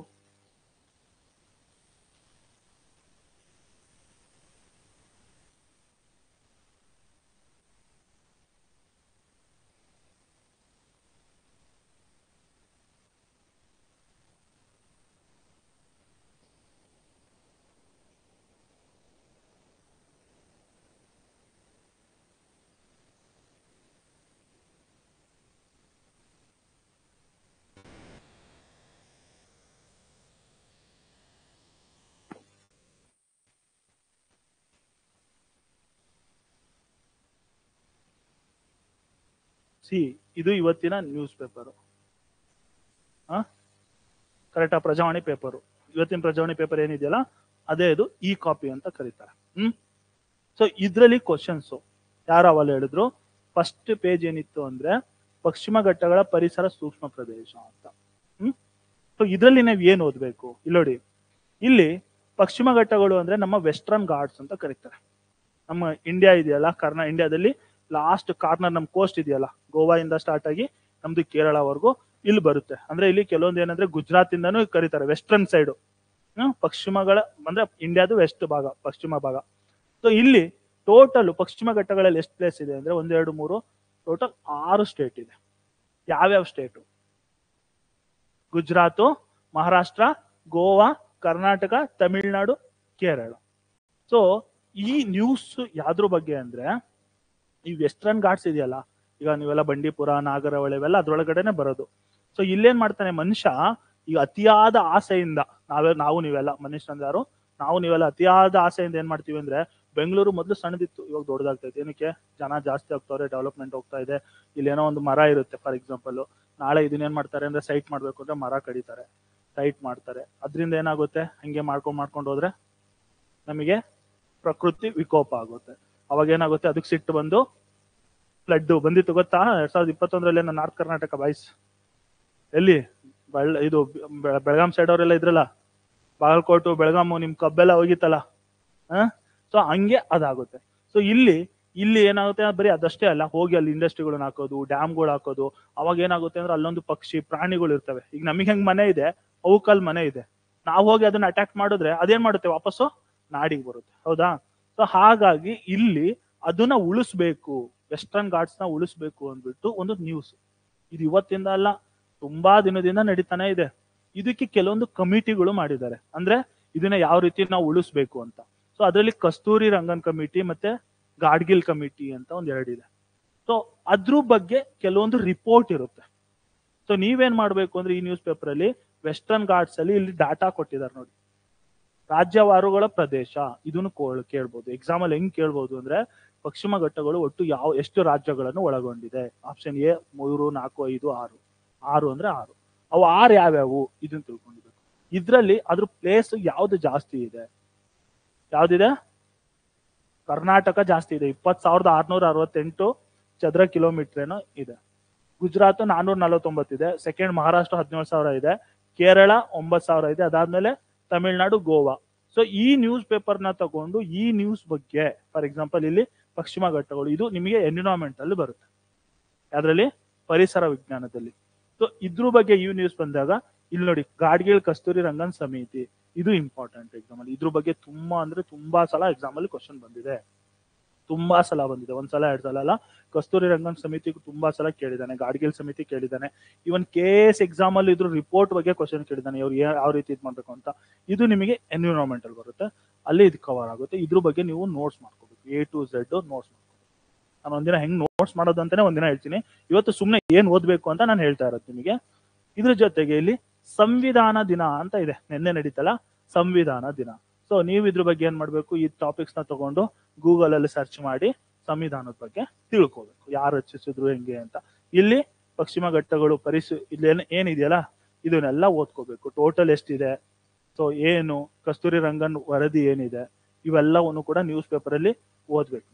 So ಇದು ನಿಮಗೆ ನ್ಯೂಸ್ ಪೇಪರ್ ಏನಕ್ಕೆ ಓದ್ಬೇಕು ಅಂತ ಹೇಳ್ತಾ ಇರೋದು. ಇದಾದ್ಮೇಲೆ ಬಾಂಗ್ಲಾ ರಾಷ್ಟ್ರಧ್ವಜಕ್ಕೆ ಅಗೌರವ, ಹಿಂದೂ ಮುಖಂಡರು ಜೈಲಿಗೆ. ಸರ್ ಇವ್ರು ಜೈಲಿಗೆ ಏನಾರು ಹೋಗ್ಲಿ, ಇವ್ರು ಬೇಕು ಬೇಡ ನಮಗೆ. ಬಾಂಗ್ಲಾದೇಶದ ರಾಷ್ಟ್ರಧ್ವಜ, ಇದ್ರ ಬಗ್ಗೆ ಏನಾದ್ರು ತಿಳ್ಕೊಳೋದಿದ್ರೆ ತಿಳ್ಕೊಳ್ಳಿ ಅಷ್ಟೇ. ಎಕ್ಸಾಮ್ ಅಲ್ಲಿ ಕೇಳ್ಬೋದು, ಬಟ್ ಇಲ್ಲಿ ಇವನ್ ಯಾರು ಜೈಲಿಗೆ ಹೋದ, ಇವನ್ ಯಾರು ಬಂದ ನಮ್ಮನ್ನ ಕೇಳಲ್ಲ ಅಂತವನು ಸ್ಕಿಪ್ ಮಾಡ್ಬೇಕು. ಮಹಾ CM ಮೋದಿ ಶಾ ಅಖಾಡಕ್ಕೆ ಅಂತ, ನಮಗೆ ರಾಜಕೀಯ ಬೇಡ, ಹೌದಾ? ಸೊ ಇದ್ರ ಬಗ್ಗೆ ಎಕ್ಸಾಮ್ ಕೇಳಲ್ಲ, ಇದು ಬೇಡ. ಇನ್ನು ಮಂಡಿ ನೋವು ತಲೆನೋವು ಅಂತೂ ಬೇಡ ಸರ್. ಕ್ಲಾಸಲ್ಲಿ ಸರ್ ಪಾಠ ಮಾಡಿ ತಲೆನೋವು ಬರ್ಸಿರ್ತಾರೆ, ಇದನ್ನ ಯಾಕೆ ಸರ್ ಮತ್ತೆ, ಹೌದಾ? ಸೊ ಹಾಗಾಗಿ ಇಂಥವೆಲ್ಲ ವೇಸ್ಟ್. ನಾನ್ ನಿಮಗೆ ಏನ್ ಹೇಳ್ತಿರೋದು ಹೇಳಿ? ಸೊ ಬಿಜೆಪಿ ಭಿನ್ನಮತ ಇನ್ನೂ ಬಿರುಸು ಅಂತೆ. ಸೊ ನನಗೆ ಬಿಜೆಪಿನೂ ಬೇಡ, ಕಾಂಗ್ರೆಸ್ ಬೇಡ, JDS ಬೇಡ ಸರ್. ಒಂದು ಗೌರ್ಮೆಂಟ್ ಜಾಬ್ ಕೊಟ್ರೆ ಸಾಕು, ಯಾವ್ದೋ ಹುಡುಗಿ ನೋಡಿ ಮದುವೆ ಆಗ್ತೀನಿ, ಯಾವ್ದೋ ಒಳ್ಳೆ ಹುಡುಗನ್ ನೋಡಿ ಮದುವೆ ಆಗಿ ಲೈಫ್ ಸೆಟ್ಲ್ ಮಾಡ್ಕೊಳ್ಳಿ, ಇದು ನಮಗೆ ಬೇಡ, ಹೌದಾ? ಎಕ್ಸಾಮ್ ಅಲ್ಲಿ ಇದ್ರ ಬಗ್ಗೆ ಕ್ವಶನ್ ಕೇಳಲ್ಲ. ಅದೇ ಇದ್ರ ಬಗ್ಗೆ ಏನ್ ಕ್ವಶನ್ ಕೇಳ್ತಾರೆ ಅಂದ್ರೆ, ಮೊನ್ನೆ ಎಲೆಕ್ಷನ್ ನಡೀತು ಎಲ್ಲಿ, ಮಹಾರಾಷ್ಟ್ರದಲ್ಲಿ. ಸೊ ಯಾವ ಪಕ್ಷ ಬಂತು, ಎಷ್ಟು ಹೋಟೆಲ್ ಬಂತು ಅಂತಲ್ಲಿ ಕೇಳ್ಬೋದು, ಅದು ಇಂಪಾರ್ಟೆಂಟ್ ಇದ್ರೆ. ಜಾರ್ಖಂಡ್ ಅಲ್ಲಿ ಬಂತು, ಇಲ್ಲಾಂದ್ರೆ ಅಲ್ಲಿ ಯಾರೋ ಒಬ್ಬ ಜಾರ್ಖಂಡ್ ಅಲ್ಲಿ ಯಾವ ಪಕ್ಷ ಬಂತು ಅಂತಾನು ಕೇಳ್ಬೋದು. ಇಲ್ಲಾಂದ್ರೆ ಅಲ್ಲಿ ಯಾರೋ ಹೊಸೊಬ್ರು CM ಆಗ್ತಾರಲ್ಲ, ಆ CM ಯಾರಂತ ಕ್ವಶನ್ ಕೇಳ್ಬೋದು. ಬಟ್ ಇಲ್ಲಿ ಬಿಜೆಪಿ ಭಿನ್ನಮತ, ಯತ್ನಾಳಿ ಇವನ್ ಬೈದ, ಯಡಿಯೂರಪ್ಪ ನಾವು ಬೈದ್ರೆ, ಇವೆಲ್ಲ ನಮಗೆ ಬೇಡ. ನ್ಯೂಸ್ ಪೇಪರ್ ಓದೋದು ಹೆಂಗೆ, ಏನ್ ಓದ್ಬೇಕು ಅಂತ ಹೇಳ್ತಿರೋದು. ಇನ್ನ ಇದು ವಕ್ತ್ ಅಂತೂ ಫುಲ್ ನ್ಯೂಸ್ ಎಲ್ಲ ಐತೆ, ಇದ್ರ ಬಗ್ಗೆ ಅವ್ರು ಏನಾದ್ರು ಕ್ವಶನ್ ಕೇಳ್ಬೋದು. ಬಟ್ ಇಲ್ಲಿ ವಕ್ತ್ ಯಾವ ಊರು ಯಾವ ಏರಿಯಾ ತಗೊಂಡ್ರು ಏನು ಹಂಗೆಲ್ಲ ಕೇಳಲ್ಲ. ವಕ್ತ್ ಬಗ್ಗೆ ಏನಾದ್ರು ಒಂದು ನ್ಯೂಸ್ ಅಲ್ಲಿ ಇರೋದ್ರಿಂದ ಇದರಲ್ಲಿ ನಿಮಗೆ ಪ್ರಬಂಧದಲ್ಲಿ ಕ್ವಶನ್ ಬರ್ಬೋದು. ಪ್ರಬಂಧದಲ್ಲಿ ಹೆಂಗ್ ಕ್ವಶನ್ ಕೇಳ್ಬೋದು ಅಂದ್ರೆ, ವಕ್ತು ಹಿಂದೂ ಮುಸ್ಲಿಮ್ಸ್ ಹೌದಲ್ವಾ, ನಮ್ದೆಲ್ಲ ಜಗಳ ನಡೀತಿರೋದು. ಸೊ ದೇಶದ ಸೌಹಾರ್ದತೆಯಲ್ಲಿ ಅಧಿಕಾರಿಗಳ ಪಾತ್ರ ಏನಾದ್ರು ಕೇಳ್ಬೋದು. ಅಂದ್ರೆ ಒಂದು ಏನಾದ್ರು ಇದು ನಡೀತಾ ಇದೆ, ಯಾಕಂದ್ರೆ ಇಲ್ಲಿ ಅಧಿಕಾರಿಗಳೇ ಏನೋ ಗೋಲ್ಮಾಲ್ ಮಾಡಿರೋದು ಅಂತ ಏನೋ ನ್ಯೂಸ್ ಇದೆ. ಸೊ ಅದ್ರ ಬಗ್ಗೆ ಕೇಳ್ಬೋದು. ಅಥವಾ ಅಂದ್ರೆ ಅಣ್ಣ ತಮ್ಮಂದ್ರ ಏನಾದ್ರು ಒಂದು ಅದ್ರ ಬಗ್ಗೆ ಕ್ವಶನ್ ಕೇಳ್ಬೋದು. ಬಟ್ ಇದು ಡೈರೆಕ್ಟ್ ಕ್ವಶನ್ಸ್ ಕೇಳಕ್ ಬರಲ್ಲ, ಇಂಡೈರೆಕ್ಟ್ ಆಗಿ ನಿಮಗೆ ಎಲ್ಲರೂ ಕ್ವಶನ್ ಕೇಳ್ಬೋದು. ಇದು ನಿಮ್ದು ಒಂದೇ ಪೇಜ್ ಇದು. ಸೊ ಇನ್ನು 2ನೇ ಪೇಜು ನೋಡಿ, ಇಲ್ಲಿ ಅದಾನಿ ವಿವಾದ ಅಂತರ ಕಾಯ್ದುಕೊಂಡ ಬಿಜೆಪಿ, ಇದೆಲ್ಲ ನಮಗೆ ಬೇಡ. ಪೊಲಿಟಿಕ್ಸ್ ಬೇಡ, ಬಿಸ್ನೆಸ್ ಅಲ್ಲಿ ಅಷ್ಟು ಬೇಡ. ತಾಪಮಾನ ಕುಸಿತ, ಚಳಿ ಹೆಚ್ಚಳ ಅಂತೆ. ಸೊ ತಾಪಮಾನ ಕುಸಿತ, ಚಳಿ ಹೆಚ್ಚಳದಲ್ಲಿ ಅಷ್ಟು ನ್ಯೂಸ್ ಇರಲ್ಲ, ಬಟ್ ಅದ್ರ ರಿಲೇಟೆಡ್ ಏನಾದ್ರು ಬೇರೆ ಏನಾದ್ರು ಇಂಪ್ಯಾಕ್ಟ್ ಆಗಿತ್ತು ಅಂದ್ರೆ ಅದ್ ಬೇಕಾಗುತ್ತೆ. ಮಾಲಿನ್ಯ ತಡೆಗೆ ಆಂಟಿ ಸ್ಮಾಗ್ ಗನ್ ಅಂತೆ. ನೋಡಿ ಮೊನ್ನೆ ಏನ್ ಮಾಡಿದ್ದಾರೆ ವಿಧಾನಸೌಧದಲ್ಲಿ, ನಮ್ಮಲ್ಲಿ ಇವಾಗ ಪೊಲ್ಯೂಷನ್ ಜಾಸ್ತಿ ಆಗ್ತಾ ಇದೆ, ಹೌದಲ್ವಾ? ಈ ಫಾರ್ ಎಕ್ಸಾಂಪಲ್ ನೀವು ಇಷ್ಟು ಚೆನ್ನಾಗಿದ್ದೀರಾ, ಎಲ್ರು ಬೈಕಲ್ಲೇನ ಬರೋದು? ಇಲ್ಲ ಸರ್, ಬೈ ವಾಕು. ಕೆಲವೊಂದ್ ಕಡೆ ಏನಾಗುತ್ತೆ ಅಂದ್ರೆ ಎಲ್ರು ಬೈಕಲ್ಲಿ ಬರ್ತಾರೆ ಅಂತ ಅನ್ಕೊಳ್ಳಿ, ಇಲ್ಲ ಕಾರಲ್ಲಿ ಬರ್ತಾರೆ ಅಂತ ಅನ್ಕೊಳ್ಳಿ. ನೀವು ಇಷ್ಟು ಜನನು ಸಪೋಸ್ ಫಾರ್ ಎಕ್ಸಾಂಪಲ್ ಇಷ್ಟು ಜನಕ್ಕೂ ನಾನೇನೋ ಗಿಫ್ಟ್ ಕೊಡಲ್ಲ ಹೇಳ್ದೆ, ಎಲ್ರಿಗೂ ಒಂದೊಂದು ಕಾರ್ ಕೊಟ್ಟೆ ಅಂತ ಅನ್ಕೊಳ್ರಿ. ದಿನಾ ನೀವು ಕಾರಲ್ಲಿ ಬಂದ್ರೆ ಪೊಲ್ಯೂಷನ್ ಜಾಸ್ತಿ ಆಗುತ್ತೆ ಅಲ್ವಾ? ಅದಕ್ಕೆ ನಾನು ಗಿಫ್ಟ್ ಕೊಡಲ್ಲ. ನೀವು ಅದಕ್ಕೆ ಏನ್ ಮಾಡ್ತೀರಾ, ನಾನು ಕೊಟ್ಟಿಲ್ಲ ಅಂದ್ಬಿಟ್ಟು ನೀವೇನ್ ಮಾಡ್ತೀರಾ, ಬಸ್ಸಲ್ಲಿ ಬರ್ತೀರಾ. ಅವಾಗ ಏನಾಗುತ್ತೆ, ಎಲ್ರು ಒಂದೇ ಬಸ್ಸಲ್ಲಿ ಬರೋದ್ರಿಂದ ಕಡಿಮೆ ಹೋಗುತ್ತೆ. ಸೊ ಈ ತರ ಮಾಲಿನ್ಯ ಉಂಟಾಗಬಾರ್ದು. ಸೊ ಮಾಲಿನ್ಯ ಇಂಪಾರ್ಟೆಂಟ್. ನೋಡಿ ಇದ್ರಲ್ಲಿ ಏನ್ ಮಾಡ್ತಾ ಇದ್ರೆ, ಮಾಲಿನ್ಯ ತಡೆಗೆ anti smog gun. Anti smog gun ಅಂದ್ರೇನು, ಇದನ್ನ ಎಲ್ಲಿ ಯೂಸ್ ಮಾಡಿದ್ರು ಅಂತ ಇದು ಬರಿಬಹುದು. ಇನ್ನೊಂದು ಎನ್ವಿರಾನ್ಮೆಂಟಲ್ ರಿಲೇಟೆಡ್ ನಿಮಗೆ ಏನಾದ್ರು ಎಸ್ಸೆ ಬಂತು ಪರಿಸರ ಸಂರಕ್ಷಣೆ ಬಗ್ಗೆ ಅಂದ್ರೆ, ಇತ್ತೀಚೆಗೆ ಬೆಂಗಳೂರಿನಲ್ಲಿ ಏನು ಮಾಲಿನ್ಯ ತಡೆಗೋಸ್ಕರ ಆಂಟಿ ಸ್ಮ್ಯಾಕ್ ಗನ್ ಅನ್ನು ಬಳಸಿದ್ದಾರೆ ಅಂತ ಎಕ್ಸಾಂಪಲ್ ಕೊಟ್ರೆ ನಿಮ್ಮ ಎಸ್ಸೆದಲ್ಲಿ ಮಾರ್ಕ್ಸ್ ಜಾಸ್ತಿ ಆಗುತ್ತೆ. ಸೊ ಇಲ್ಲಿ ಮಾಲಿನ್ಯ ಇಂಪಾರ್ಟೆಂಟು, ಇದ್ರ ಬಗ್ಗೆ ತಿಳ್ಕೋಬೇಕು. ಮತ್ತೆ ವಿದ್ಯಾರ್ಥಿಗಳ ಸಾಂಸ್ಕೃತಿಕ ಪ್ರತಿಭೆ ಅನಾವರಣ, ಇವೆಲ್ಲ ವೇಸ್ಟ್. ಯಾವ್ದೋ ಒಂದೇನೋ ಫಂಕ್ಷನ್ ಮಾಡ್ತಾರೆ, ವೇಸ್ಟ್. ಇಲ್ಲಿ ನೋಡಿ, ದಕ್ಷಿಣ ಪಿನಾಕಿನಿ ಜಲ ವಿವಾದ ವರದಿ ಸಲ್ಲಿಕೆಗೆ ನಿರ್ದೇಶನ ಅಂತ. ಸೊ ದಕ್ಷಿಣ ಪಿನಾಕಿನಿ ಅವನು ಏನಿದು, ರಿವರ್, ನದಿ ಇದು. ಸೊ ಇದು ಇಂಪಾರ್ಟೆಂಟು, ಇದು ನಿಮಗೆ ಜಿಯೋಗ್ರಫಿಲಿ ಬರುತ್ತೆ, ನದಿ. ಸೊ ದಕ್ಷಿಣ ಪಿನಾಕಿನಿ ಬಗ್ಗೆ ಅಂದ್ರೆ ಇಲ್ಲೇನೋ ವಿವಾದ ಇರುತ್ತೆ, ಏನೋ ವರದಿ ಇರುತ್ತೆ, ಅದ್ ಬೇಡ. ದಕ್ಷಿಣ ಪಿನಾಕಿನಿ ರಿವರ್ ಏನು, ಏನಕ್ಕೆ ಯಾವ ರಾಜ್ಯದ ಮಧ್ಯದಲ್ಲಿ ಹರಿದೋಗುತ್ತೆ ಏನು, ಅದ್ರ ಬಗ್ಗೆ ನೀವೇನ್ ಮಾಡ್ಬೇಕು ಅಂದ್ರೆ ಗೂಗಲ್ ಸರ್ಚ್ ಮಾಡಿ. ಅರ್ಥ ಆಯ್ತಾ? ನೆಕ್ಸ್ಟ್ ಇದು ನಗರದಲ್ಲಿ ಇಂದು ನಾಳೆ ಎಲ್ಲ ಇದಾವೆ, ಇವೆಲ್ಲ ಬೇಡ. ಕರ್ನಾಟಕ ರಾಜ್ಯೋತ್ಸವ ಆಚರಣೆ, ಇದ್ರಲ್ಲಿ ಏನೇನೋ ಇರುತ್ತೆ. ಇದ್ರಲ್ಲಿ ಏನಾದ್ರು ಒಂದು ಬೇರೆ ಏನಾದ್ರು ಇಂಪಾರ್ಟೆಂಟ್, ಕರ್ನಾಟಕ ರಾಜ್ಯೋತ್ಸವ ಇಂದಿರಾ ಪ್ರಶಸ್ತಿ ಪ್ರದಾನ, ನೋಡಿ ಪ್ರಶಸ್ತಿ ಹೇಳಿದೆ ನಾನು ನಿಮಗೆ, ಹೌದಾ? ಇಲ್ಲಿ ನೋಡಿ, ಕರ್ನಾಟಕ ರಾಜ್ಯೋತ್ಸವ ಮತ್ತು ಇಂದಿರಾ ರತ್ನ ಪ್ರಶಸ್ತಿ ಪ್ರದಾನ ಸಮಾರಂಭ ಅಂತ ಒಂದೇನೋ ಇದೆ. ಸೊ ಇದು ಇಂಪಾರ್ಟೆಂಟ್, ಇದು ಯಾರಿಗೆ ಸಿಕ್ತು ಏನು, ಇದ್ರ ಬಗ್ಗೆ ತಿಳ್ಕೊಬೇಕು ಅಷ್ಟೇ. ಸೊ ಈ ತರ ಇಂಪಾರ್ಟೆಂಟ್ ಇದ್ರೆ ಅಷ್ಟೇ ನೀವೇನ್ ಮಾಡ್ಬೇಕು, ಅದನ್ನ ನೋಡ್ಬೇಕು. ಇನ್ನ ಇದು ಬೆಂಗಳೂರು ನಗರ ಬಗ್ಗೆ ಇದೆ. ಸಿದ್ದರಾಮಯ್ಯ ಹಿಂದುಳಿದ ಸಮುದಾಯಗಳ ಅಗ್ರನಾಯಕ. ಬೇಕಾ ನಮಗೆ ಸಿದ್ದು? ಎಕ್ಸಾಮ್ ಪಾಯಿಂಟ್ ಅಲ್ಲಿ ಸಿದ್ದರಾಮಯ್ಯ ಅವ್ರ ಬಗ್ಗೆ ನಮಗೇನ್ ಬೇಡ. ಪ್ರೇಸಿಕೊಂದು ಪ್ರಿಯಕರನ ಪರಾರಿ. ನೋಡಿ ಇಂಥ ಬೇಕಾ? ಇದ್ರ ಬಗ್ಗೆ ಎಕ್ಸಾಮ್ ಅಲ್ಲಿ ಕೇಳ್ತಾರ? ಯಾವುದೇ ಕಾರಣಕ್ಕೂ ಕೇಳಲ್ಲ. ನೋಡ ಅಪ್ಪು ಹುಷಾರ, ಆಮೇಲೆ ಲವರ್ ಬಗ್ಗೆ ಹೇಳಿನಿ, ಏನಾದ್ರು ಮಾಡ್ಗಿಡಿಯಾ. ಆಮೇಲೆ ಬೋನಿಗೆ ಬಿದ್ದ ಮತ್ತೊಂದು ಚಿರತೆ, ಬೇಕಾ? ಬೇಡ. ಅದೇ ಸಪೋಸ್ ಏನಾದ್ರು ಚಿರತೆ ಬಗ್ಗೆ, ಚಿರತೆ ಗಣತಿ ಅಂದ್ರೆ ಅದ್ರ ಬಗ್ಗೆ ಸೆನ್ಸಸ್, ಚಿರತೆದು ಹುಲಿ ಸೆನ್ಸಸ್, ಆನೆ ಸೆನ್ಸಸ್, ಅಥವಾ ಯಾವ್ದೋ ಬೇರೆ ಇದ್ರಿಂದ ನಾವು ಈಗ ಚಿರತೆಗಳನ್ನ ತಗೊಂಬಂದ್ ಬಿಡ್ತಾ ಇದೀವಿ ಗೊತ್ತಾ, ಸೊ ಚೀತಾಗಳನ್ನ. ಸೊ ಅಂತದಿತ್ತು ಅಂದ್ರೆ ಇಂಪಾರ್ಟೆಂಟ್. ಮತ್ತೆ ಡ್ರಗ್ಸ್ ಮಾರಾಟ 3 ಸೆರೆ, ವೇಸ್ಟು. ಬಸ್ಸು ಕಾರು ಡಿಕ್ಕಿ 3 ಸಾವು, ವೇಸ್ಟು. 2 ಪಿಸ್ತೂಲ್ 4, ಇವೆಲ್ಲ ವೇಸ್ಟು. ಕಳ್ಳತನ ವೇಸ್ಟು. ಸಂಚಾರಿ ವಾಕ್ಯ ನೋಡಿ, ಇಷ್ಟು 2 ಪೇಜಲ್ಲಿ ನಮಗೆ ಸಿಕ್ಕಿದ್ದು 2-3 ನ್ಯೂಸ್, ಹೌದಲ್ವ? ಇಂಪಾರ್ಟೆಂಟು. ಹಂಗೆ ಎಲ್ಲಾ ಪೇಜನ್ನು ಚೆಕ್ ಮಾಡ್ಬೇಕು. ನಮಗೆ ಏನ್ ಬರುತ್ತೆ ನೋಡಿ, ರೋಬೋಟಿಕ್ಸ್ ಏರಿಯಾ ಅತ್ಯಾಧುನಿಕ ತಂತ್ರಜ್ಞಾನಗಳ ನೆರವಿನಿಂದ ಯಶಸ್ವಿಯಾಗುತ್ತಿರುವ ಚಿಕಿತ್ಸೆ ಅಂತ ಇದೆ. ಸೊ ಇದನ್ನ ಏನಂದ್ರೆ, ಇದು ಅಷ್ಟೊಂದು ಇಂಪಾರ್ಟೆಂಟ್ ಅಲ್ಲ, ಬಟ್ ಇದ್ರ ಬಗ್ಗೆ ಒಂಚೂರು ತಿಳ್ಕೊಳ್ಳಿ. ಏನಕ್ಕಾದ್ರೂ ನಿಮಗೆ ಯಾವ್ದ್ರಲ್ಲಾದ್ರು ಎಸ್ ಅಲ್ಲಿ ಅಥವಾ ಯಾವ್ದ್ರಲ್ಲಾದ್ರು ಯೂಸ್ ಮಾಡ್ಬೋದು ಪಾಯಿಂಟ್ಸ್ ನ. ಸೊ ಇದನ್ನ ಬಿಟ್ರೆ ಇಲ್ಲಂತೂ ಫುಲ್ ಅಡ್ವರ್ಟೈಸ್ಮೆಂಟ್ ಐತೆ. ಜಾಬ್ಗೆ ಬೇಕಂದ್ರೆ ಹುಡ್ಕೊಳ್ರಿ. ನೆಕ್ಸ್ಟ್ ತ್ಯಾಜ್ಯ ವಿಲೇವಾರಿ ಕೈ ಚೀಲ ಕಡ್ಡಾಯ ಅಂತ. ನೋಡಿ ಈ ತರ ಇದಕ್ಕಿಂತನೂ ಏನಾದ್ರು ಇಷ್ಟು GSMA ಯೂಸ್ ಮಾಡ್ಬೇಕು. ಈಗ ಮೊದಲೆಲ್ಲ ಪ್ಲಾಸ್ಟಿಕ್ ಬ್ಯಾನ್ ಆಗಿದೆ ಗೊತ್ತಾ, ಆ ತರ ಏನಾದ್ರು ಇದ್ದಿದ್ರೆ ಓದ್ಬೇಕಿತ್ತು. ಮತ್ತೆ ಇಲ್ಲಿ NIA IB ತನಿಖೆ ಚುರುಕು ಅಂತ ಏನೋ ಕೇಳಿದಾರೆ, ಬೇಡ. ಅದು ಗುತ್ತಿಗೆ ಹೊರಗುತ್ತಿಗೆ, ಇದು ಬೇಡ. ಪೇಜಾವರ ಶ್ರೀನು ಬೇಡ ನಮಗೆ. ಎಲ್ಲಾ ವಾರ್ಡ್ಗಳಿಗೆ ನೋಡಲ್ ಅಧಿಕಾರಿನೂ ಅಷ್ಟೊಂದು ಬೇಕಾಗಿಲ್ಲ. ಸಂವಿಧಾನ ಗೌರವಿಸುವುದು ಎಲ್ಲರ ಕರ್ತವ್ಯ. ಸೊ ಇಲ್ಲಿ ಸಂವಿಧಾನ ರಿಲೇಟೆಡ್, ಸಂವಿಧಾನ ಏನು ಗೌರವ ಮಾಡ್ಬೇಕು ಇಂಥದನ್ನ ಓದಿ. ನೋಡಿ ವಿವಿಧೆಡೆ ಸಂವಿಧಾನ ದಿನ ಆಚರಣೆ, ಎಲ್ಲಿ ದಿನಾಚರಣೆ ಐತೆ ಅಂತ ಬೇಡ ನಂಗೆ. ಸಂವಿಧಾನ ದಿನ ಏನಕ್ಕೆ ಆಚರಣೆ ಮಾಡ್ತೀವಿ, ಅದ್ರದ್ದು ಏನು ಸ್ಪೆಷಾಲಿಟಿ, ಇಂಥದ್ದು ಬೇಕಷ್ಟೇ. ಅರ್ಥ ಆಯ್ತಾ ನಿಮಗೆ? ಸೊ ಇದೇ ರೀತಿ ಈ ತರ ಜಾಗದಲ್ಲಿ ಗೋರ್ಮೆಂಟ್ ಯಾವ್ದಾದ್ರು ಸ್ಕೀಮ್ ಏನಾದ್ರು ಹಾಕಿದ್ರೆ ಇಲ್ಲಿ ಹಾಕಿರ್ತಾರೆ ಅಡ್ವರ್ಟೈಸ್ಮೆಂಟ್ ಅಲ್ಲಿ. ಫಾರ್ ಎಕ್ಸಾಂಪಲ್ ಗೃಹ ಜ್ಯೋತಿ ಅವೆಲ್ಲ ಇದ್ವಲ್ಲ, ಅಂತದೇನಾದ್ರು ಅಡ್ವರ್ಟೈಸ್ಮೆಂಟ್ ಅಂದ್ರೆ ಇಲ್ಲಿ ಹಾಕಿರ್ತಾರೆ. ಅಂತ ಟೈಮಲ್ಲಿ ಅದನ್ನ ಸ್ಕೀಮ್ಸ್ಗಳನ್ನ, ಅಡ್ವರ್ಟೈಸ್ಮೆಂಟ್ಗಳನ್ನ ನೋಡ್ಕೋಬೇಕು. ಇದು ನೋಡಿ, ಈ ಪೇಜಲ್ಲಿ ಆಲ್ಮೋಸ್ಟ್ ಎಲ್ಲ ವೇಸ್ಟೇ. ಇನ್ನ ದಲಿತರಿಗೆ ಬಿಡದ ದೇಗುಲ, ಶಾಲೆಗೆ ಬೀಗ ಹಾಕಿ, ಇವೆಲ್ಲ ಯೂಸ್ ಆಗಲ್ಲ. Political related. ಫಲಿತಾಂಶ ಸಂಘಟನೆ ವಿಜೇಂದ್ರನು ಬೇಡ ನಮಗೆ, ಅವ್ರ ಅಪ್ಪನು ಬೇಡ, ಅವರು ಬೇಡ, ನಮಗೆ ಯತ್ನಾಳು ಬೇಡ, ನಮಗೇನ್ ಬೇಕು? Government job. ಸೊ ಸಂವಿಧಾನ ಬದಲಾವಣೆ ಹೇಳೋಣ, ಇದು ಇಲ್ಲ. ಸಂವಿಧಾನ ಅಂಬೇಡ್ಕರ್ ಬಗ್ಗೆ ಕಾಂಗ್ರೆಸ್ಗೆ ತಿರಸ್ಕಾರವಿತ್ತು. ಸೊ ಈಗ ನ್ಯೂಸ್ ಬೇಡ, ಬಟ್ ಸಂವಿಧಾನ ಅಂದ್ರೇನು, ಅಂಬೇಡ್ಕರ್ ಎರಡು ಏನಕ್ಕೆ ಲಿಂಕ್ ಮಾಡಿದ್ರು, ಸೊ ಅದಕ್ಕೂ ಏನೋ ಲಿಂಕ್ ಇರುತ್ತೆ, ಸಂವಿಧಾನಕ್ಕೂ ಅಂಬೇಡ್ಕರ್ಗೂ. ಅಂಬೇಡ್ಕರ್ ಬಗ್ಗೆ ತಿಳ್ಕೊಳ್ಳಿ, ಯಾಕೆಂದ್ರೆ ಸಂವಿಧಾನ ಬರ್ದವ್ರು ಯಾರು, ಅಂಬೇಡ್ಕರ್ ಬಗ್ಗೆ ತಿಳ್ಕೊಂಡು ನೋಡಿ. ಈ ನ್ಯೂಸ್ ಅಲ್ಲಿ ನಾನು ಏನ್ ಎತ್ಕೊಂಡೆ ಅಂದ್ರೆ, ನೀವೇನ್ ಸರ್ಚ್ ಮಾಡ್ಬೇಕು ಅಂದ್ರೆ ಇವತ್ತು ಹೋಗಿ ನಾಳೆಗೆ ಹೋಮ್ ವರ್ಕ್ ಎಲ್ರು ಅಂಬೇಡ್ಕರ್ ಬಗ್ಗೆ ನಾನು ಏನಾದ್ರೂ ಕ್ವಶನ್ ಕೇಳ್ತೀನಿ,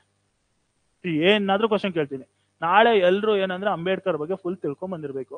ಯಾವಾಗ ಹುಟ್ಟಿದ್ರು, ಏನು, ಯಾವ ಕಾಲೇಜಲ್ಲಿ ಓದಿದ್ರು, ಅದಾದ್ಮೇಲೆ ಇಂಡಿಯಾಗೆ ಯಾವಾಗ ಬಂದ್ರು, ಇಂಡಿಯಾದಲ್ಲಿ ಏನೇನ್ ಮಾಡಿದ್ರು, ಅವ್ರದ್ದು ಯಾವ್ಯಾವ ಕೆಲವೊಂದು ಬುಕ್ಸ್ ಬರ್ದಿದ್ದಾರೆ, ಕೆಲವೊಂದು ಸಂಘಟನೆಗಳನ್ನು ಕಟ್ಟಿದ್ದಾರೆ, ಸಂವಿಧಾನದಲ್ಲಿ ಅವ್ರ ರೋಲ್ ಏನಿತ್ತು ಎಲ್ಲವನ್ನು ಕೂಡ ಏನ್ ಮಾಡ್ಬೇಕು ನೀವು, ವಿಕಿಪೀಡಿಯಾ ಅಂತ ಒಂದು ಪೇಜ್ ಇರುತ್ತೆ ಗೊತ್ತಾ, ಮೊಬೈಲ್ ಅಲ್ಲಿ, ಗೂಗಲ್ ಅಲ್ಲಿ, ಅದನ್ನ ಓದಿ ತಿಳ್ಕೊಂಡ್ ಬರ್ಬೇಕು ಅಂಬೇಡ್ಕರ್ ಬಗ್ಗೆ. ಸೊ ರಾಜ್ಯದ ಮನವಿಗೆ ಬೇಕಾಗಿಲ್ಲ, ಮುಸ್ಲಿಮರಿಗೆ ಇದು ಬೇಡ, ವಕ್ತು ಬೇಡ. ಸೊ ಇಲ್ಲಿ ವಿವಿ ರಚನೆ ಆಗದೆ ಶೋಧನಾ ಸಮಿತಿ ಅಂತ ಏನೋ ಇದೆ, ಅಂದ್ರೆ ಯಾವ್ದೋ ಒಂದು ವಿಶ್ವವಿದ್ಯಾಲಯ ಬಗ್ಗೆ ಇದೆ, ಯಾವ್ದಾದ್ರು ಗಿಮಿತಿ ಅಂತ ಬಂತು ಅಂದ್ರೆ ಅದು ಇಂಪಾರ್ಟೆಂಟ್ ಇರುತ್ತೆ, ಅದನ್ನ ನೋಡ್ಕೊಳ್ಳಿ. ಪೊಲೀಸ್ ಠಾಣೆಯಲ್ಲಿ ರೌಡಿಗಳಿಗೆ ಸನ್ಮಾನ ಇವೆಲ್ಲ ಬೇಡ, ನೀವು ನಾಳೆ ಇಂಥವೆಲ್ಲ ಮಾಡ್ಬೇಡ್ರಿ. ನಾಳೆ ಪೊಲೀಸ್ ಆಫೀಸರ್ ಆದ್ಮೇಲೆ ಅವ್ರು ಏನ್ ಮಾಡ್ಬೇಕು, ಯಾವಲ್ಲೂ ರೌಡಿಗಳು ಲಾಕಪ್ ಅಲ್ಲಿ ಇರ್ಬೇಕು, ಹೌದಲ್ವಾ? ಆಮೇಲೆ ನೀವು ನಮ್ಮ ರಿಲೇಟಿವ್ಸ್ ಸಾರ್ ಹಂಗೆ ಸಾರ್ ಅಂತ ಏನಾದ್ರು ಇದು ಮಾಡಿರ. ಮತ್ತೆ ಕೊಳವೆ ಬಾವಿ ಬರಲಿದೆ, ಕಠಿಣ ಕಾನೂನು ಬೇಡ. ನೋಡಿ, ಸಿಬಿಐಗೆ ಮೂಡ ತನಿಖೆ ಕೋರಿಕೆ ಡಿಸೆಂಬರ್ 10. ಸಿಬಿಐ ಮೂಡ, ಓಕೆನಾ? ಈಗ ನಾನು ಇದ್ರಲ್ಲಿ ಏನ್ ತಿಳ್ಕೋಬೇಕು ಅಂದ್ರೆ, ಸಿಬಿಐ ಬಗ್ಗೆ ತಿಳ್ಕೋಬೇಕು. ಸಿಬಿಐ ಫುಲ್ ಫಾರ್ಮ್ ಏನು? Central bureau of investigation. ಯಾವಾಗ ಸ್ಥಾಪನೆ? ಕ್ವಶನ್ ಇಲ್ಲ. ಸೊ ಗೂಗಲ್ ಸರ್ಚ್ ಮಾಡಿ ಸಿಬಿಐ ಬಗ್ಗೆ ತಿಳ್ಕೊಳ್ಳಿ, ಯಾವಾಗ ಸ್ಥಾಪನೆ ಆಯ್ತು, ಪ್ರೆಸೆಂಟ್ ಚೇರ್ಮನ್ ಯಾರು, ಅದಕ್ಕೊಬ್ರು ಇವ್ರು ಇರ್ತಾರಲ್ಲ, ಸೊ ಪ್ರೆಸೆಂಟ್ ಚೇರ್ಮನ್ ಯಾರು, ಸೊ ಇದು ಏನ್ ಕೆಲಸ ಮಾಡುತ್ತೆ, ಇಷ್ಟೇ. ಸೊ ಬಾಂಗ್ಲಾದೇಶದ ಬಗ್ಗೆ ಕೇಳಿದೆ, ಬಾಂಗ್ಲಾದೇಶದ್ದು ಸ್ವಾತಂತ್ರ್ಯ ಯಾವಾಗ ಸಿಕ್ತು, ಮತ್ತೆ ಬಾಂಗ್ಲಾದೇಶದ ರಾಷ್ಟ್ರ ಧ್ವಜ ಅಥವಾ ರಾಷ್ಟ್ರಗೀತೆ. ಬಾಂಗ್ಲಾದೇಶದ್ದು ರಾಷ್ಟ್ರಗೀತೆ ನಮ್ಮ ರಾಷ್ಟ್ರಗೀತೆಗೆ ಏನ್ ಸಿಮಿಲಾರಿಟಿ? ಎರಡೂನು ಬರ್ದವರು ಅಷ್ಟೇ. ಸೊ ಆ ತರ ನೀವು ಲಿಂಕ್ ಮಾಡ್ಕೊಂಡು ಓದ್ಬೇಕು. ಇನ್ನು ಉಳಿದಿದ್ದಂತೂ ಅವೆಲ್ಲ ವೇಸ್ಟ್. ನೋಡಿ, 5 ಪೇಜಲ್ಲಿ ನಮಗೊಂದು 4-5 ನೋಡಿ. ಇದು ತಂತ್ರಜ್ಞಾನ ಬಗ್ಗೆ ಇದೆ. ಆನ್ಲೈನ್ ವಂಚನೆಗಳ ಬಲೆಗೆ ತಲೆಯೊಡ್ಡದಿರಿ. ಇದು ನಿಮಗೆ ಏನಂದ್ರೆ ಎಸ್ಸೆಗಳಲ್ಲಿ ಸಿಗಬಹುದು, ಆನ್ಲೈನ್ ವಂಚನಾ ಪ್ರಕರಣಗಳು. ಸೊ ಪ್ರಬಂಧದಲ್ಲಿ ಇಂಥವನ್ನ ಓದಿದ್ರೆ ನಿಮಗೆ ಅಲ್ಲಿ ಹೆಲ್ಪ್ ಆಗುತ್ತೆ.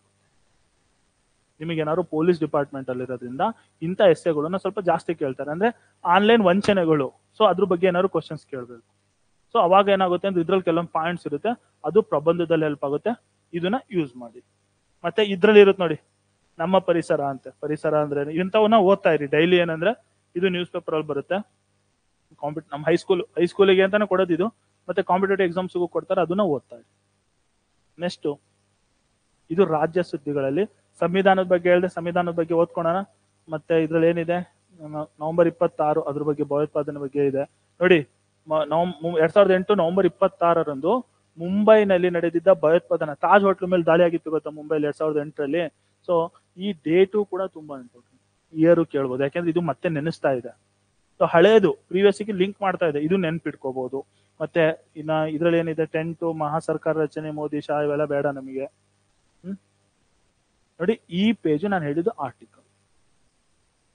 ನಿಮಗೆ ಪ್ರಬಂಧ ಬರೆಯೋದಕ್ಕೆ ಒಂದು ಪೇಜ್ ಓದ್ಬೇಕು ಅನ್ನಲ್ಲ, ಇದು ಸೇಮ್ ಇದೇ ತರ ಹಿಂದೂ ಪೇಪರ್ ಅಲ್ಲಿ ಒಂದು ಪೇಜ್ ಇರುತ್ತೆ, ಇಂಗ್ಲಿಷ್ ಮೀಡಿಯಂ ಅವರು ಅದನ್ನ ಓದಿ, ಕನ್ನಡ ಮೀಡಿಯಂ ಅವರು ಇದನ್ನ ಓದಿ. ನೋಡಿ, ಉಪಚುನಾವಣೆ ಕಾಂಗ್ರೆಸ್ ಹುರುಪು ಇನ್ನಾದರೂ ಆಡಳಿತಕ್ಕೆ ಚುರುಕು ಮುಟ್ಟಿಸಿ, ಇದೇನೋ ಒಂದು ಟೈಟಲ್ ಅವ್ರು ಕೊಟ್ಟಿರ್ತಾರೆ. ಈ ಟೈಟಲ್ ಏನಕ್ಕೆ ಯೂಸ್ ಆಗುತ್ತೆ, ಈ ಟೈಟಲ್ ಓದುತ್ತೆ ಅಂದ್ರೆ ನಿಮಗೆ ಪ್ರಿಸೈಸ್ ಅಲ್ಲಿ ಟೈಟಲ್ ಬರೆಯಕ್ ಕೊಡ್ತಾರೆ. ನಿಮ್ಗೊಂದು ಪ್ರಿಸೈಸ್ ಸ್ಟೋರಿ ಹೇಳಿದ್ನಲ್ಲ 10 ಮಾರ್ಕ್ಸಿಗೆ, ಆ ಸ್ಟೋರಿ ಕೊಟ್ಬಿಟ್ಟು ಅದಕ್ಕೊಂದು ಶೀರ್ಷಿಕೆ ನೀಡಿ, ಒಂದು ಟೈಟಲ್ ಕೊಡಿ ಅಂತ ಹೇಳ್ತಾರೆ. ಸೊ ಅವಾಗ ನೀವು ಈ ರೀತಿ ಸ್ಟ್ಯಾಂಡರ್ಡ್ ಟೈಟಲ್ ಕೊಡ್ಬೇಕು. ಇಲ್ಲಿ ಈ ತರ ಓದ್ಕೊಂಡು ಹೋದ್ರೆ ನಿಮಗೆ ಅಲ್ಲಿ ಎಕ್ಸಾಮ್ ಅಲ್ಲಿ ಹೆಲ್ಪ್ ಆಗುತ್ತೆ. ಮತ್ತೆ ಭಾರತದ ಸಂವಿಧಾನ ಜಗತ್ತಿಗೆ ದಾರಿ ದೀಪವೇ, ಡೈರೆಕ್ಟ್ ಕ್ವಶನ್ ಮಾರ್ಕ್. ಇದು ನಿಮಗೊಂದು ಎಸ್ಸೆ ಕ್ವಶನ್. ಭಾರತದ ಸಂವಿಧಾನ ಜಗತ್ತಿಗೆ ದಾರಿ ದೀಪವೇ ಕ್ವಶನ್ ಇದು ಫಾರ್ ಎಕ್ಸಾಂಪಲ್. ಅವಾಗ ನಿಮಗೆ ಇಲ್ಲಿ ಭಾರತದ ಸಂವಿಧಾನಕ್ಕೆ ಈಗ 75 ವಸಂತಗಳ ಸಂಭ್ರಮ. ನಾನೇನಾಗ್ತಿದ್ದೆ, ಭಾರತಕ್ಕೆ ಸ್ವಾತಂತ್ರ್ಯ ಬಂದು 75 ವರ್ಷ ಆಯ್ತು ಅಂತ ಬರೀತಿದ್ದೆ, ಹೌದಾ, ನನ್ನ ಲ್ಯಾಂಗ್ವೇಜ್ ಅಲ್ಲಿ. ಬಟ್ ಇಲ್ಲಿ ಹೆಂಗ್ ಕೊಟ್ಟಿದ್ದಾರೆ ನೋಡಿ, ಭಾರತದ ಸಂವಿಧಾನಕ್ಕೀಗ 75 ವರ್ಷ ವಸಂತಗಳ ಸಂಭ್ರಮ. ವರ್ಡಿಂಗ್ಸ್ ಡಿಫ್ರೆನ್ಸ್ ನೋಡಿದ್ರ, ಯಾರ್ದು ಚೆನ್ನಾಗಿದೆ? ನಿಮ್ದಲ್ಲ ಸರ್, ಬೇಜಾರ್ ಮಾಡ್ತಿದ್ದೀರಾ ನೀವೆಲ್ಲ. ಯಾರ್ದು ಚೆನ್ನಾಗಿದೆ ವರ್ಡಿಂಗ್ಸು? ನ್ಯೂಸ್ ಪೇಪರ್ ಅವ್ರದ್ದು, ಹೌದಲ್ವಾ? ಸೊ ಹಾಗಾಗಿ ಈ ತರ ವರ್ಡಿಂಗ್ಸ್ ಬರೋದು ಏನಾಗುತ್ತೆ ಅಂದ್ರೆ ಇವ್ಯಾಲ್ಯೂಯೇಟರ್ಗೆ ಇಂಪ್ರೆಸ್ ಆಗುತ್ತೆ. ಸೊ ಇದರಿಂದ ಏನಾಗುತ್ತೆ ಅಂದ್ರೆ ನಿಮಗೆ ಪ್ರಬಂಧದಲ್ಲಿ ಸ್ಕೋರು ಚೆನ್ನಾಗಿ ಬರುತ್ತೆ. ಇದು ಬರ್ಕೊಂಡ್ರೆ ಸಿಗಲ್ಲ. ನಿಮ್ಗೆ ಹೇಳ್ತೀನಿ ಕೇಳಿ, ಎಷ್ಟಂತ ಬರೀತೀರಾ ದಿನ ಬರೋದ್ನ? ದಿನ ಓದಿ ಓದಿ ಓದಿ ಓದಿ ಏನ್ ಮಾಡ್ಕೋಬೇಕು, ನಿಮಗೆ ನೀವು ಅದನ್ನ ಅಳವಡಿಸ್ಕೋಬೇಕು. ಅವಾಗ ಏನಾಗುತ್ತೆ, ಇಂಟ್ರೊಡಕ್ಷನ್ ಅಲ್ಲಿ ಏನಾದ್ರು ಇವ್ರು ಬರೀತಾರಲ್ಲ ವರ್ಡ್ಸ್, ಅದ್ರ ಪ್ರಕಾರ ಏನಾದ್ರು ಬರೆದ್ರೆ ಅಲ್ಲಿ ಇವ್ಯಾಲ್ಯೂಟರ್ ನಿಮಗೆ ಜಾಸ್ತಿ ಮಾರ್ಕ್ಸ್ ಕೊಡ್ತಾನೆ. ಸುಮ್ನೆ ಹೇಳ್ತಿಲ್ಲ. ನನ್ನ ಹತ್ರ ಒಬ್ರು ಲಾಸ್ಟ್ ಟೈಮ್ ಇನ್ ಸರ್ವಿಸ್ ಅವ್ರು ಒಬ್ರು PSI ಆಗಿದ್ದಾರೆ. ನೆನ್ನೆ ಅವ್ರದ್ದೇನೋ ಟ್ರೈನಿಂಗ್ ಮುಗ್ದಿದೆ. ಅವರು ಹಿಂಗೆ ಬರೀತಿದ್ರು. ಅವ್ರು ಹೆಂಗ್ ಬರೀತಿದ್ರು ಅಂದ್ರೆ ಇಂಟ್ರೊಡಕ್ಷನ್ ಅನ್ನೋದು ಇನ್ನ ಅವ್ರ ಕ್ವಶನ್ ಬುಕ್ಲೆಟ್ ಇಟ್ಕೊಂಡಿದ್ದೀನಿ ಅವ್ರು SNM ನಲ್ಲಿ ಟೆಸ್ಟ್ ಸೀರೀಸ್ ಬರಿಬೇಕಾರೆ. ಹೆಂಗ್ ಬರೀತಿದ್ರು ಅಂದ್ರೆ ಅವ್ರು ಫಸ್ಟ್ ಒಂದು 5 ಲೈನ್ ಓದ್ತಿದ್ದಂಗೆನೆ ವಾವ್ ಅನ್ನಿಸ್ಬೇಕು. ನೀವ್ ಏನ್ ಮಾಡ್ತೀರಾ ಗೊತ್ತಿಲ್ಲ, ಹೊರಗಡೆ ಏನು ಇರ್ತಿರ್ಲಿಲ್ಲ ಅವ್ರದ್ದು, ಮೀಡಿಯಂ ಆಗಿರೋದು. But starting first page last paragraph ಸಖತ್ತಾಗಿ ವರ್ಡಿಂಗ್ಸ್ ಬರೆಯೋದು. ಸೊ ಅವಾಗ ನಾನೇ ಏನ್ ಮಾಡ್ತಿದ್ದೆ, ವಾವ್ ಎಷ್ಟು ಚೆನ್ನಾಗಿದೆ ಅಂದ್ಬಿಟ್ಟು ಮಾರ್ಕ್ಸ್ ಕೊಡ್ತಿದ್ದೆ. ಸೊ ಹಾಗಾಗಿ ಈ ತರ ವರ್ಡಿಂಗ್ಸ್ ಇಂಪಾರ್ಟೆಂಟ್. ಮತ್ತೆ ಇದ್ರೊಳಗೆ ಸಂವಿಧಾನದ 1949 ನವೆಂಬರ್ 26ರಂದು ನೋಡಿ ಅಂಗೀಕರಿಸಲಾಯಿತು ಅಂತ ಹೇಳಿದೆ ನಾನು. ಅಂಗೀಕರಿಸಲಾಯಿತು ಅಂದ್ರೆ ಬೇರೆ, ಜಾರಿಗೆ ಬಂದಿದ್ ಬೇರೆ. ಸೊ ಈ ತರ ಇದ್ರೊಳಗೆ ಇಲ್ಲಿ ನೋಡಿ, ಇದರಲ್ಲಿ ಅಲ್ಪಸಂಖ್ಯಾತರಿಗೆ ನೀಡಿರುವ ಹಕ್ಕುಗಳು, ಆರ್ಟಿಕಲ್ 14, ಆರ್ಟಿಕಲ್ 15 ಇವೆಲ್ಲ ಎಕ್ಸಾಮ್ ಅಲ್ಲಿ ಕೇಳ್ತಾರೆ. ಇವೆಲ್ಲ ಕೇಳ್ತಾರೆ. ಸೊ ಇವೆಲ್ಲವೂ ಕೂಡ ನಿಮಗೆ ಹೆಲ್ಪ್ ಆಗುತ್ತೆ. ಇದು ಎಸ್ಸೆ ಬರೆಯೋದು ಹೆಂಗೆ ಅಂದ್ರೆ ಈ ಪೇಪರ್ ಅಲ್ಲಿ ನೀವು ತಿಳ್ಕೋಬೇಕು. ಇದು ಇಂಟ್ರೊಡಕ್ಷನ್, ಇಲ್ಲಿ ಕನ್ಕ್ಲೂಷನ್ ಕೊಟ್ಟಿದ್ದಾರೆ. ಸೊ ಇವೆಲ್ಲ ನಿಮಗೆ ನೋಡಿ, ದೇಶದಲ್ಲಿ ಏನನ್ನಾದರೂ ಸಮಸ್ಯೆ ಆದರೆ, ಅನಾಹುತವಾದರೆ ಅದಕ್ಕೆ ನಾವು ಕೆಟ್ಟ ಸಂವಿಧಾನ ಹೊಂದಿದ್ದೇವೆ ಎಂಬುದು ಕಾರಣವಲ್ಲ, ಇದಕ್ಕೆ ಕಾರಣ ವ್ಯಕ್ತಿಗಳಲ್ಲಿನ ಲೋಪ ಎಂದು ನಾವು ಹೇಳಬೇಕಾಗುತ್ತದೆ. ಸಾಮಾಜಿಕವಾಗಿ, ರಾಜಕೀಯವಾಗಿ, ಆರ್ಥಿಕವಾಗಿ ಯಶಸ್ಸು ಗಳಿಸಬೇಕೆಂದಾದರೆ ಅಂಬೇಡ್ಕರ್ ಹೇಳಿದ ಈ ಮಾತನ್ನು ಮರೆಯಬಾರದು. ಇದು ಕನ್ಕ್ಲೂಷನ್. ಇದು ಇಂಟ್ರೊಡಕ್ಷನ್, ಇದು ಕನ್ಕ್ಲೂಷನ್. ಮಧ್ಯದಲ್ಲಿ ನಿಮ್ಮ ಎಸ್ಸೆದು ಒಂದು ಕಂಟೆಂಟ್ ಇರುತ್ತೆ. ಸೊ ಈ ರೀತಿ ನ್ಯೂಸ್ ಪೇಪರ್ ಇದು ನಿಮಗೆ ಇಂಪಾರ್ಟೆಂಟ್. ಇವತ್ತು ಹೋಗಿ ನೋಡಿ, ಮೊಬೈಲಲ್ಲೂ ಈ ಕಾಪಿ ಬರುತ್ತೆ, ಇಲ್ಲ ಟೆಲಿಗ್ರಾಮ್ ಗ್ರೂಪ್ ಗಳಲ್ಲಿ ಹಾಕಿರ್ತಾರೆ. ಇದನ್ನ ಫುಲ್ ಆರ್ಟಿಕಲ್ಸ್ ನ ಓದಿ, ನಿಮಗೆ ಗೊತ್ತಾಗುತ್ತೆ. ಮತ್ತೆ ನೀವು ಕಂಪ್ಯಾರಿಸನ್ ಮಾಡ್ಕೋಬೇಕು. ಈಗ ನಾನೇ ಹೇಳಿದೆ ನಿಮಗೆ ಗೊತ್ತಾ, ಭಾರತಕ್ಕೆ ಸ್ವತಂತ್ರ ಬಂದು 75 ವರ್ಷ ಆಯ್ತು ಅಂತ ನಾನು ಬರೀತಿದ್ದೆ, ಇವ್ನು ಹಿಂಗ್ ಬರ್ದಿದ್ದಾನೆ, ನಾನು ಹೆಂಗ್ ಬರೀತಿದ್ದೆ ಹೆಂಗೆ. ಸೊ ಅದೇನಾಗುತ್ತೆ, ನಮಗೆ ಅಳವಡಿಕೆ ಆಗುತ್ತೆ. ಸೊ ಈ ರೀತಿ ಆರ್ಟಿಕಲ್ಸ್ ಓದೋದ್ರಿಂದ ನಿಮಗೆ ಎಸ್ಸೆಗೂ ಹೆಲ್ಪ್ ಆಗುತ್ತೆ. ಮತ್ತೆ ಇದ್ರಲ್ಲಿರೋ ಕೆಲವೊಂದು ಪಾಯಿಂಟ್ಸ್ ಇದೆಯಲ್ಲ, ಅದು ನಿಮಗೆ GK ಕ್ವಶನ್ ಅಲ್ಲೂ ಕೂಡ ಬರುತ್ತೆ. ಇದಾದ್ಮೇಲೆ 70 ಗಂಟೆ ಇವೆಲ್ಲ ಬೇಡ, ಇವೆಲ್ಲ ಬೇಡ, ವಿಮಾ ಯೋಜನೆ ಇದು ಬೇಕಾಗಿಲ್ಲ, ಅಬ್ಬರವೆಲ್ಲ ಅಭಿರುಚಿ ಇಲ್ಲ, ಈ ಕೆಲವೊಂದು ಆರ್ಟಿಕಲ್ಸ್ ವೇಸ್ಟ್ ಇರುತ್ತೆ, ಅಂತವ್ ಬೇಡ. ನಮಗೆ ನಮ್ಮ ಸಬ್ಜೆಕ್ಟ್ ರಿಲೇಟೆಡ್, ಪರಿಸರ ರಿಲೇಟೆಡ್, ಶಿಕ್ಷಣದ ರಿಲೇಟೆಡ್ ಇಂಥವೇನಾದ್ರು ಇದ್ರೆ ಅಷ್ಟೇ ಓದ್ರಿ ಆರ್ಟಿಕಲ್ಸ್. ರಾಜಕೀಯವಾಗಿ ಕೆಲವೊಂದು ಬೇಕಾಗಲ್ಲ. ಸೊ ಇದು ಈ ರೀತಿ ಇರುತ್ತೆ. ಮತ್ತೆ ದಲಿತ ರಹಿತ ಹೊಸ ಕರ್ನಾಟಕ, ಇದನ್ನ ಓದ್ಕೊಳ್ಳಿ, ಇದೇನಕ್ಕಾದ್ರು ಯೂಸ್ ಆಗ್ಬೋದು ಅಷ್ಟೇ. ಇನ್ನು ಉಳಿದಿದಂತ ಇಲ್ಲಿ ಏನೂ ಇಲ್ಲ. ನಿಮ್ ಭವಿಷ್ಯ ನೋಡ್ಕೊಳ್ಳಿ ದಿನ. ನೋಡ್ತೀರಾ? ನಮ್ಮ ಭವಿಷ್ಯವನ್ನ ನಾನು ನೋಡಬಾರ್ದು, ನಮ್ಮ ಭವಿಷ್ಯವನ್ನ ನಾವೇನ್ ಮಾಡ್ಬೇಕು, ರೂಪಿಸ್ಕೊಳ್ಬೇಕು. ನೀವು ಇವತ್ತೇ ಡಿಸೈಡ್ ಆಗ್ಬೇಕು ನಾನು ಫ್ಯೂಚರ್ ಅಲ್ಲಿ ಏನಿರ್ತೀನಿ ಅಂತ. ಇದ್ರಲ್ಲಿ ಇರಂಗ ಆಗಲ್ಲ. ಇದು ಓವರ್ ಆಲ್ ಆಗಿ ಎಲ್ರಿಗೂ ಸೇಮೇ. ನಾನು ಓದ್ತಿದ್ದೆ ಸಣ್ಣವನಿದ್ದಾಗ, ಏನೈತಿ ಇವತ್ತರಲ್ಲಿ ಅಂತ ಖುಷಿಯಾಗಿ. ಬಟ್ ಆಮೇಲೆ ಗೊತ್ತಾಗೋದು ಆಲ್ ಓವರ್ ಇಂಡಿಯಾ ಸೇಮೇ ಎಲ್ರಿಗೂ. ಅದು ನನಗೇನಂತ ಸ್ಪೆಷಲ್ ಆಗಿ ಏನಿರ್ತಿರ್ಲಿಲ್ಲ. ಸೊ ಹಾಗಾಗಿ ಹೇಳ್ತಿರೋದು, ನೋಡೋದಿದ್ರೆ ನೋಡಿ, ಏನೋ ಮೋಟಿವೇಶನ್ ಸಿಗ್ಬೋದು. ಏನಾರು ಅದ್ರಲ್ಲಿ ಒಳ್ಳೆ ಏನಾರು ನಮ್ಮ ಅಪ್ಪಗೆ ಏನಾರು ಇವತ್ತು ಗರ್ಲ್ ಫ್ರೆಂಡ್ ಸಿಗ್ತಾಳೆ ಅಂತ ಏನಾರು ಇದ್ರೆ ಒಂದು ಖುಷಿ. ಆ ತರ. ಮತ್ತೆ ಇಲ್ಲಿ ನೋಡಿ, ಬೇಜಾರಾದಾಗ ಇವೆಲ್ಲ ಆಟ ಆಡ್ಬೇಕು, ಮೈಂಡು ಫ್ರೆಶ್ ಆಗುತ್ತೆ. ನಾನು ಅಷ್ಟೇ, ಇವಾಗ್ಲೂ ಅಷ್ಟೇ, ಏನಾದ್ರು ಬೇಜಾರಾಯ್ತು ಅಂದ್ರೆ ಇದನ್ನೆಲ್ಲ ಸುಡೋಕು ಎಲ್ಲ ಆಟ ಆಡ್ತೀನಿ. ಅಂದ್ರೆ ನನಗೆ ಅವಾಗ ಏನಾಗುತ್ತೆ, ಮೈಂಡು ಚುರುಕ. ಬರೀ ಓದೋದೊಂದೇ ಅಲ್ಲ. ಸೊ ನಮ್ಮ ಮೈಂಡ್ ನಾವು ರಿಲ್ಯಾಕ್ಸ್ ಆಗಿರ್ಬೇಕು. ಒಬ್ಬೊಬ್ರಿಗೆ ಒಂದೊಂದು ಹ್ಯಾಬಿಟ್ ಇರುತ್ತೆ. ಒಬ್ರು ಬೇಜಾರಾದಾಗ ಒಂದು 5 ನಿಮಿಷ ಯಾವ್ದೋ ಒಂದು ರೀಲ್ಸ್ ನೋಡ್ತಾರೆ, ಮೈಂಡ್ ಫ್ರೆಶ್ ಆಗುತ್ತೆ. ಇನ್ನೊಂದು 5 ನಿಮಿಷ ಯಾರು ಹಾಡ್ ಕೇಳ್ತಾರೆ, ಸೋನು ನಿಗಮ್ ಫ್ಯಾನ್ಸು, ಹಾಡ್ ಅವ್ರಿಗೆ ಇಷ್ಟ ಆಗುತ್ತೆ. ಇನ್ನ ಕೆಲವರು ಈ ತರ ಏನೋ ಮಾಡ್ತಾರೆ, ಇಲ್ಲ ಏನೋ ಒಂದು ಮಾಡ್ತಾರೆ, ಇಲ್ಲ ಹೋಗಿ ಟೀ ಕುಡ್ಕೊಂಡ್ ಬಂದ್ರೆ ಮೈಂಡ್ ರಿಲ್ಯಾಕ್ಸ್ ಆಗುತ್ತೆ. ಈ ತರ ಬರೀ ಓದೋದೊಂದೇ ಅಲ್ಲ, ಓದ್ತಾ ಜೊತೆಗೆ ಏನಿರ್ಬೇಕು, ನಿಮ್ಮ ಮೈಂಡ್ ನಿಮ್ಮ ಕಂಟ್ರೋಲ್ ಅಲ್ಲಿ ಇರಬೇಕು. ಜಾಸ್ತಿ ಏನಾರು ಹೇಳಿದ್ರೆ ಏನಾಗುತ್ತೆ, ಇಲ್ಲಿ ಕೇಳಿ ಇಲ್ಲಿ ಬಿಟ್ಟು ಬಿಡ್ಬಿಡ್ತೀವಿ. ಹಂಗ್ ಮಾಡಬಾರ್ದು. ನಿಮ್ಮ ಮೈಂಡ್ ಒಳಗೆ ಅದು ಸ್ಟೋರ್ ಆಗ್ಬೇಕು. ಹಾಗಾಗಿ ಯಾವುದೇ ಆಗ್ಲಿ ಓದಿ ಅಂದ್ರೆ 8 ಗಂಟೆ ಓದಿ ದಿನ ಅಂದ್ರೆ, ಫಾರ್ ಎಕ್ಸಾಂಪಲ್ ಕೋಚಿಂಗ್ ಮುಗಿಯುತ್ತೆ 8 ಗಂಟೆ ಓದ್ರಪ್ಪ ನೀವು ಹೋಗಿ ಅಂದ್ರೆ, ನೀವು ಬೆಳಗಿಂದ ಸಂಜೆವರೆಗೂ 8 ಗಂಟೆ ಓದೋದಲ್ಲ. ನೀವೇನ್ ಮಾಡ್ಬೇಕು, ಎವ್ರಿ 2 hours ಒಂದ್ಸಲ ಒಂದು 1/4 ಗಂಟೆ ಬ್ರೇಕ್ ತಗೋಬೇಕು. ಹೌದಾ? ಅವಾಗ ಏನಾಗುತ್ತೆ, ನಿಮ್ಮ ತಲೆ ಒಳಗೆ ಹೋಗುತ್ತೆ. ಒಂದು 10 ನಿಮಿಷ ಬ್ರೇಕ್ ತಗೊಂಡು ಮತ್ತೆ ವಾಪಸ್ ಬಂದು ಕುತ್ಕೊಂಡು ಓದ್ಬೇಕು. ಹಂಗೆ. ಸೊ ಇದಾಯ್ತಾ? ನೆಕ್ಸ್ಟ್ ನೋಡಿ, ಇವಿಎಂ ಏನದು? Electronic voting machine. ಸೊ ಇದ್ರ ಮೇಲೆ ತುಂಬಾ ಸಲ ಕ್ವಶನ್ಸ್ ಬಂದಿದೆ. ಇವಿಎಂ ಫುಲ್ ಫಾರ್ಮು ಕೇಳವ್ರೆ. ವಿವಿಪ್ಯಾಟ್ ಅಂತ ಇನ್ನೊಂದು ಬರುತ್ತೆ, ಅದ್ರ ಪಕ್ಕದಲ್ಲಿ ಇನ್ನೊಂದು ಬರುತ್ತೆ, ಗೊತ್ತಾ ಏನದು? Voter verified paper audit, T ಅಂದ್ರೆ ಟ್ರಯಲ್. ಸೊ ಅದು ವಿವಿಪ್ಯಾಟ್ ಕೂಡ ಇಂಪಾರ್ಟೆಂಟ್. ಸೊ ಇದ್ರ ಫುಲ್ ಫಾರ್ಮ್ ಕೇಳಿದ್ದಾರೆ, ಯಾವಾಗ ಫಸ್ಟ್ ಯೂಸ್ ಮಾಡಿದ್ರು, ಯಾವ ವರ್ಷದಲ್ಲಿ ಯೂಸ್ ಮಾಡಿದ್ರು, ಎಲ್ಲಿ ಯೂಸ್ ಮಾಡಿದ್ರು, ಇದನ್ನು ಕೂಡ ಕೇಳಿದ್ದಾರೆ ಎಕ್ಸಾಮ್ ಅಲ್ಲಿ. ಹಾಗಾಗಿ ಇಲ್ಲಿ EVM ಅಂದ್ರೇನು, ಇಲ್ಲಿ ಬೇರೆ ಎಲ್ಲ ಕತೆಗಾಡ ನಂಗೆ ಇಲ್ಲೇನೋ ಅವ್ರೇನೋ ಕೇಸ್ ಹಾಕ್ತಾರೆ ಅವೆಲ್ಲ ಬೇಡ. ಈ EVM ಇದು ಪಾಯಿಂಟ್, ಇದನ್ನ ಎತ್ಕೋಬೇಕು ನಾವು. ಇದನ್ನ ಎತ್ಕೊಂಡು ಇದ್ರ ಬಗ್ಗೆ ಓದ್ಕೋಬೇಕು. ನೋಡಿ, ಟ್ರಂಪ್ ವಿರುದ್ಧ ಪ್ರಕರಣಕ್ಕೆ ಕೋಕ್ ಇವೆಲ್ಲ ಬೇಡ ನಂಗೆ. ಟ್ರಂಪ್ ಬಗ್ಗೆ ಏನಾದ್ರು ನ್ಯೂಸ್ ಅಲ್ಲಿ ಇದ್ರೆ, ಇವಾಗ ನ್ಯೂಸ್ ಅಲ್ಲಿ ಇಲ್ಲ, ಅವನು ಮೊನ್ನೆ ಎಲೆಕ್ಷನ್ ಗೆದ್ದಾಗ ನ್ಯೂಸ್ ಪೇಪರ್ ಅಲ್ಲಿ ಇತ್ತಲ್ಲ, ಅದನ್ನ ನಾವು ತಗೊಂಡ್ವಿ. ಕದನ ವಿರಾಮ, ಇಸ್ರೇಲ್ ಭದ್ರತಾ ಸಂಪುಟ ಕದನ ವಿರಾಮ ಅಂದ್ರೆ ಇಲ್ಲಿ ಈ ಜುಬ್ಜಾ ಬಂಡಕೋರರು ಇಲ್ಲಿ ಇಸ್ರೇಲ್ ಅಲ್ಲೆಲ್ಲ ಇದ್ ನಡೀತಾ ಇದೆಯಲ್ಲ, ಹಮಾಸ್ ಅದೆಲ್ಲ, ಅದ್ರ ಬಗ್ಗೆ ನೋಡ್ಕೋಬೇಕು. ಮತ್ತೆ ಇದು ಸಪೋಸ್ ನಿಮಗೆ ಏನಾದ್ರು ಅದ್ರ ಬಗ್ಗೆ ನೋಡಕ್ಕೆ, ನಾನು ಓದ್ಕೊಳಕ್ಕೆ, ಗೂಗಲ್ ಮಾಡಕ್ಕೆ ಸರ್ಚ್ ಆಗ್ತಿರ ಇಷ್ಟ ಆಗ್ತಿಲ್ಲ ಅಂದ್ರೆ ಅದ್ರ ನ್ಯೂಸ್ ನ ತಗೊಂಡು November 26 UPSC ಅಂತ ಏನಾದ್ರು ಯೂಟ್ಯೂಬ್ ಅಲ್ಲಿ ಏನಾದ್ರು ಸರ್ಚ್ ಮಾಡಿದ್ರೆ ಯಾರಾದ್ರೂ ಯಾರು ಒಂದು ವಿಡಿಯೋ ಮಾಡಿರ್ತಾರೆ ಅದ್ರ ಬಗ್ಗೆ. November 26 ಏನಕ್ಕೆ ಆಚರಿಸ್ತೀವಿ, ಏನು ಇಲ್ಲ ಅಂದ್ರೆ ನಿಮ್ ಮಸ್ತ್ ಮಗಾದವನೇ ಮಾಡಿರ್ತಾನೆ, ನೋಡಿತೀರಾ ಮಸ್ತ್ ಮಗಾದವನು. ಸಿ ಅವನು ಮಾಡ್ತಾವನೆ, ಯಾಕೆಂದ್ರೆ ಅವ್ನು ಎಲ್ಲಾದ್ನೂ ಮಾಡಲ್ಲ, ಅವ್ನು ಬೇರೆ ಬೇರೆ ಮಾಡ್ತಾನೆ. ಅವನ್ನೆಲ್ಲ ನೋಡ್ಬೇಡಿ, ನಮಗೆ ಏನ್ ಎಕ್ಸಾಮಿಗೆ ಹೆಲ್ಪ್ ಆಗುತ್ತಲ್ಲ ಅಂತದ್ನ ಯೂಟ್ಯೂಬ್ ಅಲ್ಲಿ. ಸಪೋಸ್ ನಿಮ್ಗೆ ಏನಾದ್ರು ಗೂಗಲ್ ಅಲ್ಲಿ ಹುಡುಕಿ ಎಲ್ಲ ಇದು ಮಾಡಕ್ಕಾಗಲಿಲ್ಲ ಅಂದ್ರೆ, ಕೆಲವೊಂದು ಕಾನ್ಸೆಪ್ಟ್ ಗಳು ಅರ್ಥ ಆಗ್ಲಿಲ್ಲ ಅಂದ್ರೆ ನೀವು ಯೂಟ್ಯೂಬ್ ಅಲ್ಲೋ ಎದ್ರಲ್ಲೋ ಗೂಗಲ್ ಅಲ್ಲೋ ಸರ್ಚ್ ಮಾಡಿದ್ರೆ ನಿಮಗೆ ಅದ್ರ ಬಗ್ಗೆ ಕಂಟೆಂಟ್ ಸಿಗುತ್ತೆ, ಅದನ್ನ ಓದ್ಕೋಬೇಕು.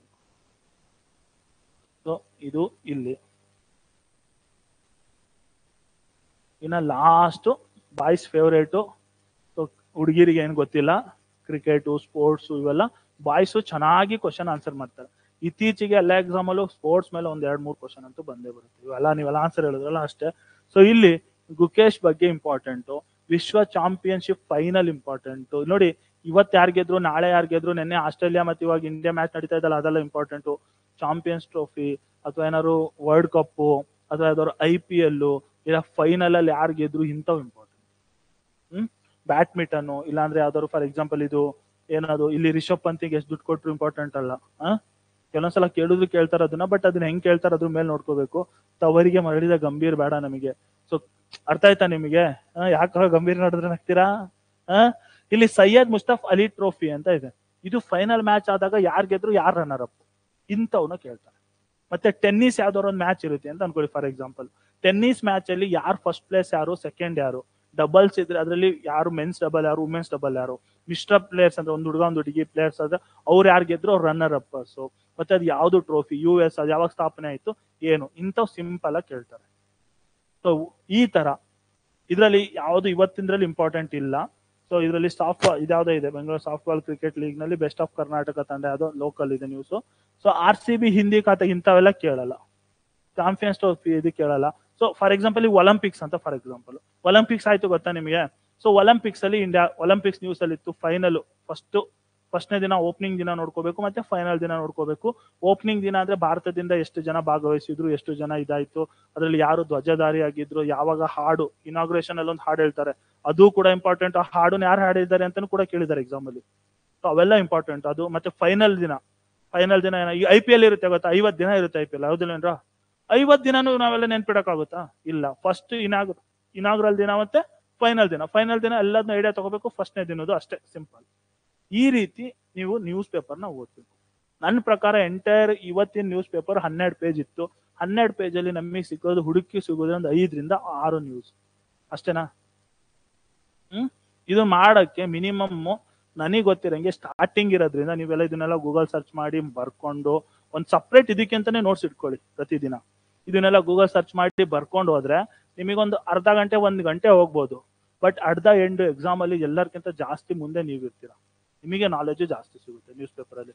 ಸೊ ಇದನ್ನ ಟೈಮ್ ಹೆಂಗ್ ಸೇವ್ ಮಾಡೋದು ಅಂದ್ರೆ, ಈಗ ನಮ್ಮ ಟೆಲಿಗ್ರಾಮ್ ಗ್ರೂಪ್ ಅಲ್ಲೇ, ಕ್ರಿಯೇಟಿವ್ IAS ಟೆಲಿಗ್ರಾಮ್ ಗ್ರೂಪ್ ಅಲ್ಲೇನೆ ಇವತ್ತಿನ ನ್ಯೂಸ್ ಪೇಪರ್ದು ಬೇಕಾದ್ರೆ ನಿಮಗೆ ತೋರಿಸ್ತೀನಿ.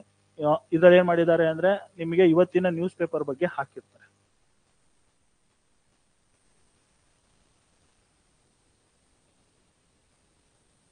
ಸೊ ಇದು ಇವತ್ತಿಂದು ನಮ್ದು ಗ್ರೂಪ್ ಅಲ್ಲಿ. ಸೊ ನಾವೇನ್ ಮಾಡಿರ್ತೀವಿ ನೋಡಿ, ಇವತ್ತಿನ ನ್ಯೂಸ್ ಪೇಪರ್ ಅಲ್ಲಿ ಏನ್ ಇಂಪಾರ್ಟೆಂಟ್ ಅಲ್ಲ. ನೋಡಿ ನಾನು ಹೇಳ್ದೆ ಅಲ್ವಾ ನಿಮಗೆ, ಫಸ್ಟ್ ಯಾವ್ದು ಪಶ್ಚಿಮ ಘಟ್ಟಗಳ ಬಗ್ಗೆ, ಇದು ಇಂಪಾರ್ಟೆಂಟ್. ನೋಡಿ ನಿಮಗೆ ಫಿಲ್ಟರ್ ಮಾಡ್ಕೊಡ್ತಾ ಇದ್ದಾರೆ, ನಮ್ದಂತಲ್ಲ, ತುಂಬಾ ಜನ ಹಾಕ್ತಾರೆ, ಕೆಲವೊಂದು ಗ್ರೂಪ್ಗಳು ಇರುತ್ತೆ, ಅದರಲ್ಲೆಲ್ಲ ನಿಮಗೆ ಸಿಗುತ್ತೆ. ನೋಡಿ ಪಶ್ಚಿಮ ಘಟ್ಟಗಳು ಇದು ಇಂಪಾರ್ಟೆಂಟ್ ಅಂತ ಅರ್ಥ. ನೀವು ಎಂಟೈರ್ ನ್ಯೂಸ್ ಪೇಪರ್ ಓದೋ ನೆಸೆಸರಿ ಇಲ್ಲ, ನೀವು 5 ರೂಪಾಯಿ ಖರ್ಚು ಮಾಡೋ ನೆಸೆಸರಿನೂ ಇಲ್ಲ. ನಿಮ್ ಮೊಬೈಲ್ ಅಲ್ಲಿ ನೆಟ್ ನೋಡ್ಕೋಬೇಕು, ಹಂಗ ಇದು ಇಂಪಾರ್ಟೆಂಟು. ತಂತ್ರಜ್ಞಾನದ ಬಗ್ಗೆ ಇಂಪಾರ್ಟೆಂಟ್ ಆರ್ಟಿಕಲ್ಸ್. ನೋಡಿ ಸಂವಿಧಾನದ ಬಗ್ಗೆ, ಇದು ನಿಮಗೆ ಜಾಗೃತಿಗೆ ದಾರಿದೀಪವೇ, ನಾವು ಇಷ್ಟೊತ್ತರೆಗೂ ಅಲ್ಲಿ ಮಾಡಿದ್ದೆ ಅಲ್ವಾ. ಸೊ ಅಬ್ಬರವೇ ಎಲ್ಲ ಅಭಿರುಚಿ ಇಲ್ಲ, ಇದು ದಲಿತ ರಹಿತ, ಅಂದ್ರೆ ಇವರು ಆರ್ಟಿಕಲ್ಸ್ ಬಗ್ಗೆ ಜಾಸ್ತಿ ಆಗ್ತದೆ. ಸೊ ಈ ತರ ಯಾವ್ದು ಇಂಪಾರ್ಟೆಂಟ್ ನ್ಯೂಸ್ ಇದಾವಲ್ಲ, ಇದನ್ನ ನೀವು ಈ ತರ ಕವರ್ ಮಾಡ್ಕೊಂಡ್ರೆ ನಿಮಗೆ ಅದು ಎಲ್ಲೆಲ್ಲಿ ನಿಮ್ ನಾರ್ಮಲ್ ಕ್ವಶನ್ಸ್ ಬರುತ್ತೆ, ಅದ್ರ ಜೊತೆಗೆ ಪ್ರಬಂಧದಲ್ಲಿ ಹೆಲ್ಪ್ ಆಗುತ್ತೆ. ಮತ್ತೆ ಅದರಲ್ಲಿ ಕೆಲವೊಂದು ಸಬ್ಜೆಕ್ಟ್, ಫಾರ್ ಎಕ್ಸಾಂಪಲ್ ಈಗ ಸಂವಿಧಾನದ ಬಗ್ಗೆ ಹೇಳಿದಾಗ ಇಲ್ಲಿ ನಿಮಗೆ ಆರ್ಟಿಕಲ್ಸ್ ಎಲ್ಲ ಇದಾವೆ, ಬೇಕಾದ್ರೆ ಕೇಳಿ. ಸಂವಿಧಾನ ಕ್ಲಾಸ್ ಸ್ಟಾರ್ಟ್ ಆಗಿರೋರಿಗೆ ಇದ್ರ ಬಗ್ಗೆ ಎಲ್ಲ ಕ್ವಶನ್ಸ್ ಎಲ್ಲ ಬಂದಿದೆ. ಆರ್ಟಿಕಲ್ 15, 19, 16 ಇದೆಲ್ಲ ಹೇಳ್ಕೊಟ್ಟಿರ್ತಾರೆ. ಸೊ ಇವೆಲ್ಲ ನಿಮಗೆ ಏನಾಗುತ್ತೆ ಅಂತಾರ ರೀಕಾಲ್ ಆಗುತ್ತೆ. ಹಾಗಾಗಿ ನ್ಯೂಸ್ ಪೇಪರ್ನ 100% ಕಂಪಲ್ಸರಿ ಓದಬೇಕು. ಅರ್ಥ ಆಯ್ತಾ ಇವತ್ತು? ಸೊ ನಾಳೆ ಬರ್ತಾ ಫಸ್ಟ್ ಬೆಳಿಗ್ಗೆ ಎದ್ದ ತಕ್ಷಣ ಟೆಲಿಗ್ರಾಮ್ ಗ್ರೂಪ್ಗಳೆಲ್ಲರೂ ನೋಡಿ, ಇಲ್ಲಾಂದ್ರೆ ₹5 ಕೊಟ್ಟು ನ್ಯೂಸ್ ಪೇಪರ್ ತಗೊಳ್ಳಿ, ಇಲ್ಲಾಂದ್ರೆ ಅರ್ಧ ಗಂಟೆ ಬೇಗ ಬಂದ್ರೆ ಇಲ್ಲೇ ನ್ಯೂಸ್ ಪೇಪರ್ ಇಟ್ಟಿರ್ತಾರೆ. ನ್ಯೂಸ್ ಪೇಪರ್ನ ಓದ್ಲೇಬೇಕು, ಕಂಪಲ್ಸರಿ ನ್ಯೂಸ್ ಪೇಪರ್ ಓದ್ಬೇಕು. ಅರ್ಥ ಆಯ್ತಾ ಎಲ್ರಿಗೂ? ಸೊ ಇದು ನಿಮ್ಮ ಸಿಲೆಬಸ್ಸು. ಮತ್ತೆ ಇದು ನಿಮಗೆ ನೆಕ್ಸ್ಟ್ ನಾಳೆ ಮೋಸ್ಟ್ಲಿ ಕ್ಲಾಸ್ ಇರುತ್ತೆ, ಅಪ್ಡೇಟ್ ಮಾಡ್ತೀನಿ ಗ್ರೂಪ್ ಅಲ್ಲಿ. ಕ್ಲಾಸ್ ಇದ್ರೆ ಎಕನಾಮಿಕ್ ಕ್ಲಾಸ್ ಇರುತ್ತೆ, ಇಲ್ಲ ಅಂದ್ರೆ ಪ್ರೀವಿಯಸ್ ಇಯರ್ ಕ್ವಶನ್ ಪೇಪರ್ನ ಹೆಂಗ್ ಸಾಲ್ವ್ ಮಾಡೋದು ನಾನು ಹೇಳ್ಕೊಡ್ತೀನಿ. ಕ್ಲಾಸ್ ಇದ್ರೆ ಅವ್ರು ಮಾಡ್ತಾರೆ, ಬೇರೆ ದಿನ ನಾನು ಪ್ರೀವಿಯಸ್ ಇಯರ್ ಕ್ವಶನ್ಸ್ ಬಗ್ಗೆ ಹೇಳ್ಕೊಡ್ತೀನಿ. ಯಾಕಂದ್ರೆ ಇವೆಲ್ಲ ಬೇಸಿಕ್. ನೋಡಿ, ನಾನು ದಿನ ಹೇಳ್ಕೊಡಕ್ಕಾಗಲ್ಲ ನ್ಯೂಸ್ ಪೇಪರ್ದು. ನಾನು ನಿಮಗೆ ಐಡಿಯಾ ಕೊಟ್ಟೆ, ನ್ಯೂಸ್ ಪೇಪರ್ ಹಿಂಗ್ ಓದ್ರಪ್ಪ, ಹಿಂಗ್ ಗ್ರೂಪ್ ಅಲ್ಲಿ ಹಿಂಗ್ ಇಂಪಾರ್ಟೆಂಟ್ ಹಾಕಿರ್ತಾರೆ, ಇವನ್ನೆಲ್ಲ ತಿಳ್ಕೊಟ್ರಪ್ಪ, ಮುಗೀತು. ದಿನ ಏನ್ ಮಾಡ್ಕೋಬೇಕು, ಅದನ್ನ ಬರ್ಕೋತಿರ್ಬೇಕು. ಮಂತ್ಲಿ ಒಂದು ಮ್ಯಾಗ್ಝಿನ್ ಬರುತ್ತೆ, ಮ್ಯಾಗ್ಝಿನ್ ಓದ್ಕೊಂಡು ಹೋಗ್ಬೇಕು, ರಿವಿಷನ್ ಮಾಡ್ಕೊಂಡು ಹೋಗ್ಬೇಕು. ಇದು ಸ್ಮಾರ್ಟ್. ನಾನು ನಿಮಗೆ ಏನಕ್ಕೆ ಇಷ್ಟೆಲ್ಲ ಹೇಳ್ತಾ ಇದ್ದೀನಿ ಅಂದ್ರೆ, ಎಲ್ಲೂ ಬೇರೆ ಕಡೆ ಇವನ್ನೆಲ್ಲ ಹೇಳಲ್ಲ, ಓಪನ್ ಆಗಿ ಹೇಳ್ತೀನಿ. ಏನಕ್ಕೆ ಹೇಳ್ತಿದ್ದೀನಿ ಅಂದ್ರೆ, ನಿಮಗೆ ಎಕ್ಸಾಮ್ ಆದ್ಮೇಲೆ ನಿಮಗೆ ಗಿಲ್ಟ್ ಇರಬಾರ್ದು, ಸ್ಮಾರ್ಟ್ ಇರ್ಬೇಕು ನೀವು. ಇವೆಲ್ಲ ಸ್ಮಾರ್ಟ್ ವರ್ಕ್. ಇದನ್ನ ಎಷ್ಟೋ ಜನ ನೆಗ್ಲೆಕ್ಟ್ ಮಾಡಿರ್ತಾರೆ ನ್ಯೂಸ್ ಪೇಪರ್ ಓದೋದನ್ನ. ಎಷ್ಟೋ ಜನಕ್ಕೆ ಪ್ರಬಂಧ ಬರೆಯೋದು ಗೊತ್ತಿರಲ್ಲ, PSI ಓದ್ತಿರ್ತಾರೆ. ಬಟ್ ಆ ಪ್ರಬಂಧ ಎಲ್ಲಿಂದ ಅಂದ್ರೆ ಎಕ್ಸಾಮ್ ಮೂಮೆಂಟ್ ಅಲ್ಲಿ ಏನ್ ಮಾಡ್ತಾರೆ, ನೀನ್ ಬರ್ದಿದ್ಯೇನೋ ಪ್ರಬಂಧ, ನಂಗೊಂದು 5 ಕೊಡೋ, ನೀನು ಇಂಪಾರ್ಟೆಂಟ್ ಯಾವ್ದು ಅಂತ ಕೇಳ್ತಾರೆ. ನೀವು ಇವತ್ತಿಂದ ಇವತ್ತು ರೆಡಿ ಮಾಡ್ಕೊಂಡು ಹೋದ್ರೆ ಎಕ್ಸಾಮ್ ಆಗೋಷ್ಟೊತ್ತಿಗೆ ಬೇಡ ಅಂದ್ರೂ ಕೂಡ ನೀವೆಲ್ಲ ರೆಡಿ ಆಗಿರ್ತೀವಿ.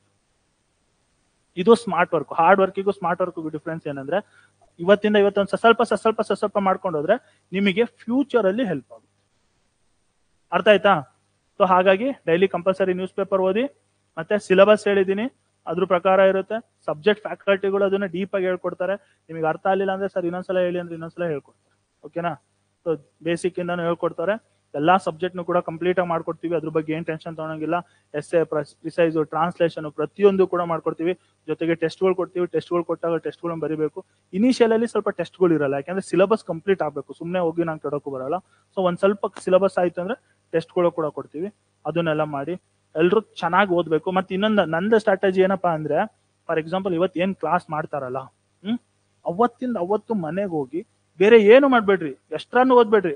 ಇವತ್ ಏನ್ ಮಾಡಿದ್ರು ಅದನ್ನ ಓದ್ಕೊಳ್ರಿ. ಮತ್ತೆ ಅದ್ರ ಮುಂದಕ್ಕೆ ನಿಮಗೇನಾದ್ರು ಇಂಟ್ರೆಸ್ಟ್ ಇತ್ತು ಅಂದ್ರೆ, ನಾಳೆ ಅದ್ರ ಮುಂದಕ್ಕೆ ಏನ್ ಮಾಡ್ತಾರೆ, ಅದು ಮುಂದಕ್ಕೆ ಮಾಡಿದ್ ನಮಗೆ ತಲೆಯೊಳಗೆ ಹೋಗಲ್ಲ, ನಂಗೆ ಗೊತ್ತು.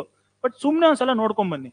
ಅವಾಗ ಏನಾಗುತ್ತೆ, ಮತ್ತೆ ನಾಳೆ ಬಂದು ಕ್ಲಾಸಲ್ಲಿ ಅವ್ರು ಮಾಡಿದಾಗ ನಿಮಗೆ ಮೈಂಡ್ಗೆ ಏನಾಗುತ್ತೆ, ಡಬಲ್ ಅಲ್ಲೇ ರಿವಿಷನ್ ಆಗುತ್ತೆ. ಇದು ಸ್ಮಾರ್ಟ್ ವರ್ಕು. ನಾನು ನಿಮ್ಗೆ ಏನ್ ಹೇಳ್ತಿದ್ದೀನಲ್ಲ, ಸ್ಮಾರ್ಟ್ ವರ್ಕು. ನಾಳೆ ಕ್ಲಾಸಿಗೆ ಬಂದಾಗ, ಫಾರ್ ಎಕ್ಸಾಂಪಲ್ ಇವಾಗ ನಾನಂತೂ ಏನು ಬರ್ಸಿಲ್ಲ, ನಿಮಗೆ ಯಾರೋ ಸರ್ಗಳು ಬರ್ಸಿರ್ತಾರೆ.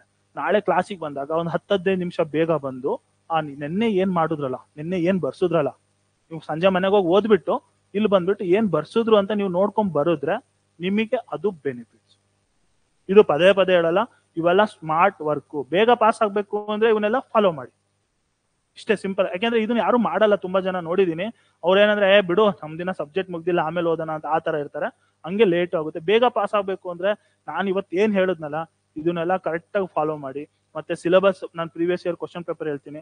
ಅದೊಂದು ಚೂರು ಸಬ್ಜೆಕ್ಟ್ ಗೊತ್ತಾಯ್ತು ಅಂದ್ರೆ ನಿಮಗೆ previous year question paper solve ಮಾಡೋದು ಗೊತ್ತಾಗುತ್ತೆ. ಆ ಪ್ರೀವಿಯಸ್ ಇಯರ್ ಕ್ವಶನ್ ಪೇಪರ್ಸ್ ಏನಾದ್ರು ಕರೆಕ್ಟ್ ಆಗಿ ನೀವು ಸಾಲ್ವ್ ಮಾಡ್ಕೊಂಡು ಹೋದ್ರೆ ನೀವೇ ಎಕ್ಸಾಮ್ ಹೇಳ್ತೀರಾ ಇದೇ ಕ್ವಶನ್ ಬರುತ್ತೆ ಅಂತ ಹೇಳ್ತೀರಾ. ಅಷ್ಟು ಗ್ಯಾರಂಟಿ ಹೇಳ್ಬೋದು. ಇದು ಅಂದ್ರೆ ಜಾಸ್ತಿ ಇರುತ್ತೆ ಕ್ವಶನ್, ಬಟ್ ಇದು ಇಂಪಾರ್ಟೆಂಟು.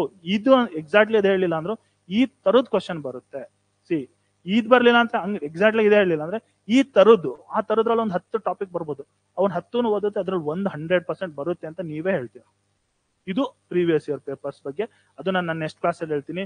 ನ್ಯೂಸ್ ಪೇಪರ್ ಮಾತ್ರ ಹೆಂಗೆ ಅಂದ್ರೆ ತುಂಬಾ ತುಂಬಾ ಇಂಪಾರ್ಟೆಂಟು. ಇವತ್ತಿಂದ ರೂಢಿ ಮಾಡ್ಕೊಳ್ಳಿ. ಜಸ್ಟ್ 10 ನಿಮಿಷದ ಕೆಲಸ ಡೈಲಿ. ನನ್ನ ಪ್ರಕಾರ ಜಾಸ್ತಿ ಓದ್ತಿದ್ದಲ್ಲ, ಇನಿಷಿಯಲಿ ಅಂದ್ರೆ ಇವಾಗ ಸ್ಟಾರ್ಟಿಂಗ್ ಅಲ್ಲಿ ನಿಮಗೆ ಜಾಸ್ತಿ ಆಗ್ಬೋದು. ಮುಂದೆ ಹೋಗ್ತಾ ಹೋಗ್ತಾ ಹೋಗ್ತಾ ನ್ಯೂಸ್ ಪೇಪರ್ ಹೆಂಗೆ ಅಂದ್ರೆ ಬರೀ 10 ನಿಮಿಷ 10 ನಿಮಿಷದಲ್ಲೇ ಮುಗ್ದೋಗುತ್ತೆ. ಬಟ್ ನ್ಯೂಸ್ ಪೇಪರಿಗೆ ಅಂತ ನಾವು ಸಪ್ರೇಟ್ ಬುಕ್ ಇಡ್ರಿ, ನೋಟ್ಸ್ ಬರ್ಕೊಳ್ರಿ. ಮತ್ತೆ ಕೆಲವೊಂದು ಗ್ರೂಪ್ಗಳು ಚಾನಲ್ ನಾನು ಹೇಳ್ತೀನಿ ಬೇಕಾದ್ರೆ, ಅದ್ರಲ್ಲೆಲ್ಲ ನಿಮಗೆ ಒಂದು ಐಡಿಯಾ ಸಿಗುತ್ತೆ. ಅದ್ರಲ್ಲೆಲ್ಲ ನೀವು ಅದ್ರಲ್ಲಿ ಹೆಂಗೆ ಬೇರೆ ಇದನ್ ಬಿಟ್ಟು ಬೇರೆ ಬೇರೆ ಪೇಪರ್, ನಾನು ಪ್ರಜಾವಾಣಿ ಒಂದೇ ಅಂದೆ, ಇದ್ರಲ್ಲಿ ಇನ್ನೊಂದು ಯಾವ್ದೋ ಐತೆ ಚಾನಲ್,